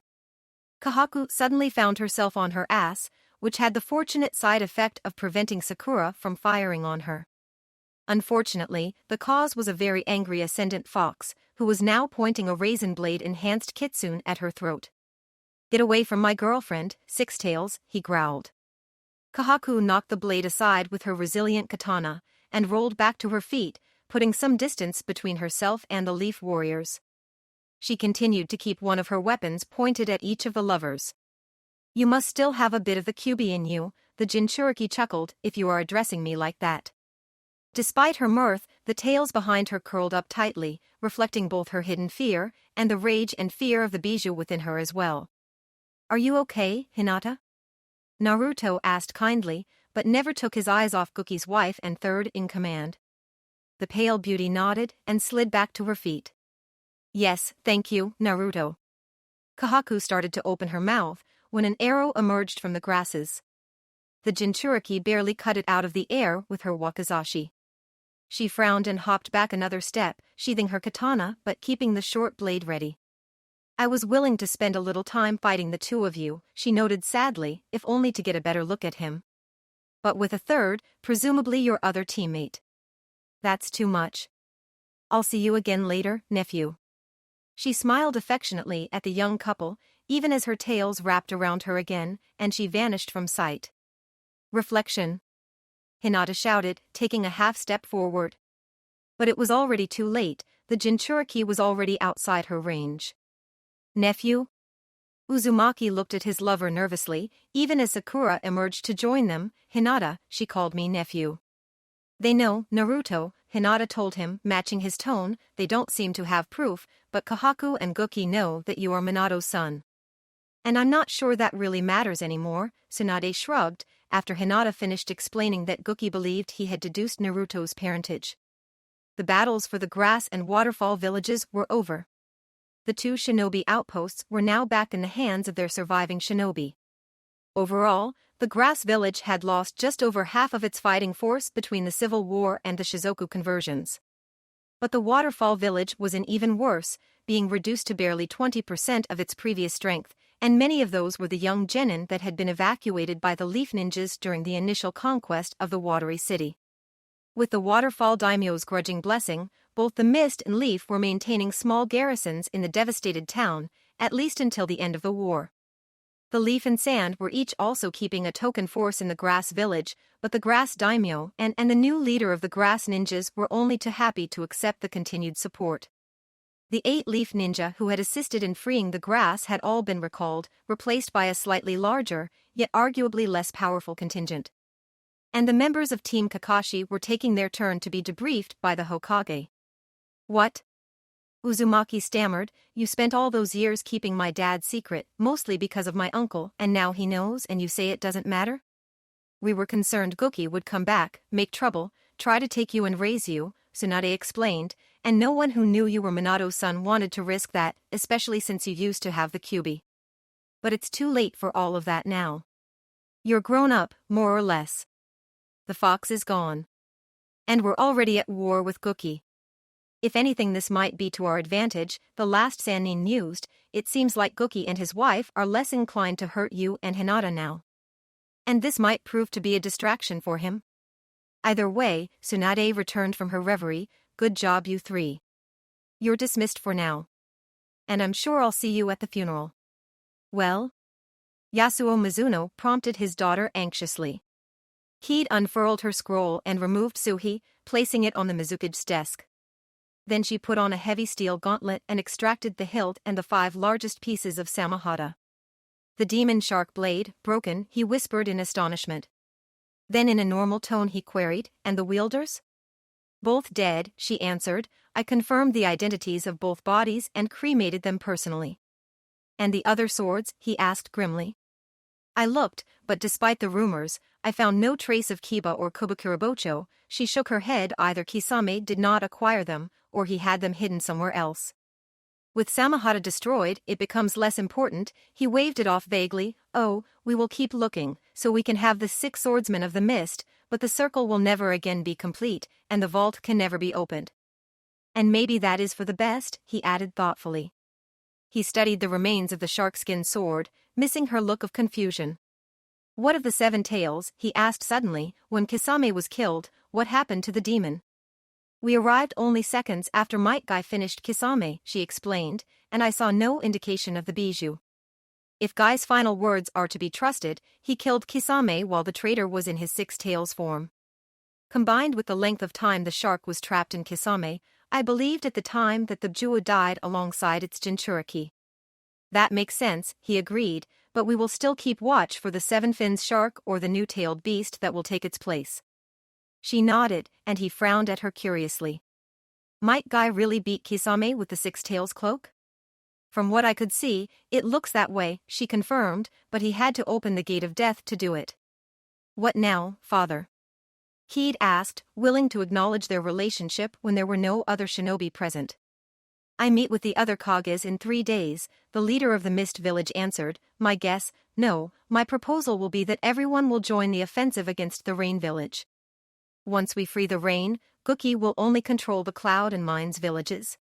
He'll be trapped on the peninsula, giving us the tactical advantage. But until the meeting, we rest and prepare for the next offensive. Naruto's multi-blood clone enabled the Leaf to escape the liberation of the Kusagakure without any losses, but the other villages and the Leaf's other battle did not fare so well. The Sand lost 6 of their 72 men, though another 13 were seriously injured. The Mist suffered even greater casualties, with 19 dead and 11 incapacitated in the battle to free the Waterfall village. In the same battle, the Hokage's forces took 14 major injuries and lost a total of 10 shinobi, including Might Guy. Guy's funeral was a traditional affair, with every Leaf shinobi currently in the village attending. The rest of the mourners waited as Tsunade offered the benediction, most in silence, though a few sobbed quietly. Or not so quietly in Lee's case. Finally, the Hokage finished, and asked for a moment of reflection on Guy's life. Mama, Rei Uchiha's voice echoed in the silent crowd. Why's everyone looking at a picture of Uncle Guy? Guy did a great thing for the village, Yugao whispered to the girl, so everyone came to thank him. But where is he? The 2.5-year-old demanded loudly. He's on a mission, Kakashi told his daughter, his voice wavering. Now we need to be quiet for the other people, okay? The girl nodded in confusion, but remained silent. A few attendees smiled in spite of themselves. Then the moment passed, and Tsunade stepped aside, inviting the rest of the gallery to come up and say their final goodbyes. Most of the shinobi walked up alone or in pairs, and said a few words. Naruto and Hinata lingered a little longer, as Naruto expressed his gratitude to Guy for saving him from Kasame and Itachi, and for teaching him what he needed to fight Orochimaru's Sharingan. Both lovers' eyes were moist as they stepped away from the frozen image of the boisterous Jonin. Niji and Tenten were the third from the last to approach the memorial. The Hyuga warrior stoically supported his fiancée, who was weeping openly. Thank you, Gai-sensei. Niji strained to maintain his composure. You taught me a great deal about being a true shinobi, and about being a good man. More than I ever could have told you to your face. Then he could not help but flash a sardonic grin as he added, I would have been too afraid it would inflate your ego further, or worse, 'cause you to embrace me. Tintin also chuckled against her will. But the moment of mirth did not last long. "Goodbye, Gai-sensei," she whimpered. "I don't think any other teacher could have made me into this strong of a ninja." The two turned and moved away from the picture, making room for Rock Lee. Most of those who knew him expected Lee to be crying more than anyone else as he approached the photo. Instead, Lee's face was now dry, his expression determined. "I will not weep for you anymore, Gai-sensei," he told the image. "You died gloriously in battle, defeating a mighty foe in the process. But I vow I will do everything I can to make up for the moments of greatness you expended to do so. I will become a most splendid ninja on your behalf." Finally, Kakashi Hatake approached the dais, without his fiancée or daughter. "You idiot," the copy ninja declared gently, "you should have at least waited until you were ahead of me in the score again. 63-63, now you can never say you defeated me. You were my best friend, Guy, and though I never took your little contest seriously, I always competed because it made you happy. And now that you're gone, I think I might actually miss our rivalry. Sayonara, Guy." Lady Tsunade, Shizune caught up with her mentor. The party following Guy's memorial was less raucous than Jiraiya's send-off, but not by much. Guy's friends and allies followed the fallen Jonin's boisterous example in their celebration of his life. Even Tenten, so distraught earlier, was able to get into the swing of things. Kakashi and family did not attend, however, partly for Rei, but mostly because Kakashi himself was not in the mood to carouse. "What can I do for you, Shizune?" the Hokage asked, noticing Hana Inuzuka hanging back, to let them talk with a modicum of privacy. "I have a request," the younger healer said nervously, "about Guy's legacy." "His legacy?" The last Sannin sounded confused. "You mean his team?" "No," Shizune blushed slightly, "I mean his fertility deposits." Tsunade frowned in thought as understanding dawned. Like many Leaf Shinobi, Guy had had the medical corps store his reproductive material, so if an injury on a mission rendered him sterile, he would still be able to have children. She also recalled that the Hyuga and Uchiha clans did not participate for fear of theft. She put the errant thought behind her and returned to Shizune's request. Her eyes drifted back to Hana again. "Ah," Tsunade smirked slightly, "you and Hana have been together for what, 8 months now? Starting to get serious?" "We've been talking," Shizune smiled happily, "about many things. Among them is the fact that as the next leader of the Inuzuka clan, Hana will need to have an heir. And I also want to be mother. And when we heard about Guy, we agreed this might be a good way to honor him at the same time. Even with those potential eyebrows?" Tsunade needled her apprentice. "It's not certain," Shizune deflected, "and they can be trimmed or waxed." "If you say so." The Hokage waited a moment for her student to reconsider, but Shizune did not waver. "Then you have my blessing. But you too should probably talk to Guy's students as well." "We already thought of that." "Thank you, milady," she said and then turned to leave. "You're welcome," Tsunade smiled, "and Shizune?" Shizune paused and looked back at her mentor. "Congratulations. I'm happy for you." "Thank you, milady." Guki glared at the map, ignoring Pain's animal path, Madara Uchiha, Kahaku, and a half-dozen captain-rank Shizokas. The purple figurines had been removed from the waterfall and grass villages, leaving only the ones on the cloud, mines, and rain. They had been replaced by smaller markers of yellow, red, brown, green, cyan, navy, and white. More dashes of his enemy's colors had been placed in the land of trees, and also growing close to the rain country. "What's the matter?" Madara asked in mock sympathy, carefully laid out plan falling apart. "Underestimated the other villages?" Guki did not react, but Kahaku buried a kunai in the back of Madara's chair, mere centimeters from his ear.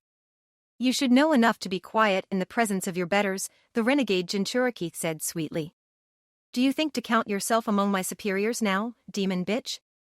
Madara snapped, shifting his stance to be ready to strike.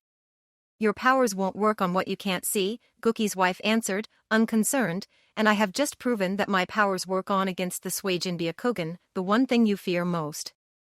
She and Guki had decided not to let Madara know that Hinata had been able to reverse part of the Bijuu's invisibility, instead implying that Kahaku had retreated in the face of Naruto's shadow clones. The first Uchiha did not back down, so Kohaku continued, maybe you would like to see what I can do with 4 tails, Madara?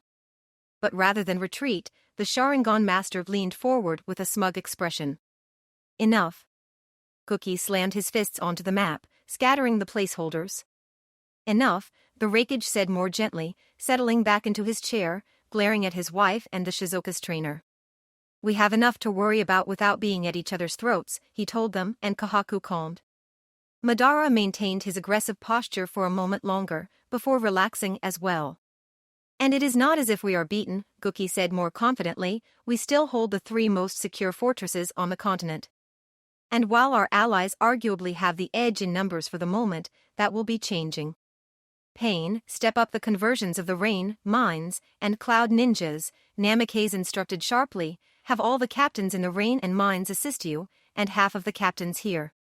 Madara, increase the training rate of the non-shinobi assets. Kohaku and the remaining captains here will take over the physical upgrades after the Susanoo downloads are complete. Madara grimaced slightly, then nodded. At his acceptance, Pain and Kohaku also bobbed their heads, and one of the Grey Shizukas sighed in relief. Cookie waved to dismiss them, and Yujito, Madara, and the anonymous captains all left. But Kohaku remained, and as the door closed, she allowed her concern to show. Are you all right, my love? She moved to sit on the arm of his chair, wrapping her arm gently around his shoulders. No, he answered shortly, I could accept losing the grass and the waterfall, but to also lose Kisame, Bunjiro, and Pain's Pretapath? I will not be able to fulfill my oath to the 2 swordsmen. And Nagato. The path can be replaced, Kohaku offered carefully. Not with Nagato in his current state. The backlash nearly killed him. In the long term, he might be better for the loss, but at this point he won't be able to bond a new path for weeks, maybe months. I shouldn't have done it, he slumped. I should have cut that impatient, idiot pretender of a grass daimyo loose. Leader would have had more time to subvert the grass ninjas. We could have gone with the original plan, the original timeline. The grass takeover would have been entirely internal, the waterfall conquest would have been made to look like the Shizukas worked exclusively for Kisame and Bunjiro, and the other hidden villages would never have known about the conquest of the Mines village until we were ready to move on the Sound and Rain. Our numbers would have been greater, and we would have been in stronger position before we needed to take hostage the fire and earth heirs. But you would never cut him loose, she reminded him, you made a promise to help him, and you couldn't go back on your word. No, I couldn't. We can still win, she told him, we just need to be careful, fight defensively, until we can build up our forces again. And you do have that trump card. Yes, he agreed thoughtfully, we can still create a better world. But I would rather not have to release the Bijou to do it. Tintin repacked her original, paired weapon scrolls, while Niji watched her apprehensively. Are you sure you are ready for this? The Hyuga Jonin asked his lover. Lady Tsunade offered to let us remain here on guard duty. I'm fine, would you just drop it, she barked in annoyance, and started to roll up the jutsu-bonded parchments.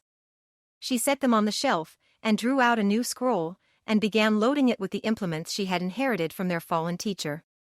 Consider it dropped, he said softly, an edge to his flat voice. She sighed, and smiled apologetically at him.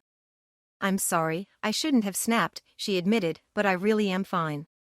If nothing else, going to war, doing what Gai-sensei trained us for, will help keep my mind off things. All right, he agreed, then let's make Gookie's men in the Rain Village pay. Yes. I don't get it, Grandma Tsunade, Konohamaru whined, we did a great job in the Waterfall Village. Why do we get stuck with guard duty? The Hokage sighed, wishing she had thought to stop the genin from spending time with Naruto before the younger man had picked up that nickname. First of all, she lectured, letting your Jonin-sensei get knocked out and stabbed is hardly what I would call a great job. It wasn't lethal, Udon stated uncertainly. Which is the second point, the Sannin continued, while Ebisu is recovering, it is only right that you 3 stay here. But you will be helping protect the village as auxiliaries to Yugo Yuzuki and her squad. Come on, Grandma Tsunade, Konohamaru complained. If you don't like it, she told the 3 teens darkly, I can put you 3 on reserves, and you can wait until Ebisu is healthy again? No, Moegi pulled Konohamaru back down, it would be an honor to work with Yugo-sensei and her Takujo team. I thought you might feel that way, the Hokage smirked. Now get out of here. I have an important meeting to prepare for. Thank you for coming, Tsunade said, as all 4 members of Team Kakashi entered her office. Sakura closed the door behind them, and the 4 ninjas sat down at her indication. The 4 of you know our forces will be joining the siege of the Hidden Rain Village, she began, and at the same time, our other allies, especially the Snow and Mist, will be putting pressure on the Hidden Mines Village. But I was hoping to take advantage of the chaos of the new offensives and send you 4 out on another mission. What kind of mission? Kakashi said suspiciously. A rescue mission, of sorts, she informed them. While Guki's focus is on the rain and mines, I want you 4 to sneak into the Land of Lightning and extract Nagato from the Hidden Cloud Village. Lady Tsunade, the copy ninja cut her off, I'm no longer on active duty. I know you have to look out for your daughter, Tsunade held up her hand, and that is why Yugao and her team will be staying here, with reinforcements. But you are still one of our strongest field agents, and more importantly, you have a past with certain high-ranking members of the Cloud Ninja Resistance. Besides that, I need someone who can rein these 3 in. Sakura looked surprised and a little hurt. But Naruto just smirked and Hinata nodded. Kakashi, I'm not asking your team to try to assassinate Guki or Madara, the Hokage tried to mollify him, though if you happen to have the chance, I wouldn't complain. But we promised Konan, and more importantly, it makes tactical sense. Take pain out of Guki's command structure, and we hurt him. We take out his 5 top generals, and force him to revert to conventional communications. And if Konan is right about pain being what keeps Madara in line. She trailed off, and the silver-haired Jonin recognized that if Madara became subversive it could drive a wedge in Guki's operations. Or even better, if the 2 leaf traders parted company, Namikaze would force to train his collection of thugs and bandits normally, instead of having the first Uchiha imprint the skills of a Shizoku on their brains. I'm guessing you 3 have no objections? Hatake sighed as he glanced side to side at his younger teammates. Hinata and Sakura looked grimly determined, but Naruto's expression was practically giddy. When do we leave? Kakashi asked in defeat. Hinata shuddered as memories of anger and fear accompanied her recollection of the approaching coastline. Though they were landing almost 3 kilometers east of where the Naruto rescue squad had entered the Land of Lightning, her Suijin Byakugan had been stretched to the limit on the unofficial mission to rescue her then-boyfriend, so she had seen this stretch of rocky land. She remembered specifically discussing this spot with Niji, and rejecting Team Kakashi's current destination as being too narrow for the giant tortoise Tenten had summoned to serve as their vessel. This time the 4 leaf ninjas had a proper boat, painted black and chakra deadened like their stealth garb.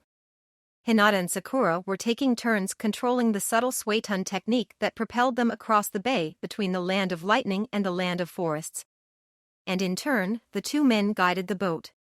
Currently the 2 Jonin were providing the locomotion and steering, while the Hyuga heiress served as lookout with her basic Byakugan, and Uzumaki waited with a forced calm.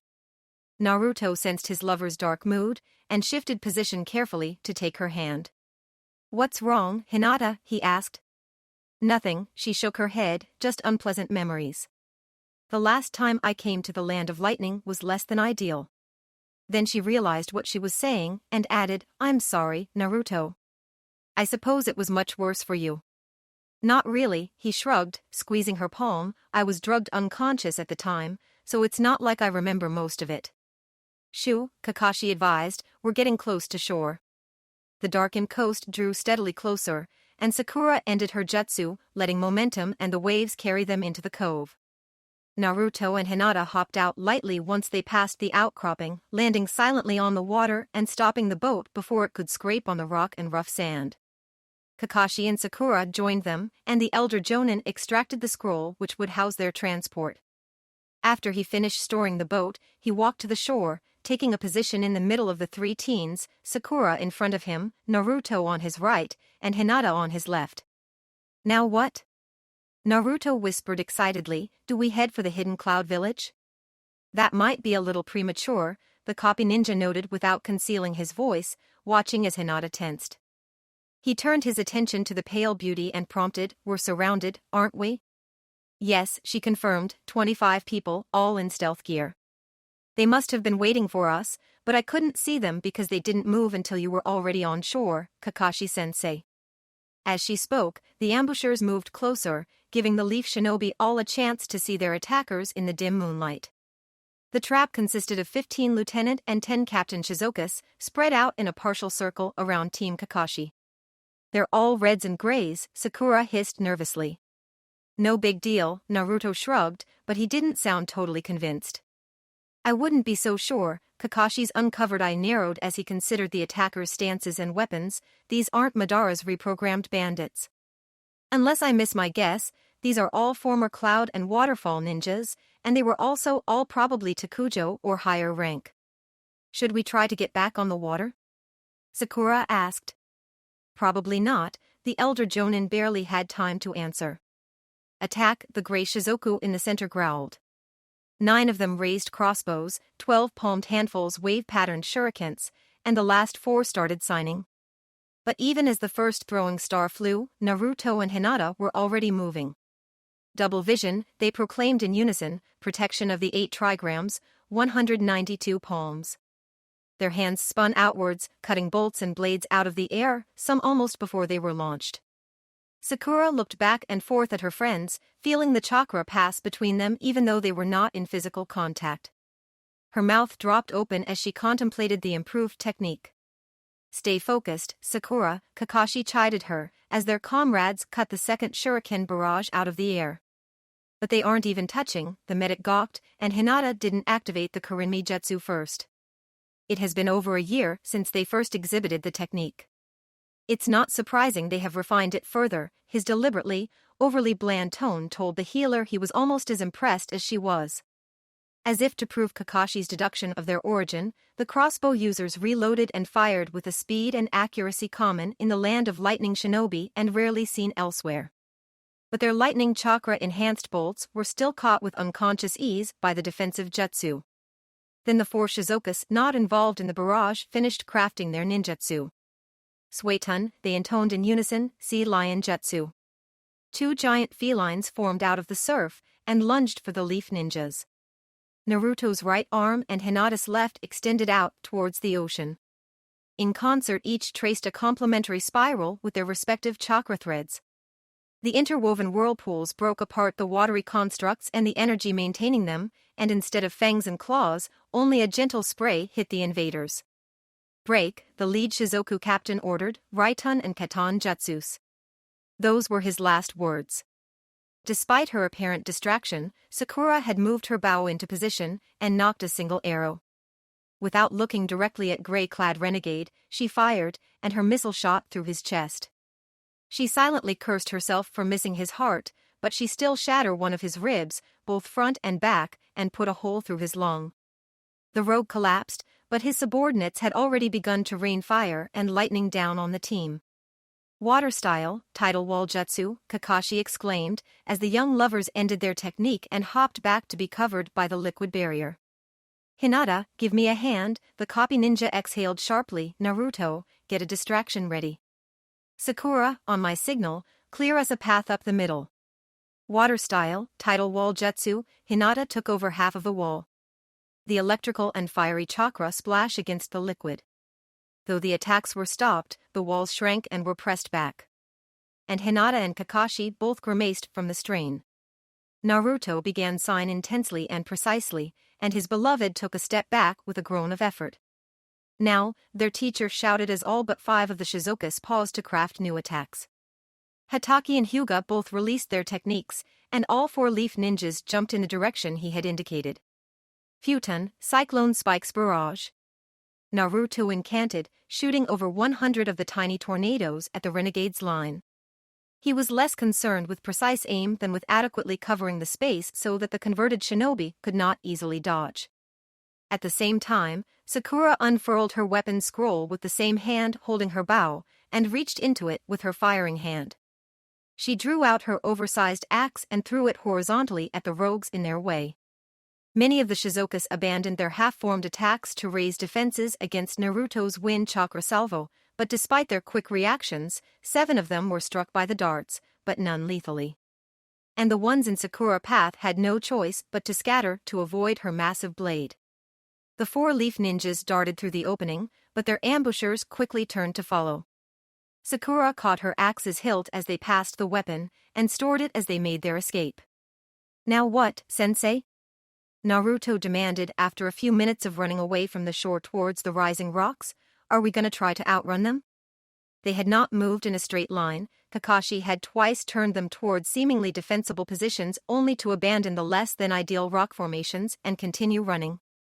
Though it hadn't helped them get away, it did keep their pursuers on their toes. "I don't know if that's an option," the Jonin noted, watching as a few of the faster rogues drew closer. "Hinata and I might be able to get away on speed, but those three look like they'd be able to catch you and Sakura. We need to find a place that will work for us to whittle down their numbers." "Sensei, they have us outnumbered 6-1, Sakura pointed out, trying to sound respectful. "I don't think we can hope to draw them out enough not to be overrun." There, Kakashi pointed to a narrow gully in the increasingly mountainous landscape. The teens turned automatically, though all three wore looks of uncertainty. Hinata kept her head turned slightly, so she could keep her Byakugan trained on the warriors following them. Though she did not say so, the younger Kunoichi agreed silently with Sakura's assessment. Though there was a moderate disparity in the Shizuka's speeds, they were not letting themselves get pulled into smaller groups. Then she noticed something else. Her eyes widened suspiciously and she glanced sideways at Kakashi. Her teacher just winked at her, and she thought she could see the corners of his mouth turn up under his mask. The last 5 Shizukas suddenly stumbled to a halt, their body language indicating severe confusion. They glanced about wildly and settled into defensive stances. This caused a minor pause in their closest comrades, but most of Guki's agents continued to follow the Leaf Ninjas, unconcerned by, or unaware of, their comrades' plight. As the Leaf Ninjas drew closer to the valley, both groups picked up speed, Team Kakashi trying to reach the choke point, and the renegades hoping to cut them off first. "Duck!" Hatake suddenly shouted, dropping into a slide. With well-practiced precision, his younger charges followed suit. "Futon, Wind Scythe Jutsu," a familiar voice shouted from ahead of them. "Hayaton, Razor Icicles," a less-known set of female tones proclaimed. The sharpened, hardened wind alone was deadly enough alone, but it added to the effect of the ice technique, making the frozen water denser and faster. The complementary attacks shot over the heads of the Leaf Ninjas and tore into the front line of the pursuing Shizukas, killing the first 4 and maintaining enough power to incapacitate the quartet behind them. Then Kid Mizuno dropped her invisibility jutsu and calmly walked up to the closest warrior trapped in her genjutsu, and casually ran him through with her leaf-shaped sword. "Temari, Kid," Naruto shouted happily as he stood, then his eyes narrowed as he considered the second, older Sand Kunoichi, Gaara's bodyguard, right? "Natsuki-san," Kakashi acknowledged the woman his student could not quite remember. "Shit," a female gray Shizuku cursed, as the face of the mist felled a second enchanted ninja. She considered her comrades that had been injured by Naruto with his cyclone spikes and by the sand ninjas, the 3 still trapped by the mist genjutsu mistress, and the trio of shinobi they had not planned on fighting. "We have to get back and report to Guki-sama," the foul-mouthed waterfall renegade ordered sharply. "I'm afraid we can't allow that," the copy ninja said sternly, signing rapidly, "Doton, Stone Dragon Jutsu." A Eastern-style dragon rose up out of the rocks, cutting off their escape and incidentally crushing the closest Shizuku. "Naruto," Kakashi pronounced the teen's name like a death sentence. The blonde Takujo grinned darkly. "Okay, sensei." "Shadow Clone Jutsu." "All right, Kakashi-sensei, what was all that?" Naruto demanded in annoyed bewilderment after the 7 warriors finished disposing of the bodies of Guki's soldiers. "What do you mean?" the silver-haired Jonin answered innocently. "They were waiting for us, and they probably had enough firepower to take us out, if it wasn't for Kid, Temari, and Natsuki. And we didn't even know that these guys were gonna be meeting us." "Guys," the provocative mist beauty pretended to be hurt by the use of a male generic. "Since just before your mission to rescue Nyokoheim, the Hokage has suspected there was a mole in the village," the Sharingan user admitted. "The Shizukas have frequently shown knowledge of our deployment and battle plans, intel that they should not have had. Someone in the Konoha Corps has been feeding information to the Reikage. So before she sent us on this mission, Lady Tsunade decided she could use us to verify her suspicions." She used as his bait? Sakura said softly, sounding hurt. That's nuts. Naruto protested, how are we supposed to get to Nagato if Uncle Gookie knows we are coming? Uncle Gookie? Temari said softly, and all three foreign kunoichi frowned, each making the connection almost instantly. The fact is, there was very little chance we would make it into the Kumogakure without Gookie finding out, Kakashi shrugged, even without a traitor in the leaf, Gookie has the Land of Lightning fairly well guarded, and probably has agents in the Cloud Ninja Resistance, too. So the Hokage decided to use this to find the traitor, he continued, offering the explanation the Sannin had given him. She already had it narrowed down to 3 targets, based on the previous inside information the Shizuka seemed to exhibit. So she told one when and where we would arrive, but not that we were meeting anyone else. The second was told that you 3 would be meeting Mizuno-san, and when and where the meeting was to take place. But that suspect wasn't told about the sand reinforcements, or that I would be here. And the last person would have been told about Temari and Natsuki-san, Hinata mused, but not the rest. So then you could report back where they hit us, and who they were expecting to fight. That's why you guided us here, Sakura realized, to meet Temari and Natsuki-san. That's correct, the elder male agreed, and our earlier diversions were so we could pass by the location where we were to join up with Mizuno-san. But why not tell us, the fox-faced boy added angrily, so you could get genuine reactions again? That, and general operational security, Kakashi acted mildly chagrined, the fewer people who knew, the less the chance of cross-pollination. The Hokage already told me she was going to have a hard enough time keeping the suspects separate after she gave them the false intel. Shouldn't you be calling Lady Tsunade to keep her informed? Natsuki queried, more to give Kakashi a chance to escape the grilling than out of any belief he would forget to report the results of the trap. Yeah, you're probably right, he stepped away and flipped open his cellular. Good afternoon, Lady Tsunade, the copy ninja said a few moments later, I'm calling to report on those honey pots you laid out. Gookie-sensei, Nagato stood unsteadily as the Reikage entered his room. Though the originator of pain was still feeling weak, comparatively speaking, since the destruction of the Pretapath, Namikaze thought the Rinnegan user looked like he had put back on a little weight. But Gookie studied his student, and on second glance he decided he might only be seeing what he wanted to, aided the dim lighting. What can I do for you? Nagato asked. I need your paths in Mind's village to prepare, the leaf trader answered. I will be sending a new, special unit to join them. Why, sensei? Tsunade-sensei has sent us some visitors. The 5th Hokage obviously has too much time on her hands. So I thought I would give her something to do, and return the favor. Tenten tried to convince herself the reason she shivered was because of the omnipresent downpour they had been marching through since mid-morning. But deep down, the Jonin knew she was intimidated by the giant wall, a fortification unlike any other on the continent, and the buildings jutting up behind it like the fangs of some tremendous, ancient demon. She wondered briefly if the size and position of the pointed roofs and smokestacks was intentional, or if she was just indulging in a fit of dark imagining. The leaf forces drew slowly closer to the hidden rain village, attempting to use the namesake weather to hide their approach until after they joined up with the siege line. The hidden stone ninjas had set up their initial camp just outside the range of the catapults and ballistas lining the walls of conquered city. Sand reinforcements had arrived 6 days earlier, some from the land of air and others returning from the grass village. Unlike their leaf allies, Gaara's men had not returned home to rest and regroup, opting to keep the pressure on Pain instead. A tremendous crash, maybe a kilometer in front of them, nearly disrupted the leaf shinobi's stealth, as many strained not to run forward to investigate.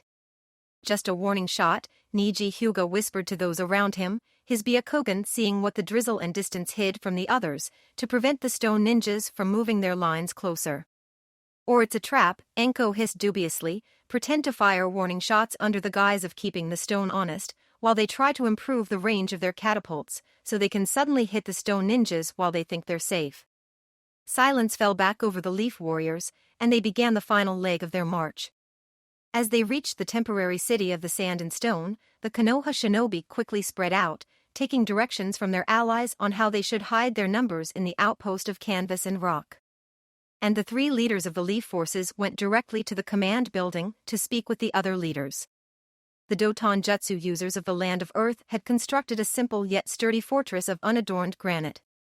Though it could not withstand a concentrated assault, it was much more secure than the tents that housed most of the invasion force.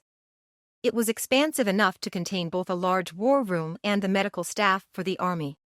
Without pausing to announce their presence or seek permission, some Inuzuka and Enko Mitarashi strode into the meeting room, followed closely by an annoyed-looking Shikaku Nara. The Leaf Ninjas already knew Gaara and Baki of the Sand Village, and recognized the Tsuchikage, Mitsuru Jishin, from their description they received in their briefing. But the second stone ninja was unknown to them. He was taller than his leader, but not by much. And his body looked oddly artificial, his limbs were thick and lacked definition, even at the joints.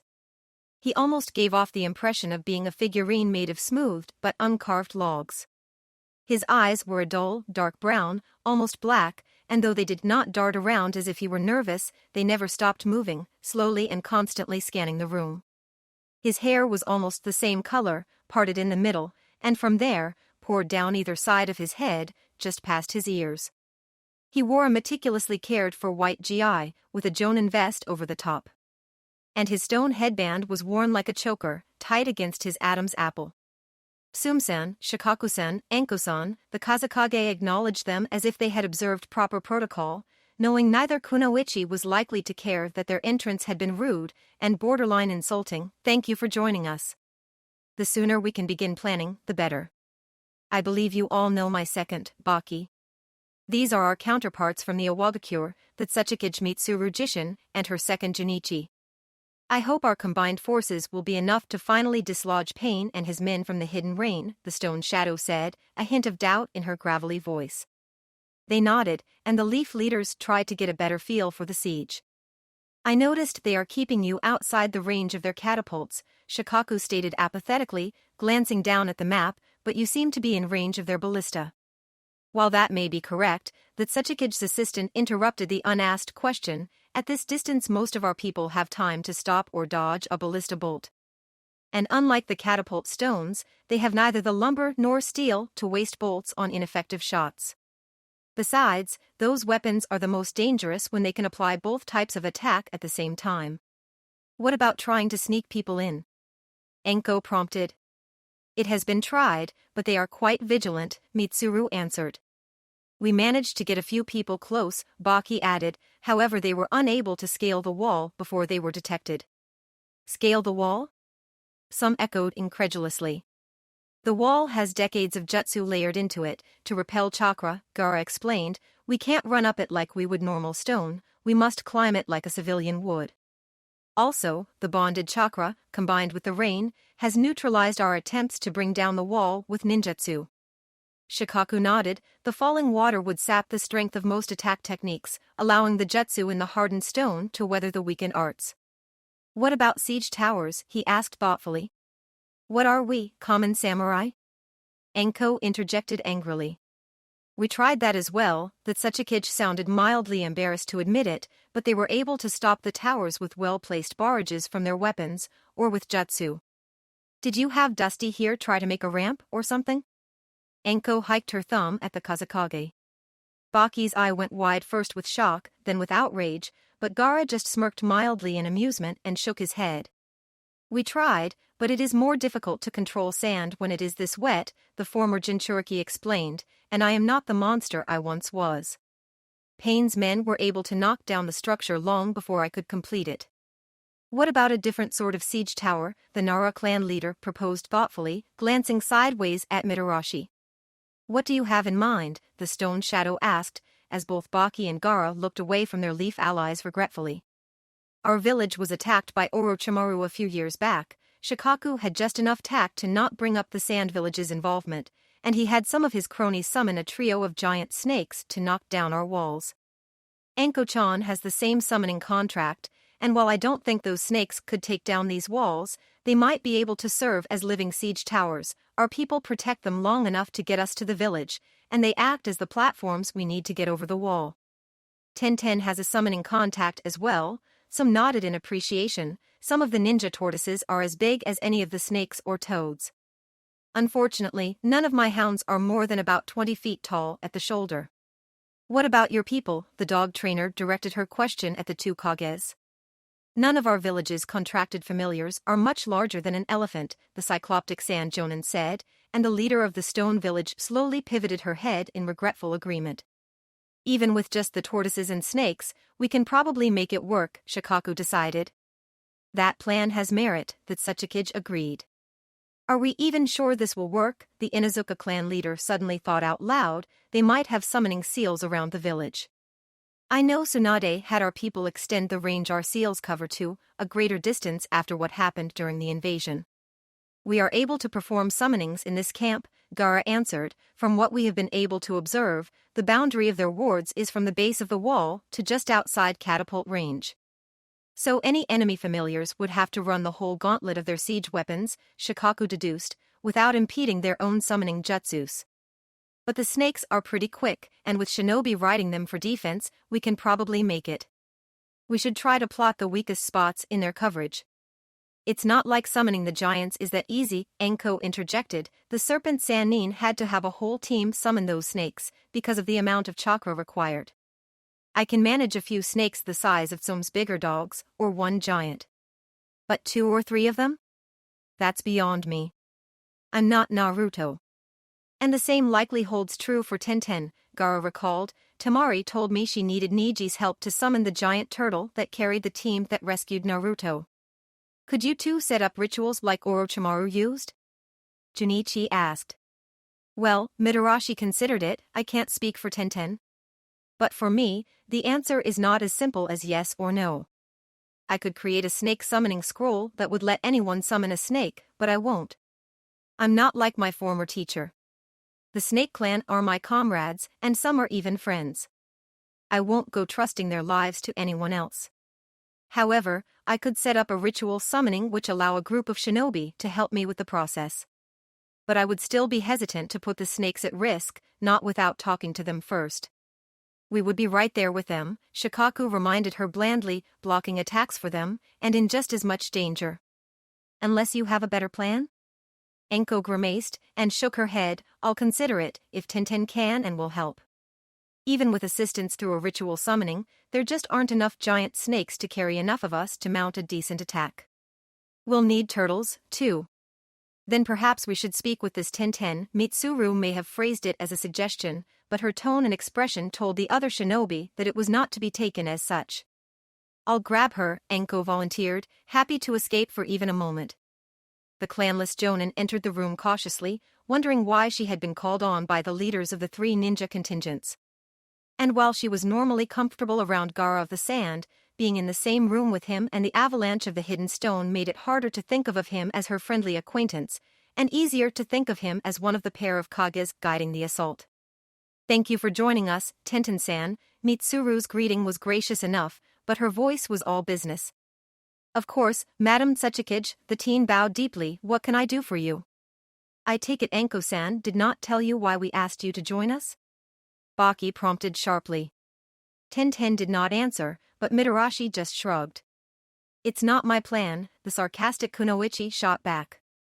We are hoping to use your and Enko's summoning contracts, Gaara explained softly, to summon snakes and tortoises large enough to let us reach the tops of the wall surrounding the hidden rain village. Enko has told us that she only has enough chakra to bring one snake large enough to assist in the plan, but that she could set up a ritual summoning to allow others to help her. Can you perform a similar advanced summoning? I know the process, the young Kunoichi said, and I assisted Gai-sensei once. But I have never served as the focus. Perhaps we should confirm first that these turtles will be able to serve our purposes, the stone ninja named Junichi suggested dubiously. Has anyone seen one large enough to act as a staging platform? After all, they will not be able to stretch themselves higher, like a snake. The 3 largest members of the tortoise clan will get us 80% of the way to the top of those walls, Tenten said sharply. 3? Better than nothing, if you can summon them all, the Sachikage's assistant countered dismissively. No offense to Enko-san's snakes, the weapons mistress inclined her head towards the staff blade expert, but the tortoise clan is much better suited for this. Each of them can carry as many as 50 ninjas on their backs, and their shells would protect them from all but a direct hit by a catapult stone or ballista bolt. And presumably, the ninjas riding them will be helping to prevent those attacks. Junichi nodded slightly, and the Tsuchikige's mouth turned up in the corners. Tenten suddenly had the impression she had just been tested. Then what can your snakes bring to this endeavor? The stone jonin asked Enko. But Hisashi's student glared back, unconcerned. You already pointed out that my snakes can extend all the way up the wall. For any clay-footed shinobi who can't make the 30-foot leap from the back of a tortoise, Mitarashi hissed angrily, and they are at least a little faster. Oh yeah, and no offense to Tenten, but I know I can be the focus of the summoning ritual. So you can get us 3 serpents as well? Gaara asked. For actually, Enko answered confidently, 5 if we push it. But I wouldn't trust the last snake in the size category we're talking about. It seems as though between the serpents and the tortoises, we would be able to get over half of our forces to the wall in the first pass. The Tsuchikige sounded satisfied. Great, Sum snarled happily, then let's do this. It's not that easy, the deer herder told the dog trainer sarcastically. We need to get the contact the summons, get the teams together, prepare the jutsu, determine timetables and attack strategies. Lord Pain, a red Shizoku burst into the office formerly occupied by Hanzo. The Deva Path glanced up at the soldier's masked face, seemingly unsurprised by the unannounced interruption. The lieutenant froze, realizing his breach of protocol, but Yahiko's body waved the former rain ninja in. What is it? Nagato's first fragment asked openly. Sir, we need you to come to the northern wall, the red-garbed warrior stated quickly. I'm guessing this isn't because the improvements to the catapults are complete. Pain stood, curious about the older man's urgency. No, sir, the lieutenant confirmed, leading his superior out of the building. It's the invaders. They're up to something. Pain frowned. He knew that Leaf Shinobi had arrived 2 days ago, but they had successfully used the cover of night, the rain, and the size of the besieging army's camp to hide their numbers. He expected it was only a matter of time before the alliance launched a new assault, and the part of him that had been Yahiko's mind was waiting with anticipation for their next move. Something? Nagato prompted. They are lined up just outside catapult range, as if they intend to march for the wall. But you said the northern wall, right? The Deva Path queried, and the Shizoku nodded. Pain pursed his lips. The gate is on the western wall, the Rain's master pondered aloud, unless they think they have found a way past our defenses, and are attacking the north because we have slightly less coverage than the western front. Yahiko's face creased with a pleased grin, and he added, still, whatever they have planned, the timing is quite fortuitous. We will have to move a few more men to the northern wall, to greet our adversaries. Go to the western wall, Pain ordered the lieutenant, and tell Captain 0038 that I want the Pine, Poplar, and Maple battalions to report to the northern wall. Yes, sir. Tenten and Enko stood at the forefront of the allied army, under a temporary pavilion erected to protect the 2 kunoichi and their tools from the drizzle. Before each woman was a large parchment with a complex ninjutsu inscribed upon it.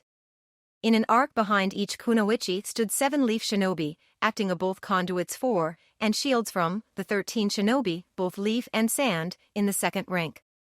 Though the level of trust and friendship between the Konoha and Suna in the past 6 years had functionally redefined what it meant for hidden villages to be allies, there were still things the 2 ninja strongholds did not share, especially advanced jutsu. So, while sand ninjas were helping to provide chakra, they were not directly involved in the rituals, nor were they given a clear view. Outside the 2 semicircles, almost 70% of the liberation force stood ready to move in the pre-dawn dim. All right, ladies, Sum Inuzuka's voice echoed in their headsets, time to get started. Each woman nodded, and knelt on her mat scroll. Tenten cut her right thumb with a kunai, and Enko bit her left pointer. Then, both jonin started to retrace certain kanji on the scrolls with their blood. The characters began to glow as the 2 ranks of shinobi behind the summoners began to send their chakra into the seals. Finally, the 2 women stood again and began to sign and chant, further shaping the flow of energy from their comrades. Ai Inu, Saru, Tori, Hitsuji, they both incanted, summoning jutsu. A massive cloud of chakra smoke billowed forth, and resolved into 7 titanic reptiles. As per Enko's demand, the tortoises and serpents had been contacted and asked to participate in the attack. The turtles had immediately agreed, as had the 4 snakes who were answering the call. But as Mitarashi expected, the 5th giant snake had declined, attempting to hide her cowardice in a veil of practicality. The shelled beasts retracted their legs, lowering themselves to make it easier for the shinobi scrambling forward to climb up to their positions on top of the tall shells. Smaller groups of ninjas took their places on the snakes' backs. Ninja art, Tapi Kakayaku, Niji Huga announced, placing his hand on his ride's neck, from his perch at the front of its shell. The jutsu was echoed on the other 2 war turtles. Though the ninja reptiles were much faster than their mundane cousins, they were still not the fastest beings. But the Tapi Kakayaku technique would increase their speed further, allowing them to keep up with the snakes. As one, the 7 animals surged forward, and the shinobi riding them tensed for the counterattack. A bold yet wise plan, Pain's Deva self-told his captains, his Rinnegan glowing as he watched the charge through the rain and darkness, and then added cryptically, and if the situation were different, it might have worked. Open fire, he instructed, and once they are about halfway here, give the order to the 4th and 6th legions to begin. Nagato's second body then appeared to freeze. He did not respond to their acknowledgement of his orders. His eyes continued to stare across the field towards the approaching summons, but his expression was blank. But his chakra began to build, and though they could not see it, the Shizokas could sense it enough to give their leader a wide berth, as they began to fire on the attackers. Futen, Stone Grinder Jutsu, Gaara launched a stream of wind chakra-infused sand into the ballista bolt. The particles tore through the projectile, weakening it as they slowed and deflected it. The missile clattered harmlessly into the turtle's natural armor, breaking without leaving a scratch. All across the battlefield, the scene was repeating, as the allies used ninjutsu to stop both the Rain Village's siege weapons, as well as some Sueten jutsu from the Shizokas. The reptiles were advancing steadily, not quite so fast as certain shinobi had hoped, but far better than their worst projections. However, their defense was not perfect. One of the tortoises had taken a heavy stone to his right, rear quarter, cracking his shell moderately. Healers were already working on the reptile as he continued stoically forward. And the serpent the rest of Enko's team was riding took a hit from a bolt when a stone ninja slipped off her back. The wound was deep but not life-threatening and did not impede the scaly familiar's movements. Kazakaga-sama, Gaara's earpiece crackled to life, and the young man recognized the voice of the Tsutomu, the masked sand jonin who had been on the team that accompanied him to rescue Naruto. "Tsutomu, what is it?" the wind shadow asked quickly, recognizing the edge in the scarred warrior's voice. "Sir, the western position is under attack," the older ninja stated quickly. "We are being overrun." "They are counterattacking?" Gaara said loudly so the others could hear him. "Then that must mean the gate is open." "No, sir," Tsutomu interjected, "the attack is coming from behind. Estimates indicate we have at least 2 full legions of Shizokas trying to drive us towards the wall." "Reinforcements," Gaara frowned angrily. The alliance had only left 53 men on the western line, more than remained behind them on the northern front, but most of them were Chunin or Genin. Though there had been no reports from the snow or mist of Shizokas leaving the land of silver, there had been unsubstantiated rumors of forces still in the lands of forests and rice paddies. The Kages had dismissed them as remnants of the forces rousted from the sound, waterfall, or grass. Now Gaara wondered if overlooking the shaky intel had been short-sighted. "He is using our attack to bring them into the city," the Kazakage estimated, speaking at a high volume, so Baki and Shikaku could hear him. "Can we get troops over there in time to help?" the one-eyed sand soldier asked. "Enko's snake might be able to make it," the deer herder answered, referring to the westernmost summoned animal, "but that would open up our right flank open, and leave her team completely exposed. And I don't think 22 ninjas and 1 snake are going to be enough to stop a legion, not while defending from the attacks from the wall." "And it is 2 legions," Gaara added stoically, and the other 2 jonin reacted with shock, both aware of the implications. Tsutomu, the Kazakage triggered his radio again. "Break, escape, let them through. You don't have the numbers to stop them, and we cannot get you reinforcements. Right now it is more critical you keep your men safe, and that we take the wall. Even if we can't hold it," Gaara told his second and Tsum's second, "if we can bleed them, and destroy some of their weapons, it won't be a total loss." "Sir," a blue Shizuka ran up to Pain, ignoring his leader's trance as ordered. The invaders' line broke. We believe they are letting our people through. The first units from the 4th Legion are entering the city now. Excellent, Yahiko's body snapped back to awareness, then I think it is time to end this. He lifted his arms, his fingers spread wide. His Rinnegan pulsed visibly with chakra. And on the other side of the continent, Nagato's true body mimicked the movements of his Deva path. Banishment. With the simple pronouncement, energy rolled off him across the battlefield. And as it struck the giant familiars, each vanished back to whence it came. This isn't the same as last time, Pain's one-eyed Naraka path reflected. Madara had led them the last time Nagato's paths has visited the ninja city, but the immortal had been deliberately sparse with his information about the Konohagakure to exert a measure of control over his former subordinates. The intel Guki had provided Nagato partially made up for it, but was not the same as if one of the Land of Fire renegades had been there in person. Also, the Leaf Village was currently on high alert, and had deployed additional cameras and sensors, and more guards, negating some of Pain's intel. While the Naraka path looked forward, the human path looked backwards. The 20 black-clad Shizokas waited with uncanny stillness. Each had been a highly ranked jonin from one of the conquered villages.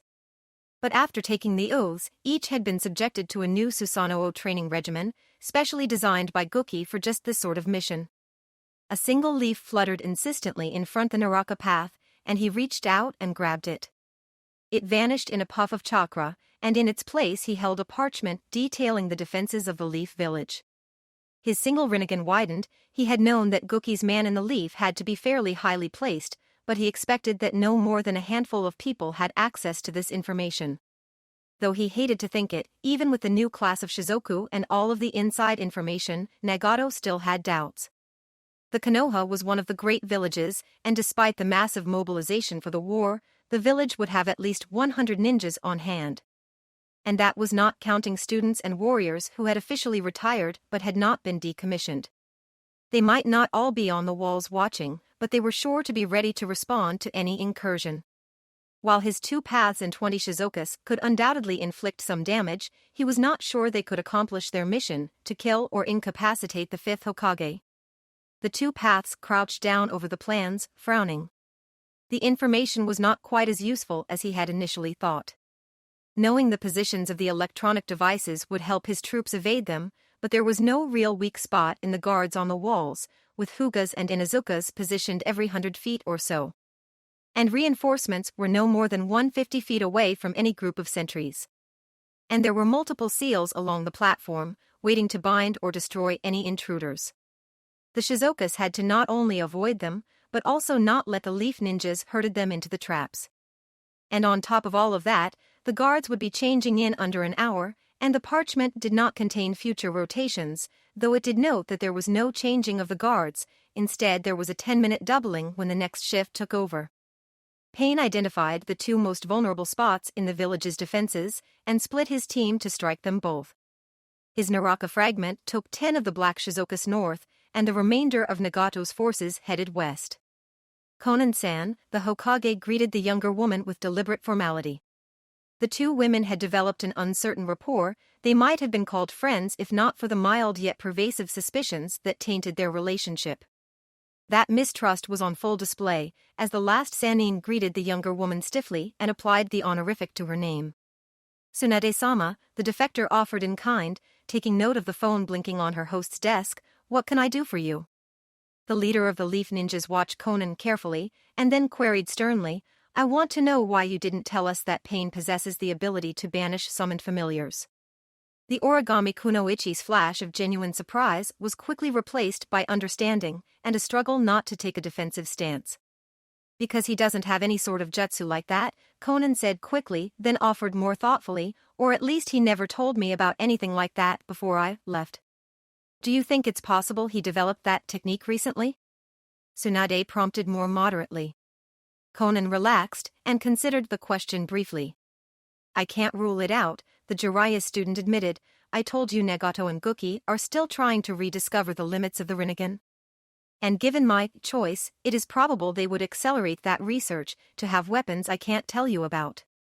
All right, thank you, Konan, the medic nodded, deliberately speaking more informally. You can go home. Would you like Rado to escort you? No, I haven't had any trouble from the people here.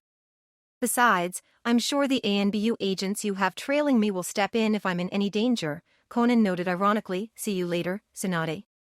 The Hokage smirked and inclined her head slightly, and then waited until the defector had left the room. Well, Shikamaru, she asked the guard of the Conan's contract seal, on the other end of the open phone connection. She wasn't lying to you. She didn't know Pain could do that, and I'd say probably she didn't even suspect it. I have to agree with you, she sighed. Would you please convey this to Tsum, Gaara, and Mitsuru right away? I guess, the apathetic Chunin sighed in a different way, and then disconnected. A moment later, the perimeter alarms began blaring, and Tsunade's smirk broadened grimly. And here I was beginning to wonder if I had misjudged you, Gookie, she whispered to the empty room. Shino Aburim's head perked up, and Kiba Inuzuka's nose twitched. Both ninjas turned to look in the same direction, and their other teammates followed suit. Tsunade-sama was correct, Shino said softly, a single beetle crawling over the back of his hand. How long? And how many? Yugo Yuzuki asked steadily. At least 10, but no more than 13, Kiba answered. They are trying to mask their scents, but most aren't doing a good enough job. And about 30 seconds. Sasami Fuma nodded, and began rapidly laying down another line of threads. And their Jonin teacher started counting. 33 seconds later, a wave of darkness flowed up from the trees and enveloped them, blocking their sight. Sasami, Yugo said calmly. Ninja art, filament jutsu, the trap expert sent a sliver of chakra into each of her cables, and they erupted with a brilliant luminescence, burning away the Ien ninjutsu. Behind it, a few of the Shizokas cried out in pain as the outwardly directed light blinded them. Gookie's soldiers crested their leaps and began to descend, and all but Pain hit the nearly invisible Fuma strands, and either bounced off or became tangled. The Naraka path was barely able to slip between the wires and landed facing the shinobi team. Shino, the purple-tressed kunoichi, stated. The insect trainer gestured, and a cloud of moths flew out from under his jacket, buzzing towards the trapped and off-balance invaders. Pain gestured, and a burst of wind chakra prevented the bugs from landing on him or the nearest Shizoku, but the rest were beset. Those who could move freely began trying to vest themselves, most by randomly slapping at the insects, though two maintained the focus to craft jutsus to remove the pests. But the moths began to feast, on both their uniforms and their chakra. Though the Naraka path and the one he protected escaped unscathed, the other invaders lost clothing and energy before they cleared away Shino's allies. One Shizoku was even forced to scramble to cover her face, lest her second oath kill her. Kiba, Yuzuki nodded to her third charge. The Shizokas had begun to recover, more annoyed than injured, with Pain and 3 of his troops moving in on Team Yugao angrily, while the remaining 3 helped to free their trapped comrades. When the Leaf Jonin indicated her junior, the invaders paused and turned towards him, bracing themselves for his action. But Inuzuka only raised his fingers to his lips and let out a piercing whistle. Udon and Moegi released the ninjutsu veil they had been maintaining, and Konohamaru dropped the leashes of the 6 Inuzuka warhounds he had been holding. Alongside the unbound Akamaru, the half-dozen younger canines surged forward at Kiba's signal. These dogs were not full ninja hounds, but were bred purely for combat. They would not attack anyone exposed to them as an ally, but would tear into any other creature with an advanced chakra signature, be they human, summoned animal, or demon.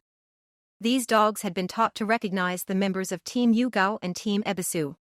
The Shizokas were not so lucky. The first of the anonymous warriors made the mistake of starting to craft a jutsu. The closest 2 canines went straight for his wrists, their sharpened fangs tearing through cloth and flesh, bearing him down to the ground. He kicked one of the dogs away, but a third hound clamped down on his ankle. Go, Yugo issued the last order to her human subordinates. Sasami flicked her wrists, freeing just over half of the anchors on her uncut threads. She gestured again, and wrapped her strings around the last trapped Shizoku's chest an instant before the renegade's comrades freed her. Ninja art, constricting cords jutsu, she announced, and the cables compressed the ribs of the black-clad renegade. Another of Pain's soldiers used a futon technique to cut through the threads, and the bound Shizoku collapsed, barely breathing and clutching her breasts to stem the bleeding. Man-beast combination, Fong over Fong jutsu, Kiba howled as Akamaru reached him, and the partners each turned into a whirlwind of teeth and claws. They flew through the air towards Pain, Kiba muttering under his breath about a second chance. But as they reached the Naraka path, he simply extended his hands, stopping them cold. He grimaced for a moment, but the look of pain quickly turned to an expression of grim satisfaction. His flat palms closed over their skulls, and their jutsu was forcibly ended. Nagato continued to tighten his grip, drawing a whimper from Akamaru. Ninja arts, insensate jutsu, Yugo incanted. Kiba and Akamaru pulled free as Pain lost his sense of touch, and with it some of his agony-enhanced strength. Release, Pain broke the Jinjutsu, glaring at the Jonin with his lone eye. Clone Jutsu, Konohamaru called out, and then held out his hand, while the non-corporeal duplicate began stabbing at it with his fingers. Chakra swirled above his palm, and appeared to react to the illusionary copy's actions. Rasengan, the third Hokage's grandson shouted, charging forward. I don't understand. Shino's frown was apparent in his voice as he addressed Moegi, who was still standing in the middle of the seal scroll that had helped her create the cloak.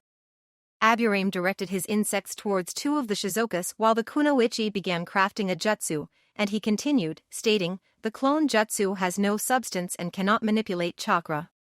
What purpose does creating one serve? Ebisu-sensei says it is more of a mental block, senpai, she offered. Since Naruto taught Konohamaru to use the Rasengan with a shadow clone, he still needs that psychological support, even though he's gotten good enough to form the Rasengan alone. The Shizoku that Konohamaru attacked blocked with his gladius, and this weapon was made of tempered steel instead of the iron and bronze swords Guki soldiers usually wielded, so it did not shatter immediately. Despite that, the spiraling sphere began to slowly shave away the edge of the blade. Retreat, Pain suddenly ordered, as Sasame's threads knocked two of the Shizokas backwards off the platform. A moment later, alarms went off up and down the wall. The Shizokas' heads snapped up, and some of the rogues with jutsu-enhanced senses heard or saw leaf ninjas from the other parts of the wall start to converge on their position. Helping their injured comrades, Pain and his soldiers darted off the barricade and vanished into the trees. Kiba started to follow, but Yuga put her hand on his shoulder to stop him. Pain's human path ordered his group to move fast and hit hard, rather than use a distraction like Naraka Path had just tried. The group they were hitting contained a Hyuga after all, even if she was only a genin. He could not repress a shudder. Although they had had Uzumaki's help, the young woman's teammates had killed his nearly indestructible demon fragment. It had taken Nagato longer than he had liked to find a replacement for the human path Naruto had killed. In place of the tall, rail-thin, long-haired waterfall ninja, he now was bonded to a former bandit of slightly above average height and muscle mass. The previously turquoise-haired warrior had been slated to become a red Shizoku until the animal path saw him and noticed the compatibility in his aura. Now, the water and earth-aligned soldier had Pain's orange-hued locks, multi-ringed blue eyes, and the control rods through his nose and ears. 11 targets incoming, Hanabi Hyuga stated calmly, the instant she saw Pain and the indistinct forms of the stealth-garbed Shizokas. The invaders were moving towards the village so fast, for a moment the white-eyed girl thought they were flying. One is a path of Pain I don't recognize, the Byakugan user added, looping her left hand around a string attached to her belt. The rest are cloaked, so probably Shizokas. We have already identified the new Naraka path, so this must be a new human path, Choza Akimichi nodded, remembering the fight outside the Hidden Sound village, unless he was able to replace his Preta path already. The big Jonin wrapped his fists against his belt buckle. The action triggered the summoning jutsu, bringing out a pair of heavy steel gauntlets with blades down the back of his hands and on the first knuckle. He lifted his armored hands into place, while Hanabi slipped into the gentle fist fighting stance. But Keiko and Kei did not move, they stood stiffly, one on either side of their melee teammates, and slightly behind them. Pain let the two fastest Shizokas take the lead, and angled himself towards the younger of the two Kunoichi. Choza lashed out at the lead warriors, his arms, fists, and gauntlets expanding until they were each as large as one of the Takamichi twins. The black Shizokas drew their swords in response, and a gladius intercepted each fist, sparing its owner the worst of the hefty Jonin strike. Pain landed and reached for Hanabi's forehead. But a moment before he connected, he saw the twine wrapped around her wrist, trailing back across the wall and then suddenly vanishing. At the same moment, he received a memory from the Naraka path of an ambush hidden behind a visual cloak ninjutsu. He froze and glanced at the gray-haired genin on his left as Kei Takamichi relaxed. The shield the two teens had been struggling to maintain vanished, revealing the true termination of the thread Hanabi was holding. It was wrapped around the wrist of the now visible Shizune, whose eyes were closed, but her face was pointed straight at Pain. The medic stood in the midst of a large, wooden, Fuinjutsu tablet and was forming hand seals. Behind her, Hana Inuzuka and her two ninja dogs stood as both guards and backup. Scatter, Choza ordered, and he and Kei Takamichi dove to the sides, while Hanabi and Keiko rolled back to stand beside the medic.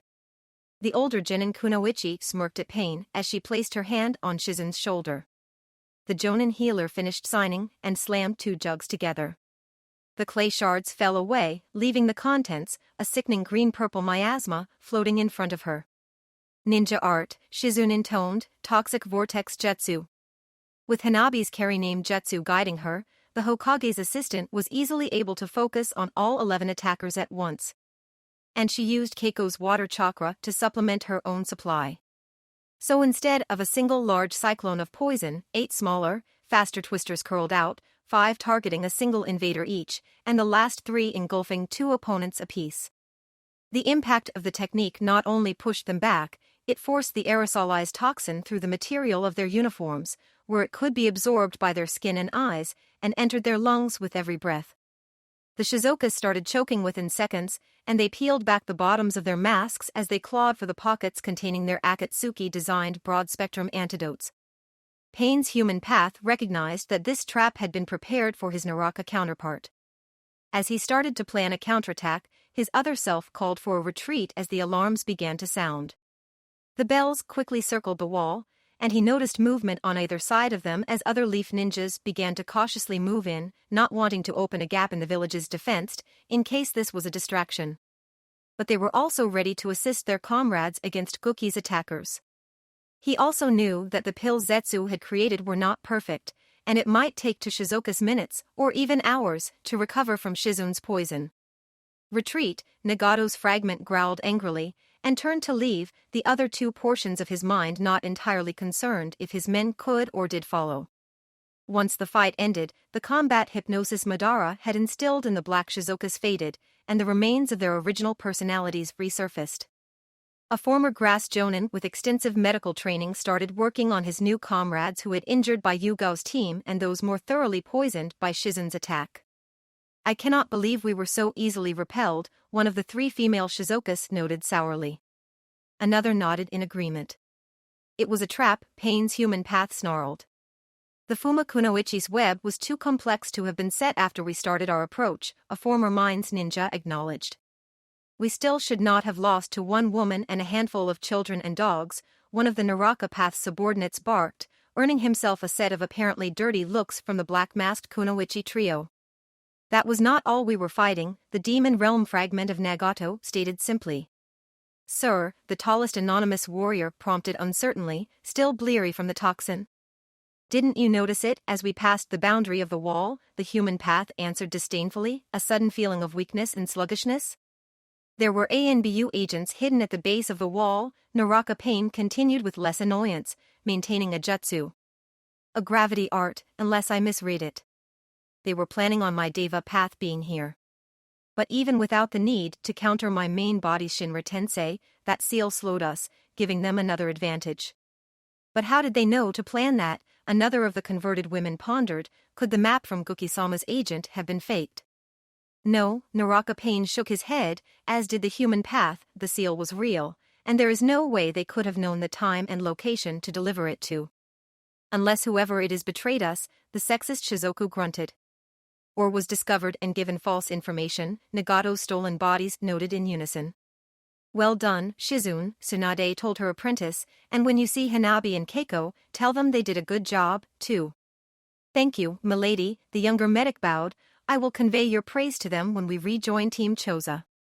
The Hokage nodded, and then sighed as she turned to the window. Hana Inuzuka had accompanied her lover, and stepped back to leave. But Shizune kept her position, knowing the last Sannin was not done yet. "It probably won't go as well next time," Tsunade sighed. Lady Hokage? Hana asked cautiously. Once she realized they were not going, how did we do so well this time? There were 2 paths of pain and a score of Shizokas, and by all accounts these Shizokas all moved like master shinobi. Yes, but we were prepared, the Hokage answered. We made them think they had an opening, but were actually drawing them into a trap. But that is my question, the veterinarian continued. How did you know they would attack? How could you be so sure they would find the fake weak spots, and that they would not suspect a trap? Well, I did spend half a year training Gookie, Tsunade shrugged, facing them again, and both before and after that, I observed him with Orochimaru and Sarutobi-sensei from time to time.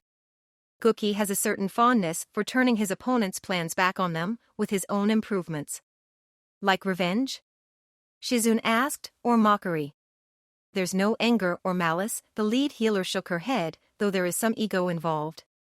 No, it's more about strategy, an opponent generally doesn't expect it. Then she frowned darkly. As for how I knew Pain would find our traps. I have known for some time that someone in the Konoha was passing information to Gookie. Yesterday, Kakashi was able to verify my suspicions. So I set this one last trap, both to confirm the mole's identity again, and to see if he would be willing to betray the village to a direct attack. And now I know. There was a knock at the door, and a hard anger crept into the Hokage's eyes, frightening her assistant and the vet. Now if you two will excuse me, I need to discuss this matter with certain people. Hana and Shizune hurried out of the office, and their eyes widened as they passed the 3 elders, Danzo, Hamura, and Koharu. Hinata froze and gestured to her comrades to stop. The ninjas paused, taking cover and suppressing their chakra. They waited anxiously as the Shizoku patrol passed by them. It would have been easy enough to eliminate the 4 anonymous soldiers, as well as much faster. But doing so might have given the enemy a clue as to their current location, and thus their goal, so they opted for stealth instead. So, Natsuki, Naruto said softly once they were clear of Gookie's soldiers, what are you doing here? The same as the rest of you, the Sand Village's only ice user answered dryly. But I mean, why you, the blonde Takujo pressed, missing her subtle sarcasm. Does my presence offend you in some way, Naruto-san? The kunoichi affected a mild hurt. Naruto both shook his head and waved his hand vigorously in denial of her accusation. No, not at all, he noted hastily, it's just, you're Gaara's bodyguard, aren't you? And Shikamaru told me that back when you guys helped rescue me from the Akatsuki, Gaara asked you to take Kenkuro and Shikaku back to the Sand Village. But you insisted you should stay with him, right? So I figured you would probably want to stick close to Gaara right now, especially when he's helping attack the Rain Village. To be honest, I would rather be at the Kazekage's side, Natsuki admitted, deciding not to tease the teen further, but he is surrounded by a substantial army of our people, as many of our trusted friends from the Leaf, and an even larger number of our current allies from the Stone. So my presence would not help Gaara-sama, and might even hinder him. That being the case, Gaara-sama asked me to accompany Tamari-sama, she continued, and act as an escort for Nagato while we brought him back to the Konohagakure. Having a trained bodyguard could come in handy, Kakashi noted, without directly joining their conversation, both if we are attacked, and if Nagato proves reluctant. HST, Hinata called for silence, as she spotted another group of stealth-garbed scouts. They had marched slowly, cautiously. Since their lunch break, they had been forced to double back and find an alternate route twice to avoid larger groups of Shizokas. In the end, it took the 7 allies almost a full day of travel to reach their destination. The stratosphere had been an Akatsuki base, high in the mountains, perilously close to the hidden cloud village. However, during the chaos surrounding Naruto's abduction and rescue, Goro Yutsuki had taken the opportunity and severed his ties with the Madara and Pain by capturing the base, stripping it bare, and all but leveling the remains. The few remaining partially intact buildings amidst the ruins had been restored and now acted as a base for the Cloud Shinobi who opposed the new raikage. As they drew closer to the stronghold, the Leaf, Mist, and Sand ninjas all noticed that they were being slowly surrounded.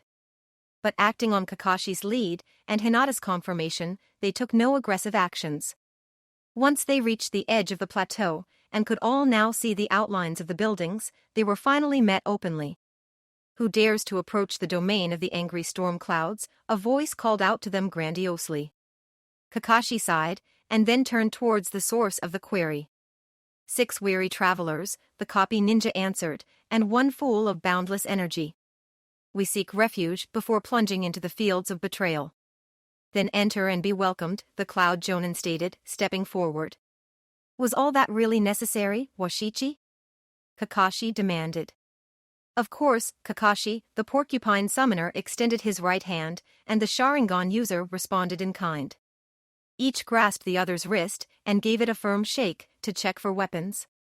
A single shuriken popped out of each shinobi's sleeve, and the 2 men grinned and retrieved the throwing stars. An identical exchange had happened when they first met, and it had become a ritual between them, at least when they encountered one another on friendly terms. Guki has attempted multiple times to infiltrate our ranks, Washichi continued, only our strict adherence to arcane protocol has prevented him from confirming our location. Confirming? Kakashi frowns, you mean he suspects, Washichi? He'd be a fool not to, the Land of Lightning ninja shrugged, it is an ideal location. But according to our intelligence, it is 5th on his list, and we have been trying to give him reason to focus on his second most likely target, the molten crater that used to be the Valley of Dawn base. He glanced briefly at Naruto with a sly smirk, and Uzumaki rubbed the back of his head in embarrassment, before turning away from the 2 Jonin to talk to his teammates. That guy is acting like he knows Kakashi-sensei, he muttered to Hinata and Sakura, chagrined at being indirectly called out for his mistake, and me too. And his name sounds kinda familiar to me. Should I know who he is? Probably not, Sakura her hand in tired acceptance. We never saw him, Hinata explained, but that is the Cloud Jonin who was contracted to drive Yuki Fujikaze off the set of the 6th Princess Gale movie. Naruto slammed his hand into his open fist as he remembered, oh yeah, the guy Kakashi-sensei said he scared off by guessing the number he was thinking of. What have you been telling people, Kakashi? Washichi asked, his voice strained and his right eyebrow twitching. Nothing important, Kakashi tried to sound nonchalant, just having a little fun with Naruto. Then his visible eye sharpened, and his voice turned serious as Hitaki asked, speaking of that mission, where are your students? Are they part of the resistance? They are gone, the Cloud Ninja's mood darkened. We fought the guy you were training in the Land of Grass, Naruto remembered sadly, but what about the girl? Is she dead, too? No, Washichi shook his head, from what I have been able to learn, Tashigi is still alive. Like Yoshi, she was captured and forced to become a Shizoku. But at least she's not dead, right?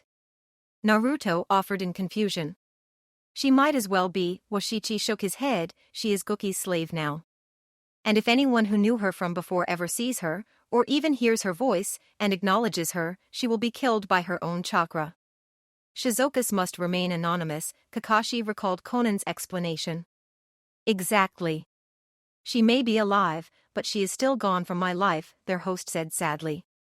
Then he forced the emotion away, and showed his teeth in a manner that was definitely not a smile, but you're here to help us put an end to this. To take down the arrogant bastard who stole our village and turned our friends and comrades against the world. We're not here to assassinate Namikaze, the Mizukage's daughter reminded the 2 men forcefully, we are here to rescue Nagato, and thus rob Namikaze of 5 critical generals in one move. Maybe more. But that doesn't mean if we get a shot, we can't take it, Tamari said angrily. Those are our orders as well, Sakura agreed. Why don't you all come inside? Washichi recovered his poise and resumed his default, light-hearted persona, so we can discuss how we will get you into the Raikage's fortress, and what we know about where Nagato might be. Kakashi, Sakura, Natsuki, and Tamari followed close behind the Cloud Jonin, who was joined by 2 other shinobi from the conquered village. Naruto started to go with them, but then he turned away, a melancholy expression on his face. Hinata stuck with her beloved as he meandered over to the broken wall that formed a rough rampart at the edge of the plateau. Kid had been right behind Natsuki, but when she saw Naruto and Hinata leave, the face of the mist broke off and trailed them surreptitiously. A small part of her suspected they might be up to something, but mostly she just wanted to eavesdrop on the young couple. Hinata stepped up beside Naruto and studied his face carefully. She knew the crestfallen cast of his face, it was very similar to how he had looked the night before his final duel with Orochimaru, and also his grimace the next day when he had destroyed Sasuke to finish the serpent Sannin. She closed the last of the distance between them, placing her left hand over his, resting her right hand on his right shoulder, and leaning her face against his left bicep. "What's wrong, Naruto?" she asked gently. "Nothing," he answered, but he was unable to force a convincing version of his normal joviality. "You can't hide it from me," she continued softly, "I know when something is bothering you." "I guess not," he grinned wryly, if only for a moment. Then his expression turned introspective again, and he sighed. "It's just, I'm worried we might have to fight Uncle Gookie in the next few days," he told her. She lifted her head so she could meet his eyes. "We might not," she said uncertainly, "that's not our mission." "Both Lady Tsunade and Kakashi-sensei said that." "Yeah, but Grandma Tsunade also said she wouldn't mind if we did run into him and had to take him out," Uzumaki reminded his beloved. "That's true," the pale beauty agreed, putting her cheek against his arm, "and I have to admit, I'm afraid to fight him, too." "I wasn't really thinking about it like that," Naruto said, his voice shaking a little, "but now that you mention it." Her eyes widened, and then filled with hint of self-recrimination. "I mean, my uncle is pretty much a demon," he continued. "He killed the last Raikage in single combat. And that Hando guy fought and defeated all three of the Sannin at once, but Uncle Gookie was able to teach Nagato enough to go from being an amusement to Hando to killing him." "Hanzo," Hinata whispered, smiling against her will. "Yeah, him," Naruto nodded, "plus Uncle Gookie taught Pain, and Pain is the one keeping Madara in line. And I couldn't even beat Madara." "You beat Madara," the Hyuga heiress countered, sounding somewhat upset, "and you've beaten Pain, too. And just because Gookie taught Nagato, doesn't mean he is stronger than Pain. After all, Gookie is said to have surpassed Orochimaru." "I hurt Madara," the blonde Takujo answered, "but that was only after Orochimaru weakened him. And from what Konan said, Madara would have kept coming after me if you hadn't shown up. And sure, I have beaten up some of Pain's paths, but I never fought all of him at once. And for that matter, I couldn't win against Orochimaru either, not without Sasuke and Pervy Sage sacrificing themselves for me. Who can say if you would have won against Orochimaru without Sasuke or Master Jiraiya," she told him firmly, "and even if Madara was injured, you weren't at your best either, right? And you are stronger now than you were then." Then she turned her face up and kissed his cheek, stating, "And you won't be alone. If I had to save you from Madara, I'll help you fight Gookie, too. If you need me. I'm sure Sakura and Kakashi-sensei would, too." "Thanks, Hinata," he shifted slightly, and pressed his lips lovingly to hers. Both teens turned to look out at the horizon again. But Uzumaki's contented look slowly faded, and as his worry returned, so did hers. "You are thinking about it again," she prompted him sadly, "please tell me. Even if we fight Gookie, and even if we win." "Well, I'm not sure I can kill him," Naruto explained. Hinata did not say anything, but from her perch, Kid frowned in confusion. "I know he's like a supervillain out of a manga," he continued. "He made a bunch of criminals and mercenaries into his elite enforcers, raised an army, and it trying to take over the world. He started this war, and is trying to eliminate or enslave every single ninja. But despite all that, he's family. He's my father's brother, and the only living family I have. And family is supposed to mean something," Hinata echoed her lover's words to her grandfather, as she thought about how alone Naruto had been for the first half of his life. "Yeah," he nodded. "That's strange," the face of the mist decided to make her presence known. Hinata looked annoyed, but not surprised, but Naruto hopped to the side, half carrying her girlfriend as he moved, and landing between her and the interruption. He relaxed as he recognized the face and the voice of the flirty Hunterine. "Here I thought you had a much bigger family than I did," Kid managed to fill her sultry tones with both disappointment and sarcasm. "I mean, I keep hearing about Grandma Tsunade and Big Sister Shizune. And what about your uncles, Kakashi and Irika? Aren't Shikamaru and Choji your brothers? Isn't Sakura also like your sister?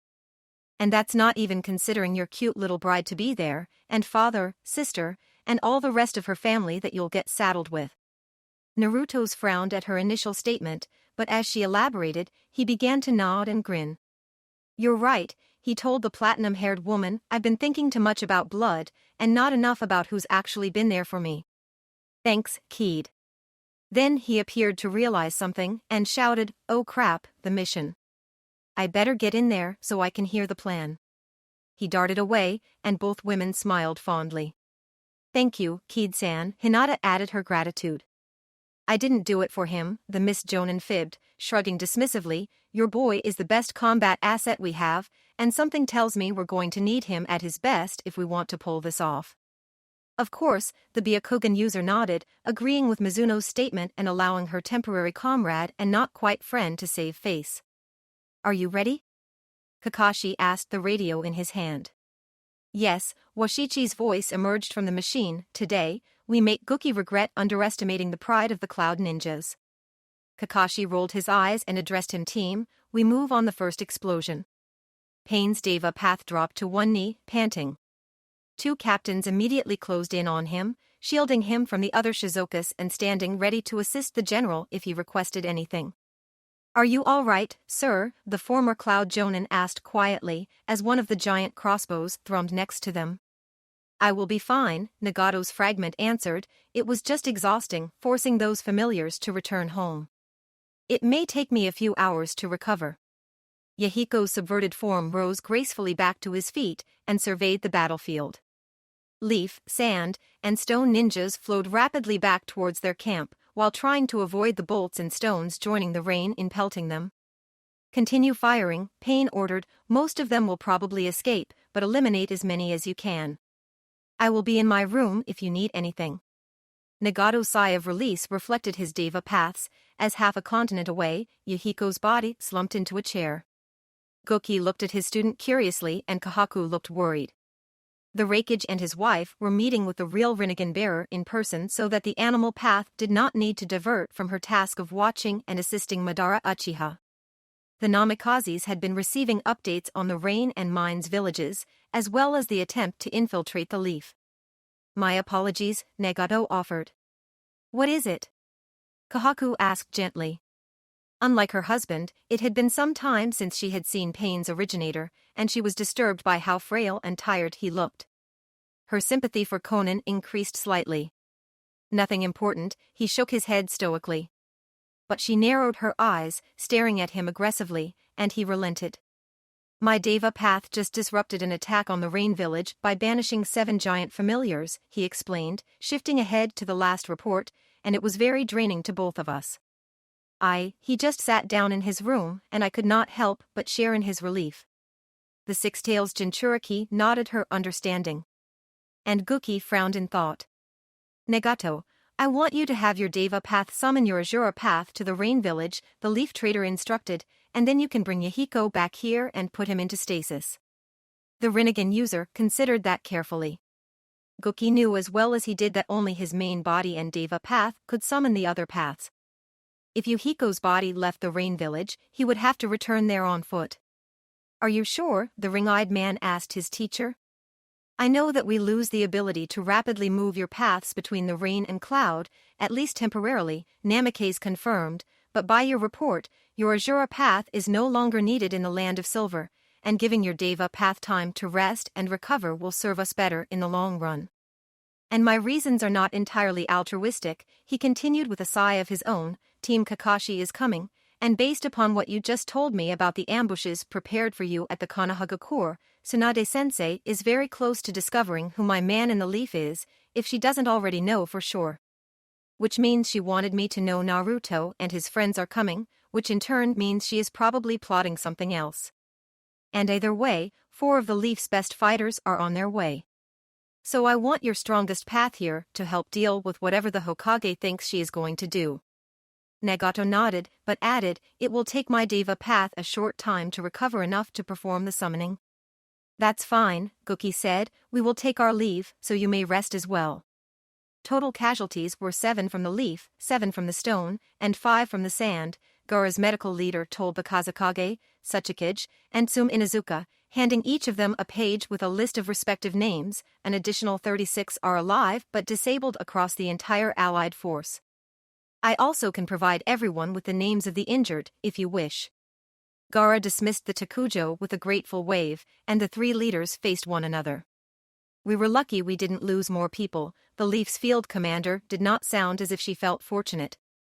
It was a mistake we never should have made, Mitsuru rumbled angrily, her dark eyes focused on the dog trainer. We should have known in advance that Pain possessed the ability to reverse a summoning jutsu. It appears your so-called defector has been holding out on you. That remains to be seen, Gaara said neutrally. It is possible that Nagato did not tell Konan about that power, or that he discovered it after she left. That is why Shikaku-san and his son are speaking with the Hokage, and hopefully with Konan as well. As if they heard themselves mentioned, the two Nara men entered the room, and the three leaders turned to them expectantly.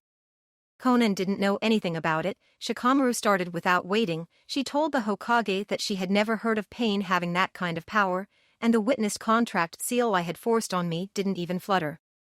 So she wasn't even trying to deceive us. Now can I get back to Enko and Choji? Some nodded, knowing that the lazy Chunan's teacher and best friend had both suffered injuries during the retreat. Neither one was seriously hurt, however Choji's arm would take at least a month to heal, even with ninjutsu. The hefty Takujo had punched a catapult stone out of the air before it could hit the Tsuchikage. Enko had taken a glancing blow from a ballista bolt, and despite Ino's insistence that she rest for a few days, the serpent summoner was chomping at the bit to get back to work, angered and insulted by Pain's removal of her reptilian allies. Remembering her debt caused Mitsuru to bob her head as well, and with the permission of two of the leaders, Shikamaru tried to maintain his apathetic posture as he hurried out of the room. Shikaku joined Some on the Leaf section side of the now triangular table, and the four Jonin all paused to consider the situation. What do you think they will try next? Rock Lee asked his two teammates quietly. Tenten and Niji both looked down at the map. Though it was not quite as thoroughly marked as the one the army's leaders used, Niji's Byakugan plus some scouting and flirting by Tenten had afforded the trio a fairly accurate picture of the battlefield. The city can only be approached from the north or the west, and the only entrance is in Western Wall, which is also the most heavily defended, Niji pondered aloud, hoping his words would inspire himself or his friends. The southern wall is more lightly defended, Lee noted. That's because that plateau is a mess, Tenten reminded them. The rains are much heavier up there, and so the whole thing is a giant quagmire, full of quicksand, sinkholes, and poisonous everything. Even if we were able to navigate it, we would be too exhausted to mount a proper attack. And it is guarded enough that they would almost have to see us when we tried to climb down into the village. And the river is also impassable, Niji continued. I have heard that the stone ninjas tried to tunnel in early on, Lee informed them, but they were discovered before they reached the wall, and the Shizokas collapsed the ground on them. They lost 3 good squads in the attempt.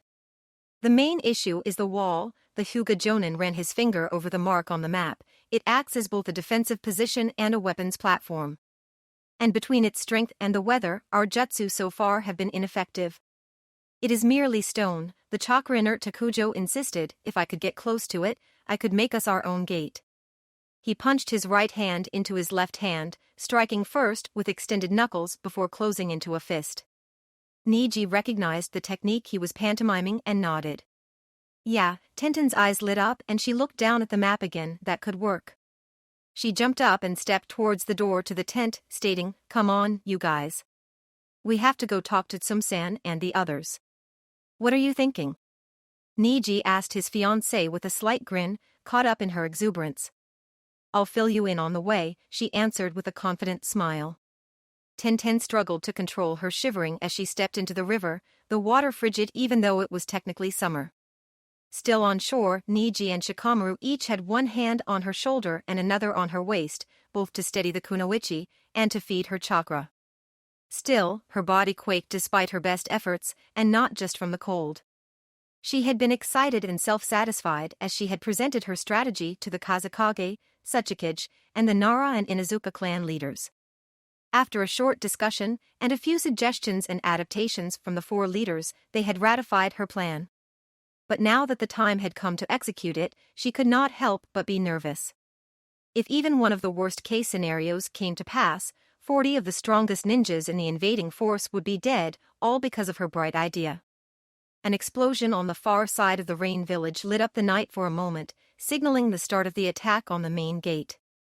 The young Jonin steadied herself, and wrapped a tiny flow of fire chakra around her legs.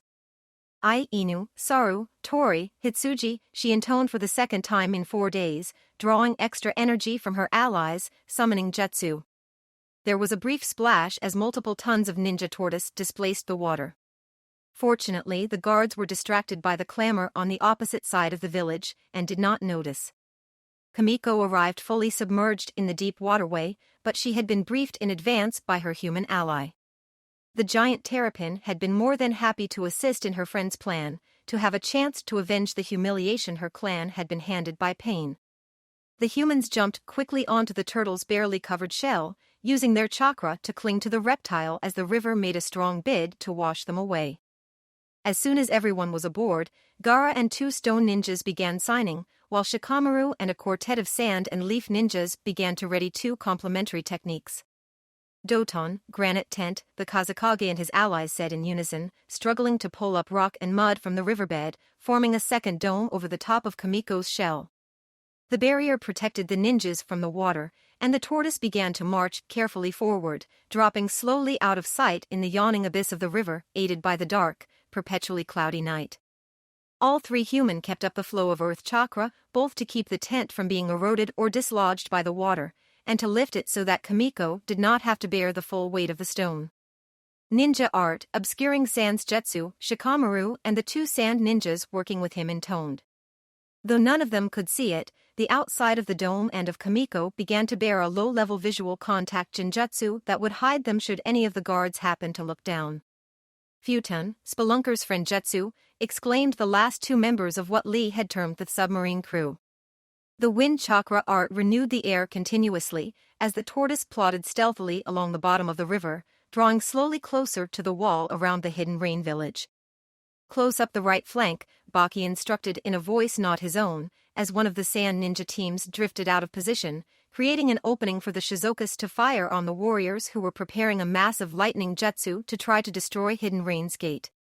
A stone Takujo stepped in and stopped a ballista bolt from skewering the leaf shinobi who was the focus of the ritual. The Land of Air Jonin started to issue another order, but had paused to make sure he phrased it correctly.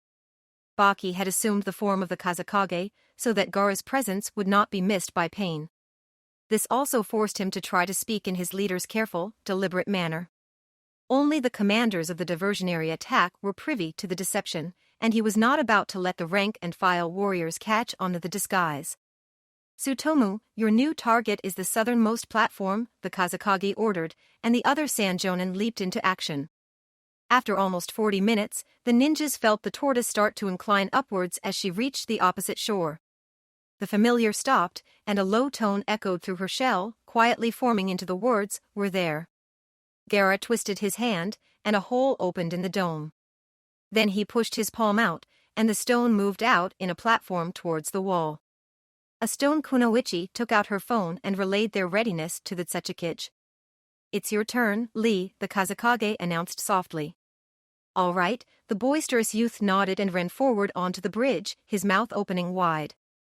Then Niji appeared beside his teammate, and clamped both hands over Lee's jaw, giving him a meaningful look.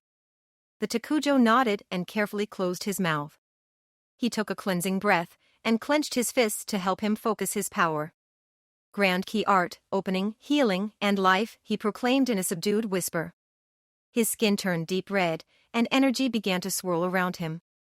Lee took another half-step forward and dropped into a fighting stance. He lifted his right arm as if to punch, but his fingers were uncurled, the tips pointing at the wall. And while still maintaining his portion of the dome, Gaara activated a technique to speed up his vision, to see if what Tenten had told them was accurate. Lee hopped forward and his arm shot out. Even with his temporarily boosted eyesight, the Kazekage could barely track his former opponent. Rock Lee's fingers struck the wall and then folded, so his knuckles could move in to hit the same spot. He collapsed his digits again so his full fist could strike the stone. He shifted his arm away, but as he did so his hand snapped back open, allowing his fingertips to weakly connect with his target for the 4th time. He continued his forward momentum, and his elbow scored a stronger blow against the singular point of contact. Finally, he leaned down slightly as he slid the rest of the way forward, and his shoulder struck the same spot one final time. For a half a heartbeat, nothing seemed to happen. Then the wall exploded, spraying particles of dust in both directions. But the sound was muffled by the roar of 1,000 lightning bolts when their allies on the other side of the wall unleashed their Raiton technique. The hole before them was almost 20 feet in diameter, but tapered off as it passed through the 30-foot-thick rock barricade, leaving only an 8-foot breach on the far side. Gaara's eyes widened. Lee had described the technique, but to strike one point on a target's body 6 times in less than 1/100th of a second seemed improbable. And even knowing what he did of the Fuji no Kiwami, the former Jinchuriki had not expected this exponential power increase from its threefold cousin. "This is the power of Rokuju no Kiwami," he murmured, as Lee closed the inner gates, and Ino darted forward to examine the bull-haired Takujo. The other ninjas did not pause, but began to move through the new entrance, knowing that despite the distraction, there was no chance the billowing debris and sudden hole in the wall would not be noticed. "Don't be too impressed," Niji stopped next to the wind shadow with a knowing grin. "It's much less useful in real combat." Gaara's blue eyes locked on Niji's white orbs in askance, and the Fuga Jonin elaborated. "Like all the other versions, the 6-fold limit break requires all of the strikes to hit the exact same point on the target," Niji stated. "Living targets are always moving, and tend to get pushed away by the initial strikes, making the attack virtually impossible to use on another ninja. In a fight against a person, Lee would be lucky to land 4 hits, so he might as well use the Yoju no Kiwami, which he can do with only the first 2 gates. The Rokuju no Kiwami is really only usable against large, immobile targets." "Still, it is what has given us this chance," Gaara responded. "Then let us not waste it," Lee grinned and shot them a thumbs up. The rest of the strike force had entered the city, leaving the Kazekage with Lee, Niji, and Tenten on the stone bridge between the summon turtle and the wall. "Thanks, Kamiko," Tenten told her familiar, and then said, "Dismiss." Gaara allowed the last of the granite tent to collapse into the river as he and the 3 members of Team Guy raced into the hidden rain village. "I assume you have asked us to come here to discuss the failed attack from earlier this afternoon?" Koharu said sharply as she settled gracefully into the chair opposite the Hokage, "But can we dispense with the gloating? I would never rub it in your faces that I was right about Guki countering our invasion with one of his own, even though you 3 all said I was being paranoid." "Koharu Dano," Tsunade insisted magnanimously, as the 2 male elders sat on either side of the female comrade, "and you would be wrong about why I summoned the 3 of you here." The septuagenarian Kunoichi stared at her leader with a mix of disdain and curiosity, while Danzo's face remained blank, and Hamura looked confused. "I'm sure you are all aware, we have a mole," the Sannin opened, fishing slightly. Danzo did not react, but both of the third's former teammates looked rattled. "During the unofficial mission to rescue Nyoko Hanakata, we began to notice that Guki's forces were moving and acting as if they were aware of our plans." "Yes, we all have heard your suspicions," Danzo interrupted, his tone mildly dismissive. "Not suspicions," Tsunade shook her head smugly. "During the liberation of the grass country, we were able to prove there was someone feeding Guki information. We changed the plan after our people left the village, and limited the information to those in the attack force. Pain/Leader's reactions to the attack only made sense if he was already aware of the original plan, and not privy to the updated strategy." "Then you have summoned us because—" Hamura adjusted his glasses thoughtfully.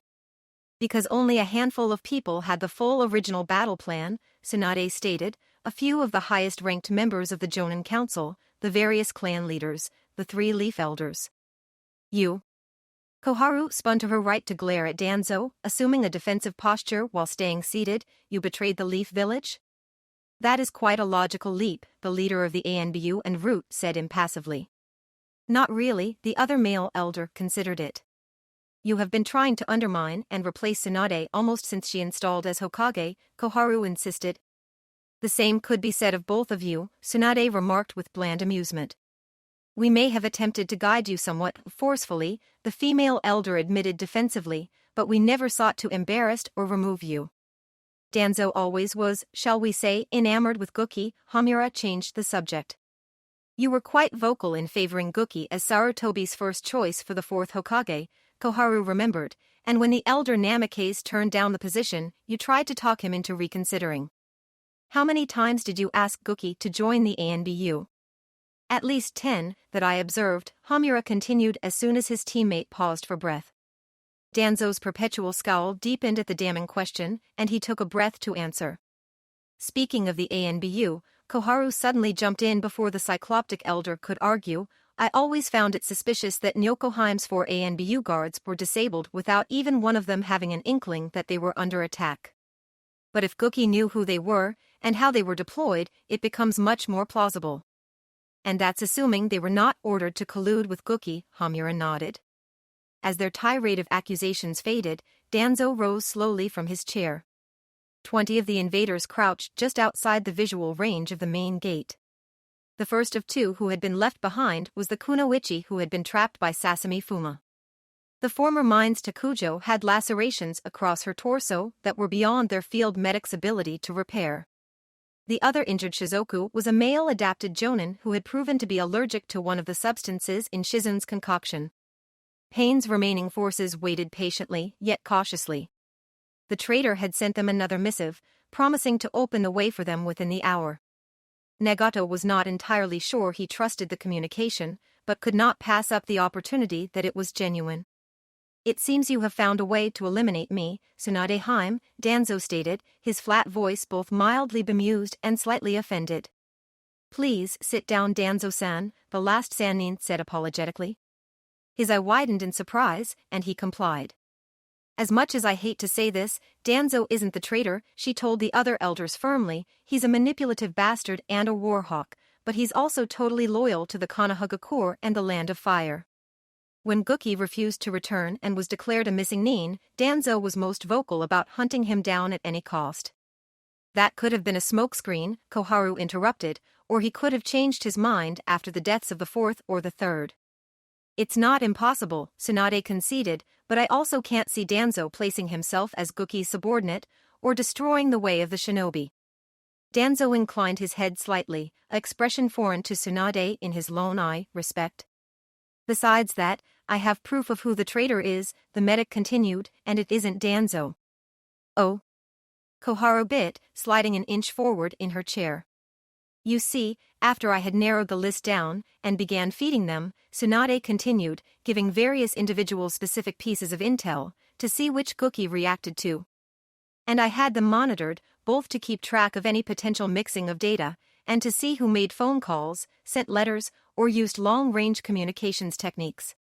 As I eliminated suspects, I began to give the remaining potential moles more specific and less obvious pieces of our plans. The Kunoichi elder nodded approvingly. For Team Kakashi's current mission, I gave the 3 final suspects accurate but incomplete information, and made sure that there was no way they could have shared it with each other. Then after Kakashi reported back on the results, I set up the traps for Pain, and gave the fake defenses to the traitor, to confirm his identity, and to see if he would put the village and all the civilians here at risk. Tsunade's eyes narrowed angrily, and she slammed her hands on the desk as she stood, growling, that's how I know Guki's mole. Time seemed to slow, as Hamura flipped backwards out of his chair, placing 4 paper bombs in the air even as he signed. Koharu turned towards her former teammate, even as she leaned away from him in instinctual defense. Danzo leapt to his feet a half an instant later as the traitor finished his jutsu. Katan, focused detonation jutsu, the male elder shouted. The 4 tags exploded, and their inferno and impact were all channeled into a tight cone aimed at Tsunade. Koharu was caught by the edge of the attack, but managed to cover her face, so only the backs of her arms were scorched as she was thrown into the wall. The last Sannin tried to move to defend herself, but she had been expecting a denial and argument from the traitor. Caught off guard by the sudden attack, she could not create a jutsu or fully dodge. Though he was a moment behind his former comrade, Danzo moved with speed that belied the permanent damage to his face and arm. But the ANBU leader did not have time to craft a counter-technique, so he did the only thing he could and threw himself between the Hokage and Hamura's attack. He channeled most of his chakra into his body and his robes, hardening them against the heat. Then he poured every scrap of energy he had left into his feet so the explosion would not throw him forward. For one heartbeat, Danzo stood before Tsunade, creating a break that forced the inferno to flow around her. The windows behind the Hokage exploded outward, but the jutsu did not touch her. Then the attack ended and her politic rival collapsed forward. His back was seared black, and the mere movement of falling caused the charred flesh to crack and flake, allowing blood to seep through. Danzo lifted his head, and when he saw the Hokage was unharmed, he grinned smugly. The bandage that had covered his ruined right eye was burned away, revealing a blind, sickly yellow orb. The ANBU's leader had lost his right eye in battle, and his body had rejected the replacement. The infection that followed had damaged the socket to the point that a second transplant was impossible. The doctors had wanted to remove the ruined eye, but Danzo had refused. "Good," he wheezed. "Why?" she demanded, tears coming to her eyes unbidden.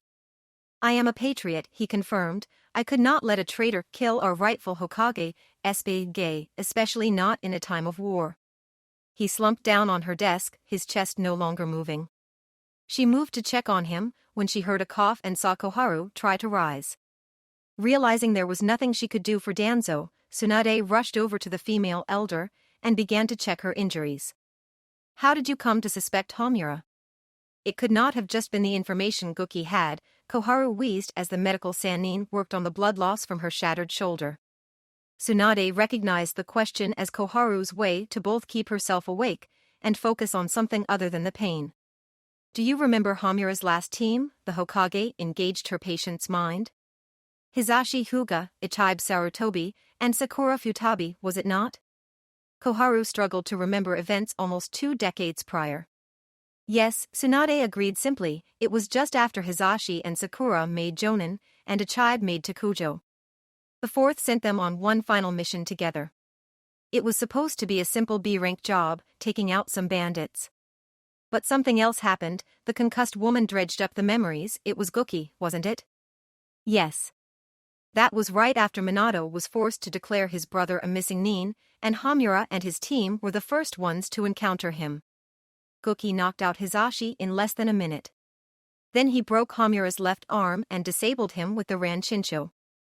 Homura was forced to watch as Ichibe and Sakura struggled against Guki. Ichibe fought like a madman, refusing to give any quarter or back down, and Namikaze hurt him bad. After that, Sakura fled in terror. When she worked up the nerve to come back, she was surprised to find them all still alive, and Hizashi was starting to wake. She and Hizashi brought Homura and Ichibe back here. But it was too late for Konohamaru's dad. The damage Guki inflicted left him with a permanent limp and limited use of his left hand, and he was unable to continue as a shinobi. And Sakura was too humiliated and too terrified to go on any more missions, so she resigned her post and was decommissioned. Only Hizashi recovered. According to Homura's debriefing, Guki left immediately after Sakura retreated. But the doctor's reports indicated that it appeared some simple healing had been performed to stabilize Ichibe. And Minato's notes indicated that Homura did not seem angry or sad at what happened to his team. The fourth thought that even though he hid it, Homura seemed to be impressed by Guki. "You believe Guki kept Ichibe from dying?" Koharu's speech was more steady thanks to Tsunade's efforts. And Sakura was gone long enough that Guki and Homura could have had a nice little talk before she came back. Tsunade expanded on her reasoning, so Homura might have been Guki's man all this time, or he might have had years to mull over Namikaze's actions before finally deciding to switch sides. "Shouldn't you go after Homura?" The elder suddenly had a moment of clarity. "I need to make sure you're stable first." Tsunade glanced towards the door angrily. "It would be a problem if we lost all 3 elders in one day. Besides, I already have a few people who are watching." Shizune ran into the room without bothering to knock, and the last Sannin thought, "It took you long enough." "Lady Tsunade, what happened?" the younger medic asked as she started to assist her mentor. Hana Inuzuka and her 2 canines stood by the door on high alert. "Homura is the mole," the Hokage explained quickly. "He attacked us, but Danzo protected me." Shizune's eyebrows shot up in amazement, but she did not say anything. "I need to go after him," the last Sannin contradicted her previous statement. "Can you handle things here?" "Of course, milady." "Be careful." "We'll come with you," the veterinarian insisted. "No," Tsunade shook her head, "I already have some reinforcements out there. You 3 guard Shizune and Koharu." Without waiting for an agreement or an argument, Tsunade charged out the door, her face livid as she let her emotions loose.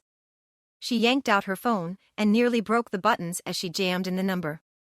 Yamato, she barked into the device, I need your teams in conference room 3, 5 minutes ago. Pain, Hamura whispered into his cellular, crouched in a shadowed alley, I've been made. But the plan is still on, we simply need to move up the timetable. I will be at the main gate in no more than 20 minutes. Hamura paused on the second-story roof of a staggered 3-floor building. The tree in front of the apartments and the 2 larger structures to the side and the back afforded him a high degree of cover. Panting slightly, he took out a food pill and bit into it. The supplement was slightly bitter, so he washed it down with 2 quick swallows from the bottle of grape juice he had stolen to wet his dry throat. The trader took a deep breath and waited for his body to recover. Though he had maintained the rank of Jonin 7 years ago, and his mind was still sharp, his stamina and chakra supply had diminished rapidly over the last 3 years. He fully expected that the next time he was forced to renew his credentials, he would be demoted to Takujo. The advanced fire technique he had used in the Hokage's office and the energy he spent to boost his speed in his subsequent flight had left the old man feeling drained. Damn that Danzo, he thought, who would have thought he would protect Tsunade? Now she will be coming after me. He chewed on a second tablet and took another sip as he considered his last thought. No alarm had been raised yet, not had there been any guards outside the Hokage's office. Did that stupid slug expect me to go quietly, he wondered, or did she still have doubts about my allegiances? Could I have talked my way out of that? Or is she trying to use me again? Does she think I will lead her to pain? Could she have some idea of my plans? The fallen elder shook his head, I can't afford to second-guess myself now. The longer I delay, the more chance they have to find me, or find the bombs. His breathing and heart rate down, and his chakra recovering nicely, Hamura took a quick look around before proceeding to the next shady spot. And no masks, Tsunade concluded, if he sees the ANBU out in force he'll get more cautious. And I don't want to panic the civilians. The dozen assembled special operations shinobi complied, each removing the reinforced ceramic face that concealed their identities from the rank-and-file ninjas. Do you have any idea where Hamura may be going, Tsunade-sama? Wolf inquired as he stowed his mask. Nothing beyond the obvious, the Hokage shrugged, he doesn't appear to have gone home for equipment, so he might try to hit Emporium Karen or one of the smaller stores. He has been frequenting the movie theater on the west side, but that could have been a cover, he might have a bolt hole in the area.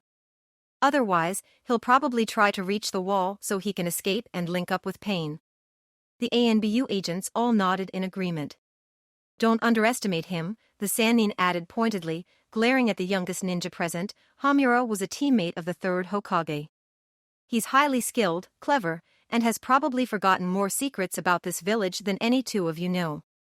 He has to know we are coming, and what's waiting for him when he's caught, so he will almost certainly continue to go for the throat. I don't want to lose any more people to that traitor. Now, get going. The 12 hunters all vanished from the room, leaving Tsunade alone with her anger and doubts. What is this? Danzo asked impassively, a new iron supplier's sample? If only, Tsunade sighed, it looks like just an iron bar now, but when Yugo Yuzuki brought it to me earlier today, it was a copy of the siphon. Koharu gasped, and Hamura's constant frown spread to his eyes and forehead. The medic proceeded to tell the trio about Team Yugao's mission, and how the purple tress Jonin had recovered the duplicate axe. Are you certain? The ANBU leader's question was born of caution, not doubt. Do you think I would ever mistake that weapon? The Hokage shot back, unpleasantly amused by the whole situation. The 3 elders all considered that. The siphon had been the preferred weapon Hiruzen Senju, father of the first and second Hokage, and shinobi whose name the third Hokage had inherited.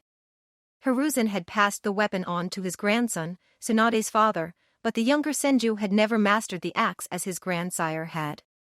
His daughter had also tried her hand with the siphon, but decided the blade was not large enough or heavy enough for her tastes. During her brief stint as Goki Namikaze's teacher, she had taught him her weapon skills, among other things. His talent had impressed her, and he had a love for the battle axe that endeared him to her. So she had passed the weapon on to the future trader. Probably not, Koharu seemed unwilling to fully acknowledge the younger woman, but does this mean he is back? I don't see many other options, Tsunade said evenly. It's highly unlikely that anyone else would be able to use Siphon's cloning power, when neither my father or I could master it. We have to assume Gookie is alive, and more importantly, on the move. Why give a copy of Siphon to such a weak group of bandits? Koharu contemplated. May I take this? Hamura asked, pointing to the metal rod. I guess. Tsunade shrugged. Why?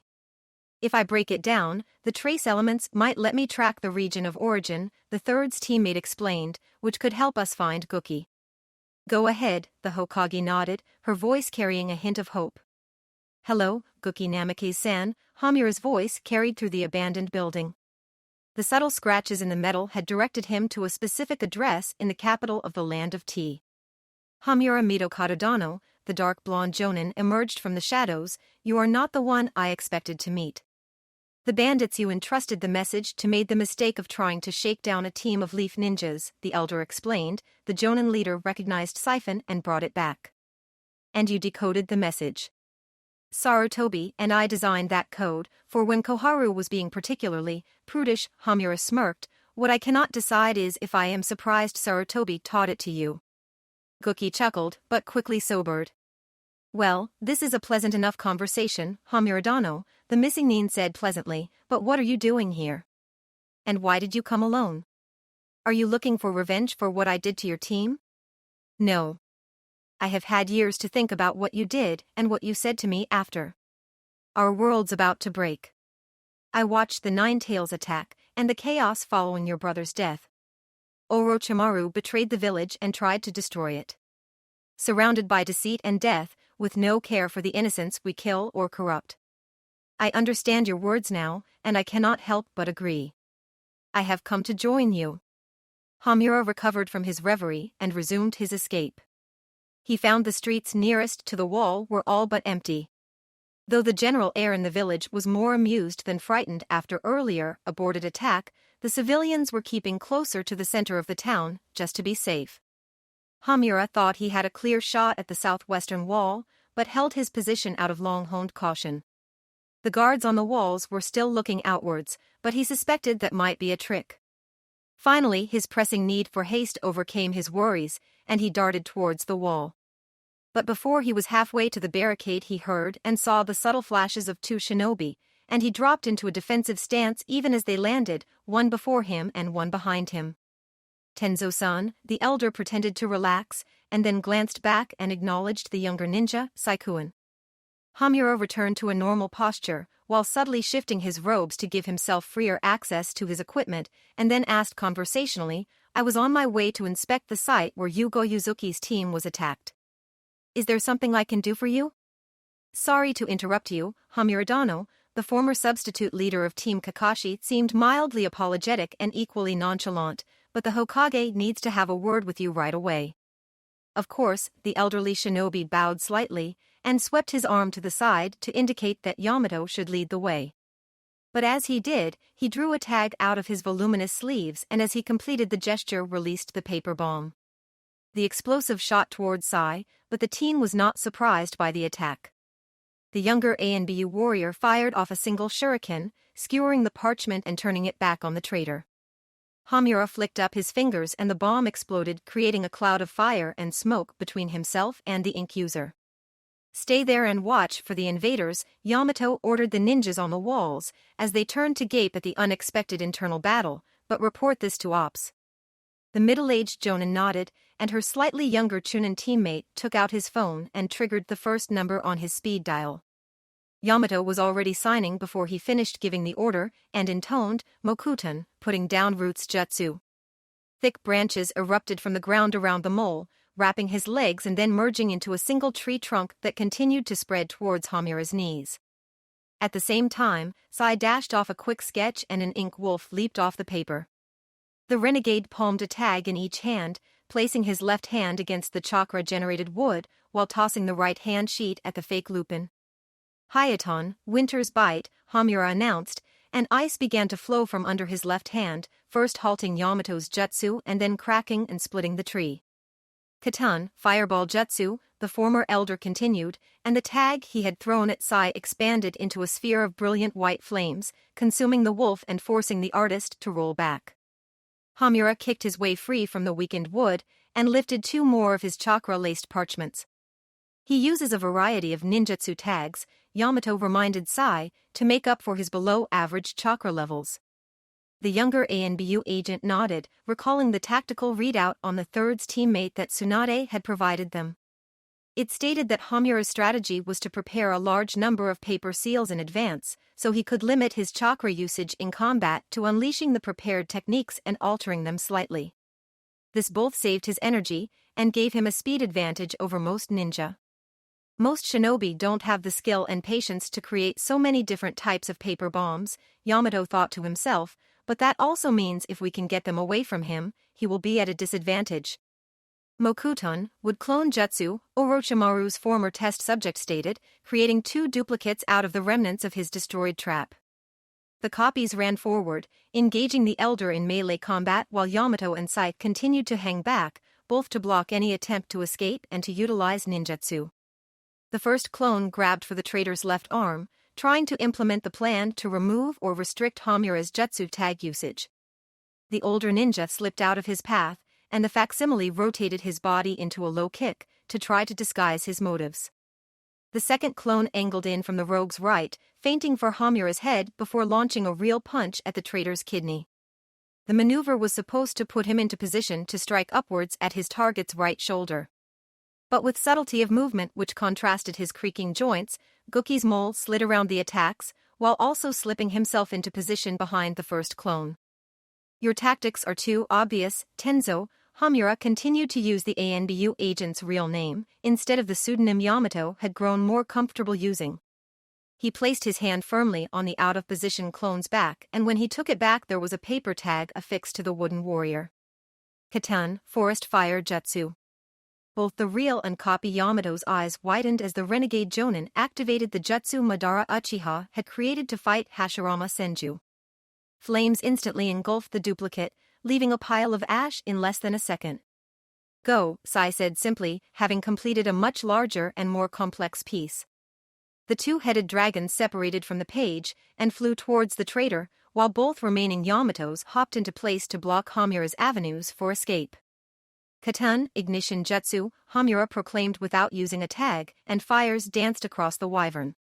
But this time, the ink creation did not burst into flames. Instead, it opened one of its mouths and breathed a cloud of stylized pigment flames at the renegade. He dodged backwards, not sure if the ink could actually burn him or if it would just hit him and possibly hinder his movements. His evasion put him in range of Yamato, and the deposed elder had to jump desperately to avoid losing his right sleeve.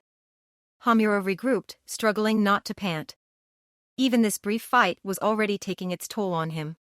The dragon art and the 2 Yamatos were already closing in on him again, and Danzo's pawn's brush was already fluttering over a new page. I had been hoping to save this one, he groaned, slipping a certain tag out of his left sleeve and slapping it against his neck, ninja art, chronal regression. The subtle wrinkles in Hamura's face smoothed, and the darkness crept into his hair. He stood a little taller, and his muscles filled out a tiny amount. The traitor cracked his neck and frowned at them thoughtfully. He hopped forward and drove a fist into the remaining wood clone's gut, triggering the tag wrapped around his knuckles. The copy shattered into 5 pieces and the traitor pointed his other arm at the descending ink dragon. Diluting your pigments with water to make them harder to burn was inspired, he informed Sai, adjusting his glasses, however that introduces a different weakness. Suiten, Dowsing Rain Jutsu. Water flowed out of the paper bomb and into the air. It dropped back down, pelting the wyvern, which began to expand and lose its shape. Normally your constructs are hardened against liquid intrusion, the mole concluded, but this alteration also removes that protection. The dragon dissolved an instant before it would have hit the rejuvenated traitor, showering him with dirty water. Yamato was also doused, but the ANBU Jonin had retreated, so he was not so thoroughly dyed. The wood chakra user glanced at his ally. Fighting Hamura-san was dicey enough when he was 74, Yamato noted, his voice oddly unconcerned. That sort of transformation could not last more than a few minutes, Sai said, his tone as flat as usual, especially with his reported chakra supply. Except that he could have poured chakra into that tag over the course of months, his superior countered, so the reversion could last hours, or possibly days. Which is why I did not want to waste it on the two of you, Hamura agreed. Unfortunately, it didn't appear I would be able to escape in time without it. One side of his frown turned up, and he darted away from the out-of-position Yamato, towards the wall. Orochimaru's guinea pig shook his head, signing. Just because I said it would be tougher to fight you, the first's inheritor stated, doesn't mean I can just let you go. Mokuten, carved titan. Roots expanded from the ground in front of Hamura, merging and expanding into a 12-foot-tall wooden statue. It was generally humanoid, except it had a stylized wolf's head with bull's horns, and 2 sets of arms. The construct creaked slightly, then stepped forward with surprising speed, punching out at the traitor. Hamura jumped back, pulling out another 2 of his tags. Haven't you already learned? I know how to deal with your Mokuten. Actually, I have. Yamato did not seem worried. Sigh. The artist shinobi gestured, and again ink rose from the page. But instead of attacking the former elder, the seemingly incomplete sketch flew past him and hit the carved titan. The pigment coated the statue, giving it a layer of black tattoos. The construct lashed out again, now moving even faster. But instead of changing his attack, Hamura continued. Katan, Grand Fireball Jutsu, the mole proclaimed, sending a large mass of flames at the artificial warrior. As with the dragon, the ink covering the titan resisted the inferno, protecting the planet matter underneath. Yamato and Sai both pointed in unison, causing the statue to swing its leg forward. As I expected, Sai's adapted material stops my Katan Jutsu from burning your Mokuten, Hamura noted, and presumably the wood underneath will absorb any excess water should I try to use Suetun techniques to thin the ink. He jumped over a kick and returned the tag he held in right hand to his holster, and drew 2 different tags instead. As he did, he noticed the matched expressions of concentration on his opponent's faces. However, there is one obvious flaw with your attack. He glanced at them knowingly. You both have to focus the majority of your attention and energy on synchronizing the movements of the wood and the ink. That prevents you from taking any other action, and leaves you open to counterattack. And simply stated, just because I cannot exploit the weaknesses inherent to your individual styles, does not mean there are not other ways to deal with your automaton. Hamura lifted both hands and activated each tag with a sliver of chakra, stating, Doton, Advancing Wall Jutsu. Both of the parchments crumbled and 2 giant blocks of granite rose out of the ground, one on either side of the carved titan. The walls moved quickly forward, trapping the statue before it could escape. The 2-part construct pushed back on them, keeping itself from being crushed. But it could not free itself, and Hamura turned to its creators with a smug, yet disappointed look. You have both invested a great deal of chakra in that weapon, the mole said. If you let it be destroyed, you will not have the energy to keep me here. Of course, if you spend all of your efforts on keeping it around, you won't be able. His assertion trailed off at the sound of shattering stone. He turned back to see a cloud of dust where one of the walls had been. And an instant later, Tsunade emerged from the dirt, followed by the titan. It looks like you two were having a little trouble, the Hokage informed the ANBU agents pompously. Yamato had the presence of mind to look chagrined, but Sai met her gaze without concern. It would have been much easier had you not insisted we bring him in alive, the teen insisted blandly. Probably, the last Sannin shrugged, but we really need to question him. See what he knows about Goki's plans, and how he sends Namake's information. If we can continue to play up the leak, it might help us end the war faster. Unfortunately, I was kept in the dark about Goki-sama's plans. At my own request, the traitor shot back, and I have already relayed my unmasking to Pain. If you intended to use me to feed false data to Goki-sama, you should not have tipped you hand so soon. Maybe not, Tsunade shrugged, noting the change in honorific. Then her eyes flooded with barely constrained fury, but I could not suffer one more day of you betraying this village. Betraying everything my grandfather and Sarutobi-sensei worked to build. Hamura opened his mouth to lecture her, and then shook his head.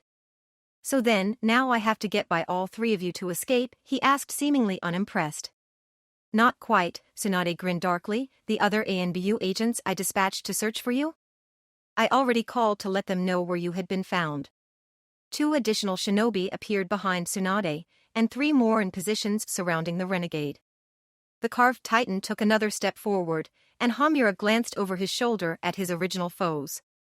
Both were still focusing on the construct, but Sai looked almost giddy while Yamato appeared relieved. The rest will be here in minutes, at most, the Konoha's leader continued, and some of the members of Root are looking forward to talking with you about what happened to Danzo. I'll tell them you don't have any other useful information, but I'm not sure it will help. It might make things worse. It doesn't matter, Hamura chuckled hollowly. Even before Tenzo and Sai found me, I had already set my final plan into motion. It's far too late for any of you to stop it. As he boasted, he drew the singular jutsu tag from the deepest pocket in his sleeves. He pressed it up against his throat, opposite the chronal regression paper. It began to glow a devious purple, and Tsunade's eyes widened in surprise. She raced for the treasonous elder, but he slumped forward before she could reach him. Damn it, she half snarled, half sobbed, barely resisting the urge to grab him. What were you talking about? What final plan? What was that? Sai asked in muffled confusion, as Hamura's body began to collapse inward on itself. Corrosive blood jutsu, Yamato explained, an old-fashioned suicide technique, one that turns red blood cells into acid. It prevents enemies from learning anything useful from the ninja's body. As if in delayed response to Tsunade's question, the sound of an explosion suddenly reached their ears, and they turned to see a mushroom of dust in the distance beyond the wall. They realized Hamura must have seen the beginnings of the cloud, even as he killed himself. The Hokage's expression turned to one of fear, and Yamato blinked as if he had suddenly bitten into something unexpectedly foul. No, the medic stood, appearing to want to act, but frozen in place nevertheless. He blew up something outside the village? Sai prompted his superiors, given your reactions, it must be significant. What is it? Judging by the size and location of the pillar at the time the sound reached us, Yamato whispered in uncertain awe, it appears the source of the explosion was the Konoha Strict Correctional Facility. That prison houses 83 of the worst Chunin or higher-ranked criminals from the Leaf, Mist, and other lesser villages in the region, Tsunade stated, her voice flat, none of them decommissioned. Well, the faces are different, but the eyes are the same. I see you finally came for me, Pain. The woman known as the Reaper stared at him with expectant eyes after she emerged from the wreckage of the prison's main gate. Not just you, the human path told her, switching his personality, his words suddenly dripping with concern and sincerity. He jumped onto a chunk of fallen rock and addressed the stunned crowd of freed criminals. I doubt you have been informed, but the Leaf Village is at war, and thus is sparsely guarded at the moment, he told them, his voice ringing with violent suggestion. Anyone interested in helping me stomp them out? Pain-sama, the gray Shizoku pounded on the door to the Amagekure leader's office. Enter, Pain's Azura Path answered. The door swung inwards, and despite the initial urgency, the captain entered with a hint of trepidation. He had been expecting the Deva Path, but the switch was not the only reason for his pause. Though the former Rain Ninja had seen the Azura Path since her creation, like most of his original comrades, he considered Deva Pain to be his real leader. Nagato's first path had been the one to kill Hanzo and announce his death, so that was the body who garnered their allegiance. The Rain Shinobi, even the converted ones, seemed to have a hard time accepting all of the paths of Pain as being the same person, and instead viewed Yahiko, their commander, and the other paths as his underlings. The Shizoku swallowed his misgivings. At least this path had been a Rain Jonin before her transformation into a subset of Hanzo's murderer and successor. Ma'am, the eastern wall has been breached, the gray-garbed officer stated quickly, and there are reports of fighting in the city. Did you say the eastern wall was breached? Pain's eyes narrowed dubiously, the river side of the village? Yes, ma'am, the captain nodded, a hole was blasted through the wall, just above the waterline. The sentries saw some enemy ninjas slipping into the village, but could not confirm numbers or identities. How? Nagato's first female fragment questioned rhetorically, how could they cross the river without being seen, and what kind of jutsu could they use in that circumstance that would penetrate the wall before we could notice them? The Shizoku wisely did not answer, and Guki's general abandoned the train of speculation as unnecessary and distracting. There can't have been more than 20 to 30 of them, she estimated introspectively, and then addressed the messenger, divert the 12th into the city to root out the infiltrators. Expect them to be using stealth and attempting to sabotage our supplies. The supplies, ma'am? Not the gate or the northern wall. I doubt they have the number or the strength to create a larger breach in our defenses, even from the inside, Azura Payne told him. Their most likely course is to go after our provisions. With our resupplying options limited, if can destroy our fruit or grain stores, it will be easy for them to starve us out. The captain nodded and turned to leave, as Payne added firmly, and tell the engineers in the 3rd Battalion to get to work sealing that breach. The Shizuku raced out to relay the general's orders, and after a moment's consideration, the Azura Path exited the office as well. Tenten-san, Gaara instructed the last team's leader calmly, I want you to take your team and start with the eastern end of the north wall and work your way west. Destroy every catapult and ballista you can, but if too many reinforcements appear, escape over the wall. Understood, the Leaf Jonin nodded, and her unit, consisting of herself, Lee, and 2 ninjas from the sand and 3 from the stone began to move with covert haste in a northeasterly direction. That leaves the 2 of us, the Hyuga Jonin noted with cautious curiosity, I presume that you singled me out for a reason. I need your Byakugan, Niji-san, the Kazekage confirmed, and then your skills. You and I are going to find Pain. If we eliminate Nagato's Deva path, the Rain Village will no longer follow Guki. And if they follow their pattern, they will obey us instead. If there are any Rain shinobi who have not become Shizokas, Niji interjected, recalling what he had seen of the defenders, and the distinct lack of unmasked warriors. Gaara nodded to concede the point, even so, all of our other considerations for wanting to eliminate Pain still apply. Do you have any plans for how to deal with his gravity techniques, Shinra Tensei and Bansho Tenon? Niji prompted uncertainly. My sand already defies the pull of gravity at the command of my chakra, the former Jinchuriki offered. I believe that will allow my sand armor to protect me. And if it does not? I am the Kazekage. You are one of the Leaf's top jonin. We will think of something.